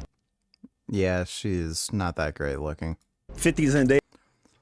She has the body of a 12-year-old. I don't find her attractive at all. Is every day. She's an amazing actress, but in terms of hyping her up and for her being a bad B, I don't know about that one, man. I think she's like a 6.5 max. What would you rate Sydney Sweeney? I would rate Sydney Sweeney a solid 7.5 out of 10. I like her acting. Her personality is sweet. Nothing really special, but like I said, I do like her acting, so I rate her like a 7.5. What would you rate Kendall? She's definitely a lot better looking than Zendaya. She actually looks like an adult. Jenner. I would say like a 7.5, maybe an 8 out of 10. I mean, she is a model, so clearly she has looks going for her. I think her sister's got her beat for sure. I'm gonna have to give her a 7.5. What would you rate Lori Harvey? That's a solid 8.5, pushing 9. Michael B. Jordan, all the other boyfriends, I see exactly why they decide to be in a relationship with her. She's very attractive to me. However, the only thing that will bring her down outside of beauty is just how toxic she is, her personality based on what I've seen, but she's definitely really attractive.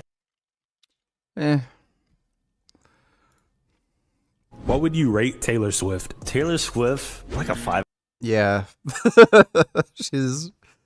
She's not great looking. Out of 10, like very average. Nothing special about her, but she's not ugly at the same time. So yeah, 5 out of 10. What would you rate Kylie Jenner? I would say 8.5. I've always found Kylie Jenner attractive, especially when she started making...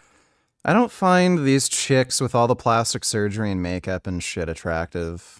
I would not pay any attention to this woman in public.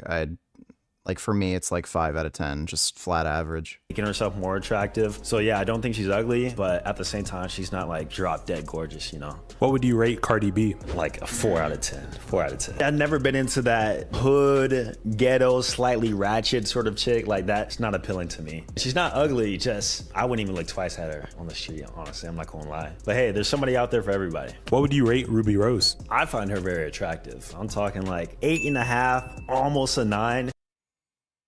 She's got a pretty face, not my type either. I mean, there's a reason why she was a vixen early on in the Migos music video. There's a reason why all these rappers and celebrities want to get with her. She's very attractive. She has a nice fit body. She has a nice face. I like her skin, everything about her. I think she's the most attractive one out. Thanks for the donation, Anonymous. Alan Wilsey, Donators, start at 512. Your thoughts on this, especially in regards to seitan not being that absorbed for protein synthesis. Folks, hello. I've already reacted to this video before. The DIAS scoring system is completely arbitrary, and the way they set up the scoring system, it heavily biases animal-based foods, even though plant options are highly bioavailable.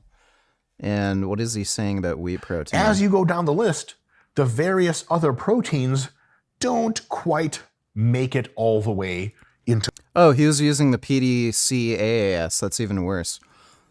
So, the PDC-AAS, it doesn't look at true ileal digestibility. If you look at true ileal digestibility, wheat gluten or gluten protein, it's highly bioavailable. It's comparable to, like, chicken.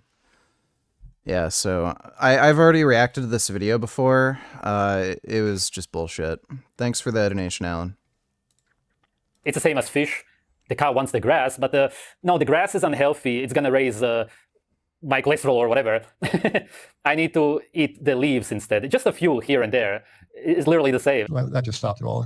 Nothing bad happened. Probably a lot of good happened from it, and you know it. What's one plant-based food you don't enjoy? Well, I'm not a fan of parsley or radishes. And I just radishes have a pretty strong taste. I never liked them, even as a kid. Obviously, how could you even? I really like radishes. Radishes are nice. And parsley, of course. Parsley is inedible. Yeah, parsley's just that sucks. How could you possibly like it? But you advocate for eating green leaves. The video is insanely contradictory overall. I knows that. It's another plate. She puts it on the salad there. If you could have dinner with any plant-based advocate, who would it be? Oh, Earthling Ed. He is brilliant. I just love his discourses and how fearless he is. He's so sure about how the right... He is very fearless. He's a true fighter. He's a real man. You know, so being vegan, that he'll take on any opponent with any viewpoint. Take on any opponent. I went to his restaurant. They didn't even let us in. They all hid inside. And the guy was nowhere to be seen. And they threw broccoli at us from the windows upstairs. Seriously, this actually happened years ago. That guy hides from any real debate. He would never debate me. He knows that I would destroy all of his arguments. He knows, you know, the Texas Rangers, I've told them, they have a saying, there's no stopping a man who knows he's right and keeps on coming. How do you handle criticisms about plant-based diets? It's from an ignorance point of view, and they just don't know. They're still asleep. And you do what you can do. The best thing I can do is be a good example. The best argument against a vegan diet, I don't know what he means by plant-based diet. Plant-based means that you're plant-based. Vegan means that you eat 100% plant foods. If you eat fish, you're plant-based. Maybe you could say, not even if you eat as much fish as he did. Point being, plants don't have over 15 micronutrients. That's the best argument. It leads to malnutrition. That's why you need supplements, and the supplements don't work, which is why after a while, whether it takes months or years, you realize that a vegan diet doesn't work, and that's why you go back to eating animal foods. And that's why over 80% of the YouTubers who used to make videos about veganism have quit veganism since then. It's not a sustainable diet, health-wise, and in general. And love them and realize what we're all living. Is it abnormal to be conventionally attractive and still have insecurities and low confidence when it comes to talking to the opposite sex? So even if you're 6 feet tall, ripped and jacked, still having confidence issues? Yes, that is very normal. You might actually find the best looking people are often some of the most insecure. Because the reason they're so good looking is because they're insecure, so they put a lot of time and attention into maximizing how good they look. So, like, they'll have a really good diet, they'll exercise a lot, they'll dress really nice. And the reason they put so much effort into the way they look is because they're insecure. Thanks for the donation, though, Son Goku. Living in this storm of misinformation, and it's so easy to get seduced. And people love to, as Dr. McDougall says, they love to hear good news about bad habits. You know, anything that reinforces it's okay to be eating meat, it's okay to be eating sugar. Well, okay, and they get seduced by that, and I have compassion for them. You just speak your truth quietly and sincerely, and be a good example, and they'll see or they won't see. But that's not up to us. You Ironic. do the best you can, and love them anyway. Overall, the message that I get out of this video, and this is what you should also be able to see if you're a vegan, is that the guy was not doing good. That's why he was craving the fish. And of course, other animal foods, he was generally craving animal foods because, as I said, plants don't have over 50 micronutrients. It has to lead to malnutrition, and even besides the micronutrients, even macronutrient-wise, it's really hard to get what you want. And that's just because generally, naturally, we are supposed to eat animal foods. That's just what all humans eat in nature. The vegan diet is something very new. It only came about pretty much 15 years ago. There were a few vegans before that, but that's when it got popular because of the internet, mostly because of YouTube. And as I said, the YouTubers from back in the day, most of them have quit, and that should say everything, because these Yet I am still here. guys were hardcore vegans saying that they will never quit veganism. Some of them had t-shirts saying vegan for life. It was all cool up until all of the health issues arrived. It wasn't simply only depression, not feeling well, as in some kind of mental issues. It was very, very severe digestive issues, IBS, Crohn's disease. They actually had pain, bleeding through the I'm not going to say the whole word. Some had eyesight issues. As I said before, they can't keep up a normal natural weight, which is why some of them became overweight, although most of them became underweight, actually emaciated. Some actually developed tumors. Like, what sense does this make? Sv3rige is claiming that a vegan diet will either cause you to be underweight or overweight. How? Just, how can it... How is a vegan diet preventing somebody from being somewhere in the middle where they're normal weight, but they can very easily be overweight or underweight? It's just fucking retarded. Kid Boo donated $2. Let me see. Trump shooter identified. The Trump shooter was identified as a boy. Thomas Matthew Crooks, 20 years old, Butler resident, according to the New York Post. Won't be the last. These people are completely deranged, out of control, brainwashed lunatics, leftist media. So... Oh, soy boy Thomas Matthew. Thomas Matthew Crooks. See if we can find some stuff about him.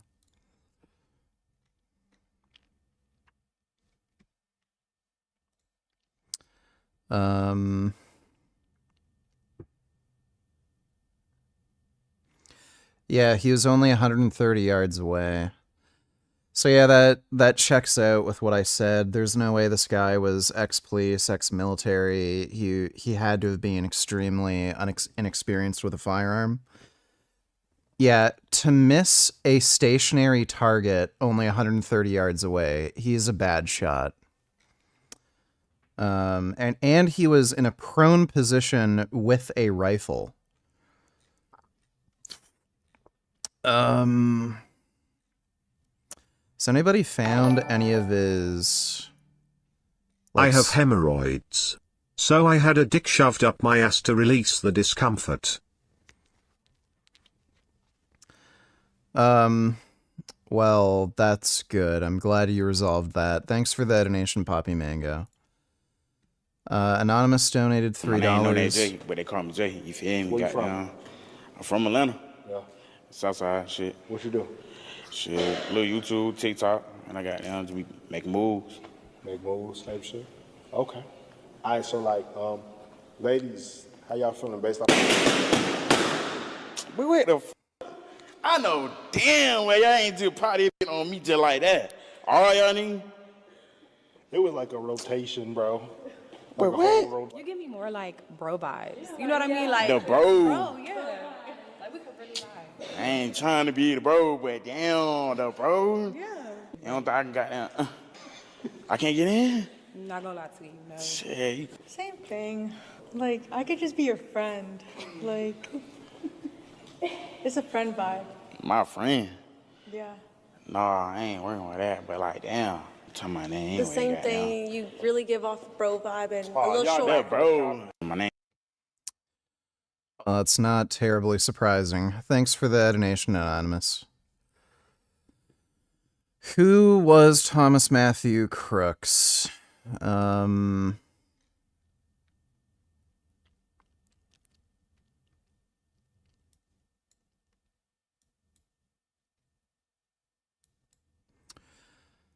Several media outlets cited images provided by law enforcement sources to report that the suspect was downed after Secret Service agents shot back at him.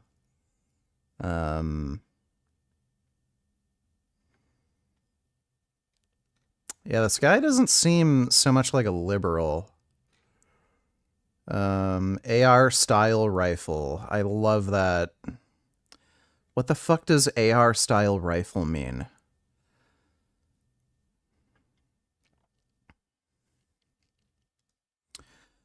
No one seems to, as of yet, see any sort of political affiliation with this guy.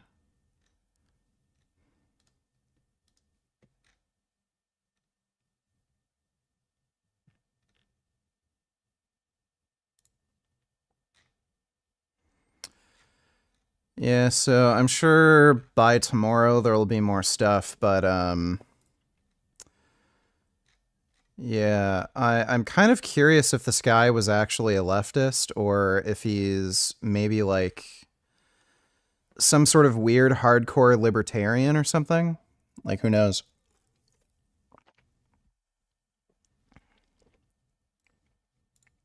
There's still some cases of that going on right now. Crazy stuff.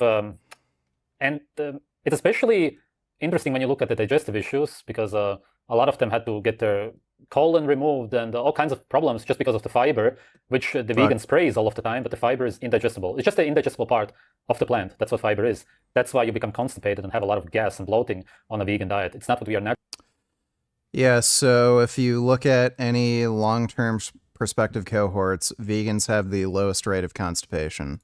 Actually supposed to eat. The less fiber you eat, the less problems you will have digestive-wise, and the better you will feel overall. It's interesting to see that this guy is still continuing pushing a vegan diet, but the video is not even very popular. I don't think that many people are really still falling for the vegan diet. They just need to realize that it's dead. That's why most people quit. Thanks for watching. Well, Sv3rige is still an idiot.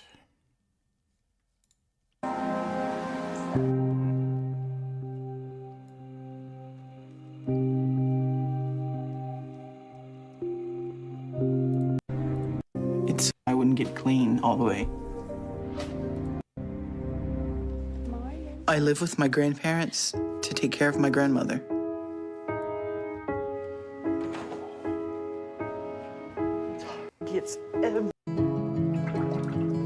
I'm hungry. I don't know why I woke up so hungry today. I've always loved food. As far back as I can remember, food has always been there for me. What the fuck? Oh my god. He deep fries his bacon. She eats too much and pretty good size portions. And we eat a lot of fried foods. Food is my comfort blanket. When I eat food, I don't have to think about potato chips. Okay. potatoes any kind of way. All right, so that's your downfall is potato. Yeah, I could surgery. They're with me. I'm so. How can it? Oh, there you go, man. He has.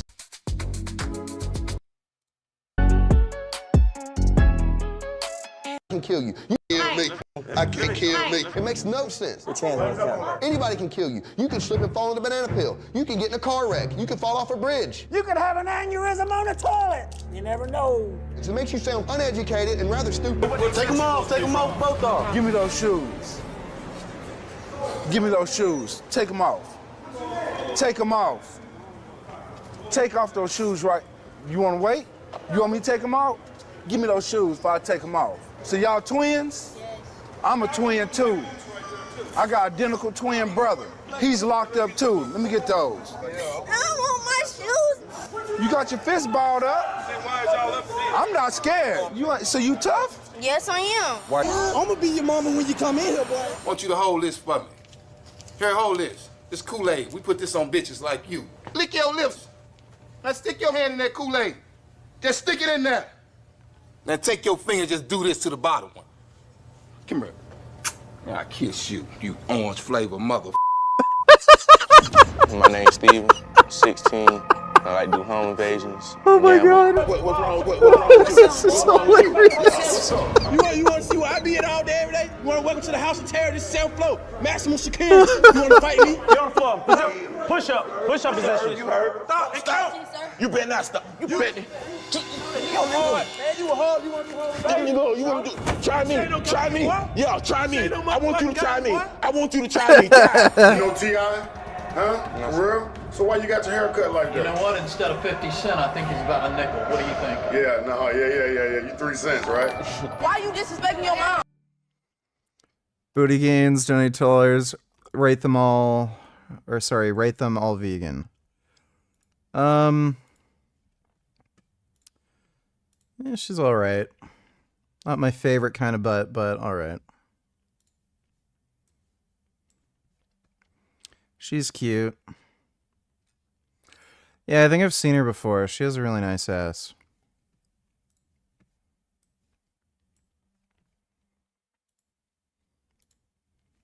Not really my type.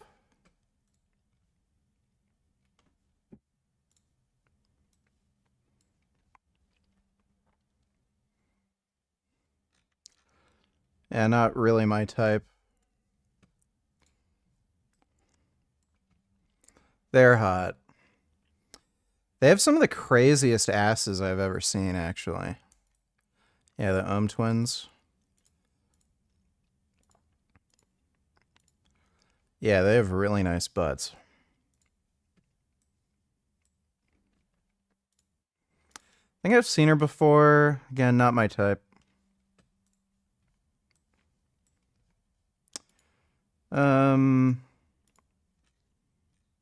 Not my type.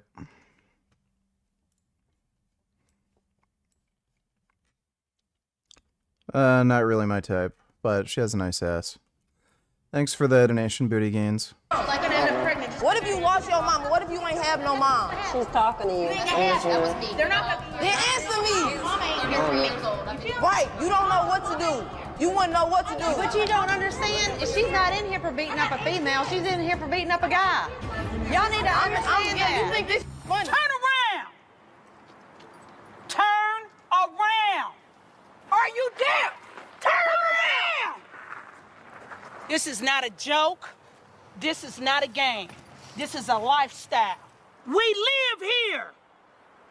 Once you here, you're only a number. Who's talking to you? You are. Then look at me and pay attention.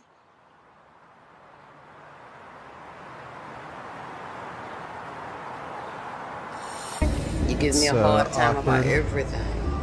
You don't want to do your room. You don't want to do housework. You don't want to do yard work. And I just want you to stay here just for a little while. Yeah. So we can No. Come on. Let's go. I would not want to be in jail because you can get beat up, raped, and you can get hurt. I also would not want to be in jail because it's not the life for me. Do you really think that I should take you home today? Yes. Jail is a bad place to be in because it kind of smells funny. So you like to fight, homie? That's what you like to do, huh? Little bitch. You's a bitch, homie. You's a Pop-Tart. I see right through you, homie. My number is 110-330-1808. I want these kids to know right now they got a chance. Y'all is glossy. Y'all is glossy, homie. You's a Pop-Tart. You sweet in the middle, homie. You soft. Pop-Tart, you got the decorations just like the Pop-Tarts. You Pop-Tarted out. You think you hard? Everybody understand what a jumping jack is? Yes, sir. I can't hear you. Yes, sir. Jumping jacks. Ready? Exercise, go. Hunt, toe, hike. Hunt, toe, hike. Hunt, toe, hike. Hunt, toe, hike. I can't hear you. Toe. Zero. Who told you to stop? My pants. Who told you to stop? I don't care about your pants. You better make sure they stay up. Is it clear? Yes, sir. Ready? Exercise, go. Hunt, toe, hike. Are you too tough to talk, huh? My name is Brinley. I'm 17. I'm the nicest person ever. Yeah, I'll bite your nose off if you was up in here. So you bring up in here. You want to do something? Make a move. I can't stop your takeoff, but I'm gonna crash your landing. My name's Ethan and I'm 13 and I got in trouble for throwing books at teachers, disrespecting teachers, cussing out teachers, and fighting. You don't think you're gonna cry? Nope. I think yours. We're different. You're you and I'm me and I'm not gonna be scared. Why are you smirking? Don't make me come across this county. I don't know. Why did you smirk at me? He says he don't know. You can't speak up, can you? Are you smirking Why can't you at speak me? up? Did you smirk because you think I'm funny? Did you smirk because you think I'm a jackass? How in the hell are you going to steal from an old woman? Go ahead, wipe your little eyes. Go right ahead. Go right ahead. Boo-hoo-hoo. These guys want you. They want you. They're all fighting over you.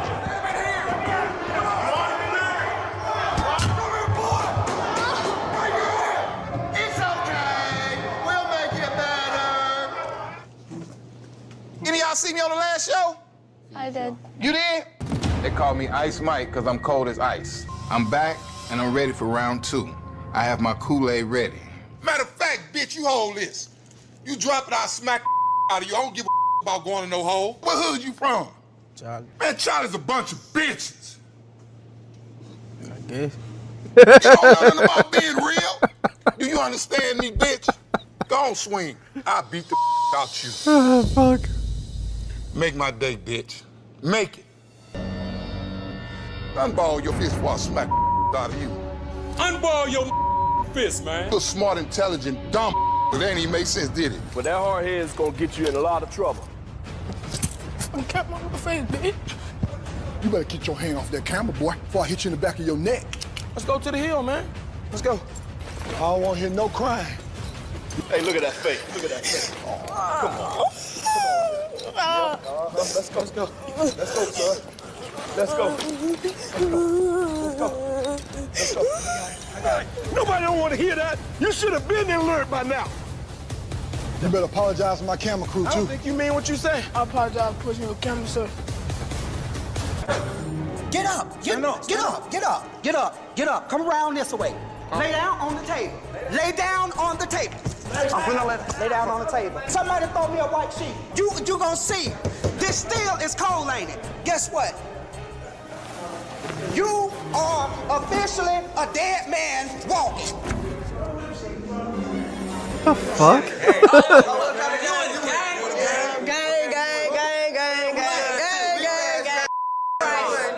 I see tough cause we behind these bars. All right. You tough cause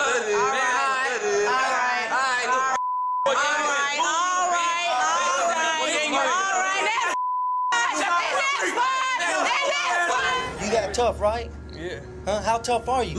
Show me. Yeah. Show me. We're gonna be laughing at you when you start crying later on. We break you down. Why don't you show me? Huh? Let it happen. You soft, boy. Scared. You soft. Get away from me. What you gonna do? You're already crying. Look at you. What you gonna do What about I tell you, I'm gonna laugh at you now. What you gonna do about it? You gonna do What you gonna do? Shut up. Hey! See?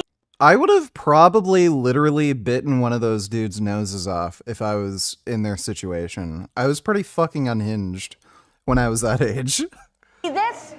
This keep the mice out from eating up everything I got. The mice in here look like cats. Because they eat. They eat. You want to live like this? Every day I gotta wash The mice look like cats because they eat. my socks, my underwears in the shower. Mm-hmm. You look like Vikings. Let me... No. You wanna know what happened on the set? I ain't never seen you nowhere on the west or the east. Get your ass up on your push-ups. You 60 for the set. Right here we hit 60 for the set, homie. Get your ass up. Get your ass up, homie. Get your ass up, homie. You ain't hard. You ain't hard, homie. You ain't hard. I'll knock your ass out, homie. Why you ain't going there? Huh? Oh, he said y'all. He said y'all. We gonna find out who's gonna be on the knee. You in. Come on, that's where you want to be. That's where you want to be.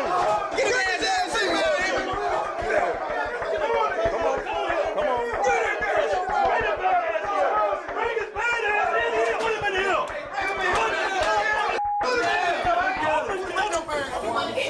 I want you to say one Corporal Kano. One Corporal Kano. Two Corporal Kano. Hey, cover up. Cover up. Cover up. Turn around. Turn around. Put handcuffs on her. That's all you can do. The wrong thing to do. Yep. That's under arrest. You got something on your mind? You know what you need to do, right? Yeah. What? Oh! What? Keep running your eyes, you might get stuck like that one day. Yeah. Keep trying. That's what's up. Yeah, that's what's up. That's what's up. All right. Say something. You look like you want to do something. I mean, I'm right here. Ain't no space and opportunity, homeboy. They call me Lil D on the streets or whatnot.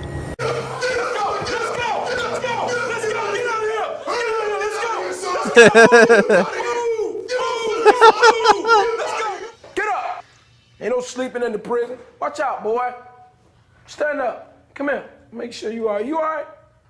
You know where you at? Huh? Where you at? Where are you, sir? Hold your head up. Boy, he was sleeping good. Mom, go ahead and back up. I'm gonna be more in your face. I don't give a crap. I don't care. Hitting your mom. She takes care of you no matter what. Puts a roof over your head, buys that clothes you got on, and you're gonna hit her? On my face. I will stay in your face all day long.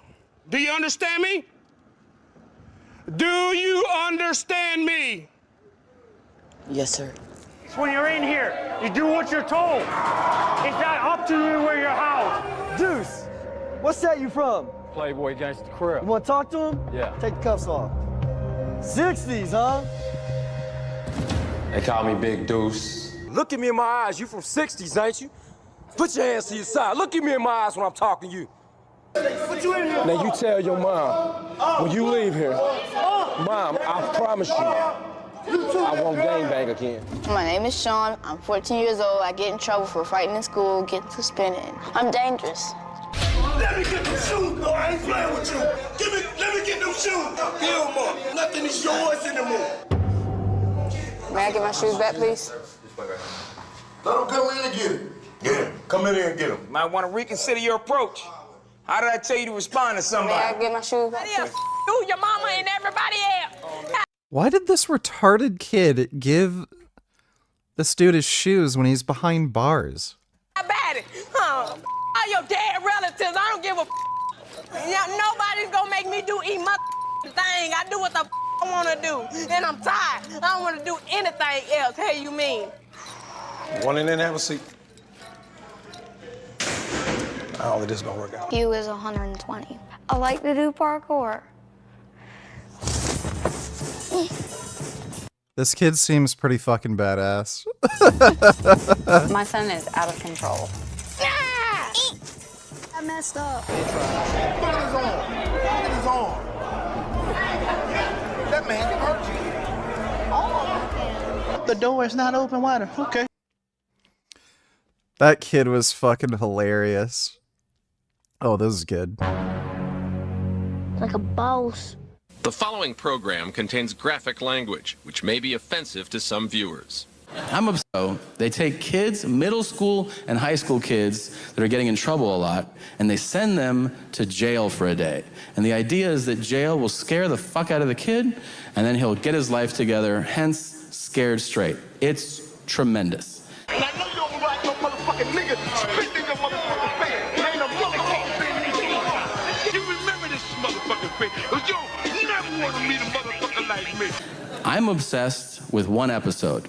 It aired once in 1999. Here's what's great. It aired uncensored, which is bananas. And in this episode, they did not send the kids to jail like they normally do. Instead, they sent them to a maximum security penitentiary. These teenagers are going to prison, just to visit this time. 12 of them have been brought here today by their probation officers and counselors. They think it's just another field trip. And those prisoners verbally assaulted these kids into crying a lot. And it's the funniest shit I have ever seen in my life. Crazy Chris. They call me Crazy Chris, motherfucker. That's right, Crazy Chris, the Nightmare Man. Chris has scars on his face, and the screen freezes, and it says, Chris killed 6 people, and he's doing a double life sentence. Like, this dude is so bad that when he dies and he's reincarnated, that guy's doing life in prison also. Dude, why would you put these people around kids? It's just insane. Like, how did they not get sued? So, this is a bad motherfucker right here. The kids are like squatting around, and Chris is like, hey, my name's Crazy Chris. And from now on, you will see me in your nightmares. And the kids are like, what the fuck? Like, I'm 12, don't talk to me like that, man, that's crazy. And then he goes, if I ever see you again, I'll take a bite out of each of you. And they're like, all right, we're all reformed now, thank you very much. You walk in here, watch this face. Look at this face, good. There's somebody like me waiting. He's got a fork and a knife, and the spit is dripping down his mouth like the cartoons. We will eat you alive. Like, Jesus, but they can't leave. The next guy comes up to him and he goes, hold my pocket. Hold my pocket. Hold on to this, motherfucker. Hold on to my motherfucker. White dog to get killed, motherfucker. And you walk with me, motherfucker. And he makes kids walk around holding the inside of his pocket. You understand? So he walks and then they're like, I don't know what you know about prison, but if you're holding on to another dude's pocket, it's gonna be a rough day, all right? Not only is this guy making kids hold his, he's talking ridiculous shit to middle schoolers. There's one episode of Scared Straight where there was this fucking ridiculously jacked black dude. I've never seen a fucking guy so fucking jacked who wasn't on steroids. It was crazy. Like, I don't even know if this guy has access to, like, a weight room or something, but he was so fucking gigantic. Yeah, this is the guy, I think. Yeah, who the fuck is this? 28 motherfucking years, man. Ain't never going no motherfucking comrades, man. Look at this guy's fucking traps. Like, it makes no sense. This shit hurts, man. How in the fuck you can get in that little ass cell over there and do all your motherfucking life in that motherfucker? How can you do it? How can you do it, boy? You can't. I ain't got nothing. No mother, no father, no brothers and sisters. I'm in this motherfucker and I fucked up. And you motherfuckers want to keep doing that shit. That's why when I get on this motherfucking stage and get to talking to y'all, I want you to feel this motherfucking shit. I want you to feel how I feel being this motherfucker. They've been locked up 28 motherfucking years, man. Ain't never going no motherfucking where. I'm here for the rest of my goddamn life. And they just like me, man. And you motherfuckers want to come in this shit. You want to fuck your life up. You want to keep doing all that disrespecting shit. Look at this shit. Come here, little boy. Get up. Come here. The little guy on the corner. Yeah, I don't understand. Like, I don't even know if this guy has access to a weight room. And even if he did, like, how the fuck is he that jacked? Get him, ass over here. Look at this.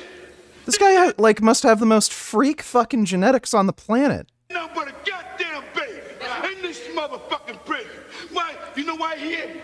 Because there's motherfuckers like you and the rest of you motherfuckers that be telling these little ass kids how to fuck their life up instead of telling them to go the right goddamn way, man. Because they ain't got no motherfucking business in the motherfucking prison like this. And you motherfuckers want to keep doing all that bullshit. Now, I ask this little boy, look at me, little boy, what the fuck you doing in my house today? And if you tell me a motherfucking lie, I'm gonna moose your motherfucking face up. Now, why is you here? You messed up. You got to stop acting all like you doing, boy. That's what you... Was Cali Muscle on Murray Povich? I thought it was Jerry Springer. Let me see. Cali Muscle Murray Povich. I thought it was Jerry Springer. Oh no, he was on Murray Povich.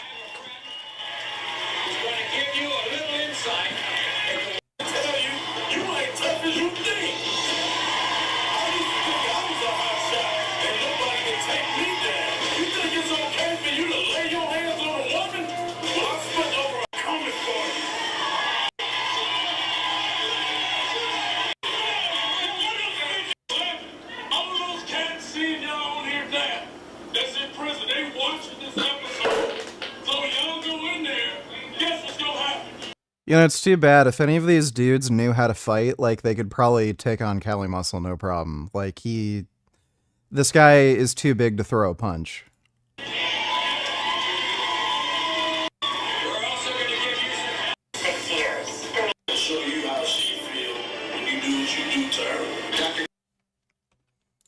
Who you stealing from?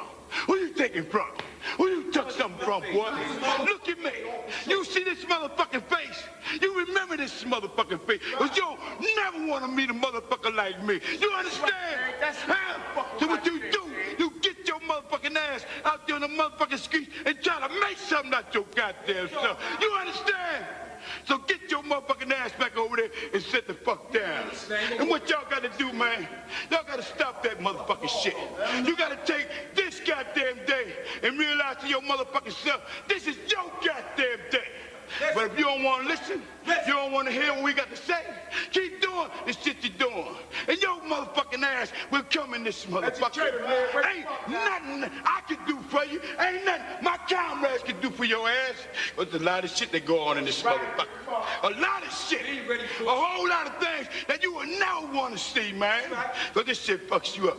I sit in that goddamn cell at night, real goddamn tears come out my motherfucking eye, man. This shit hurts real bad, man.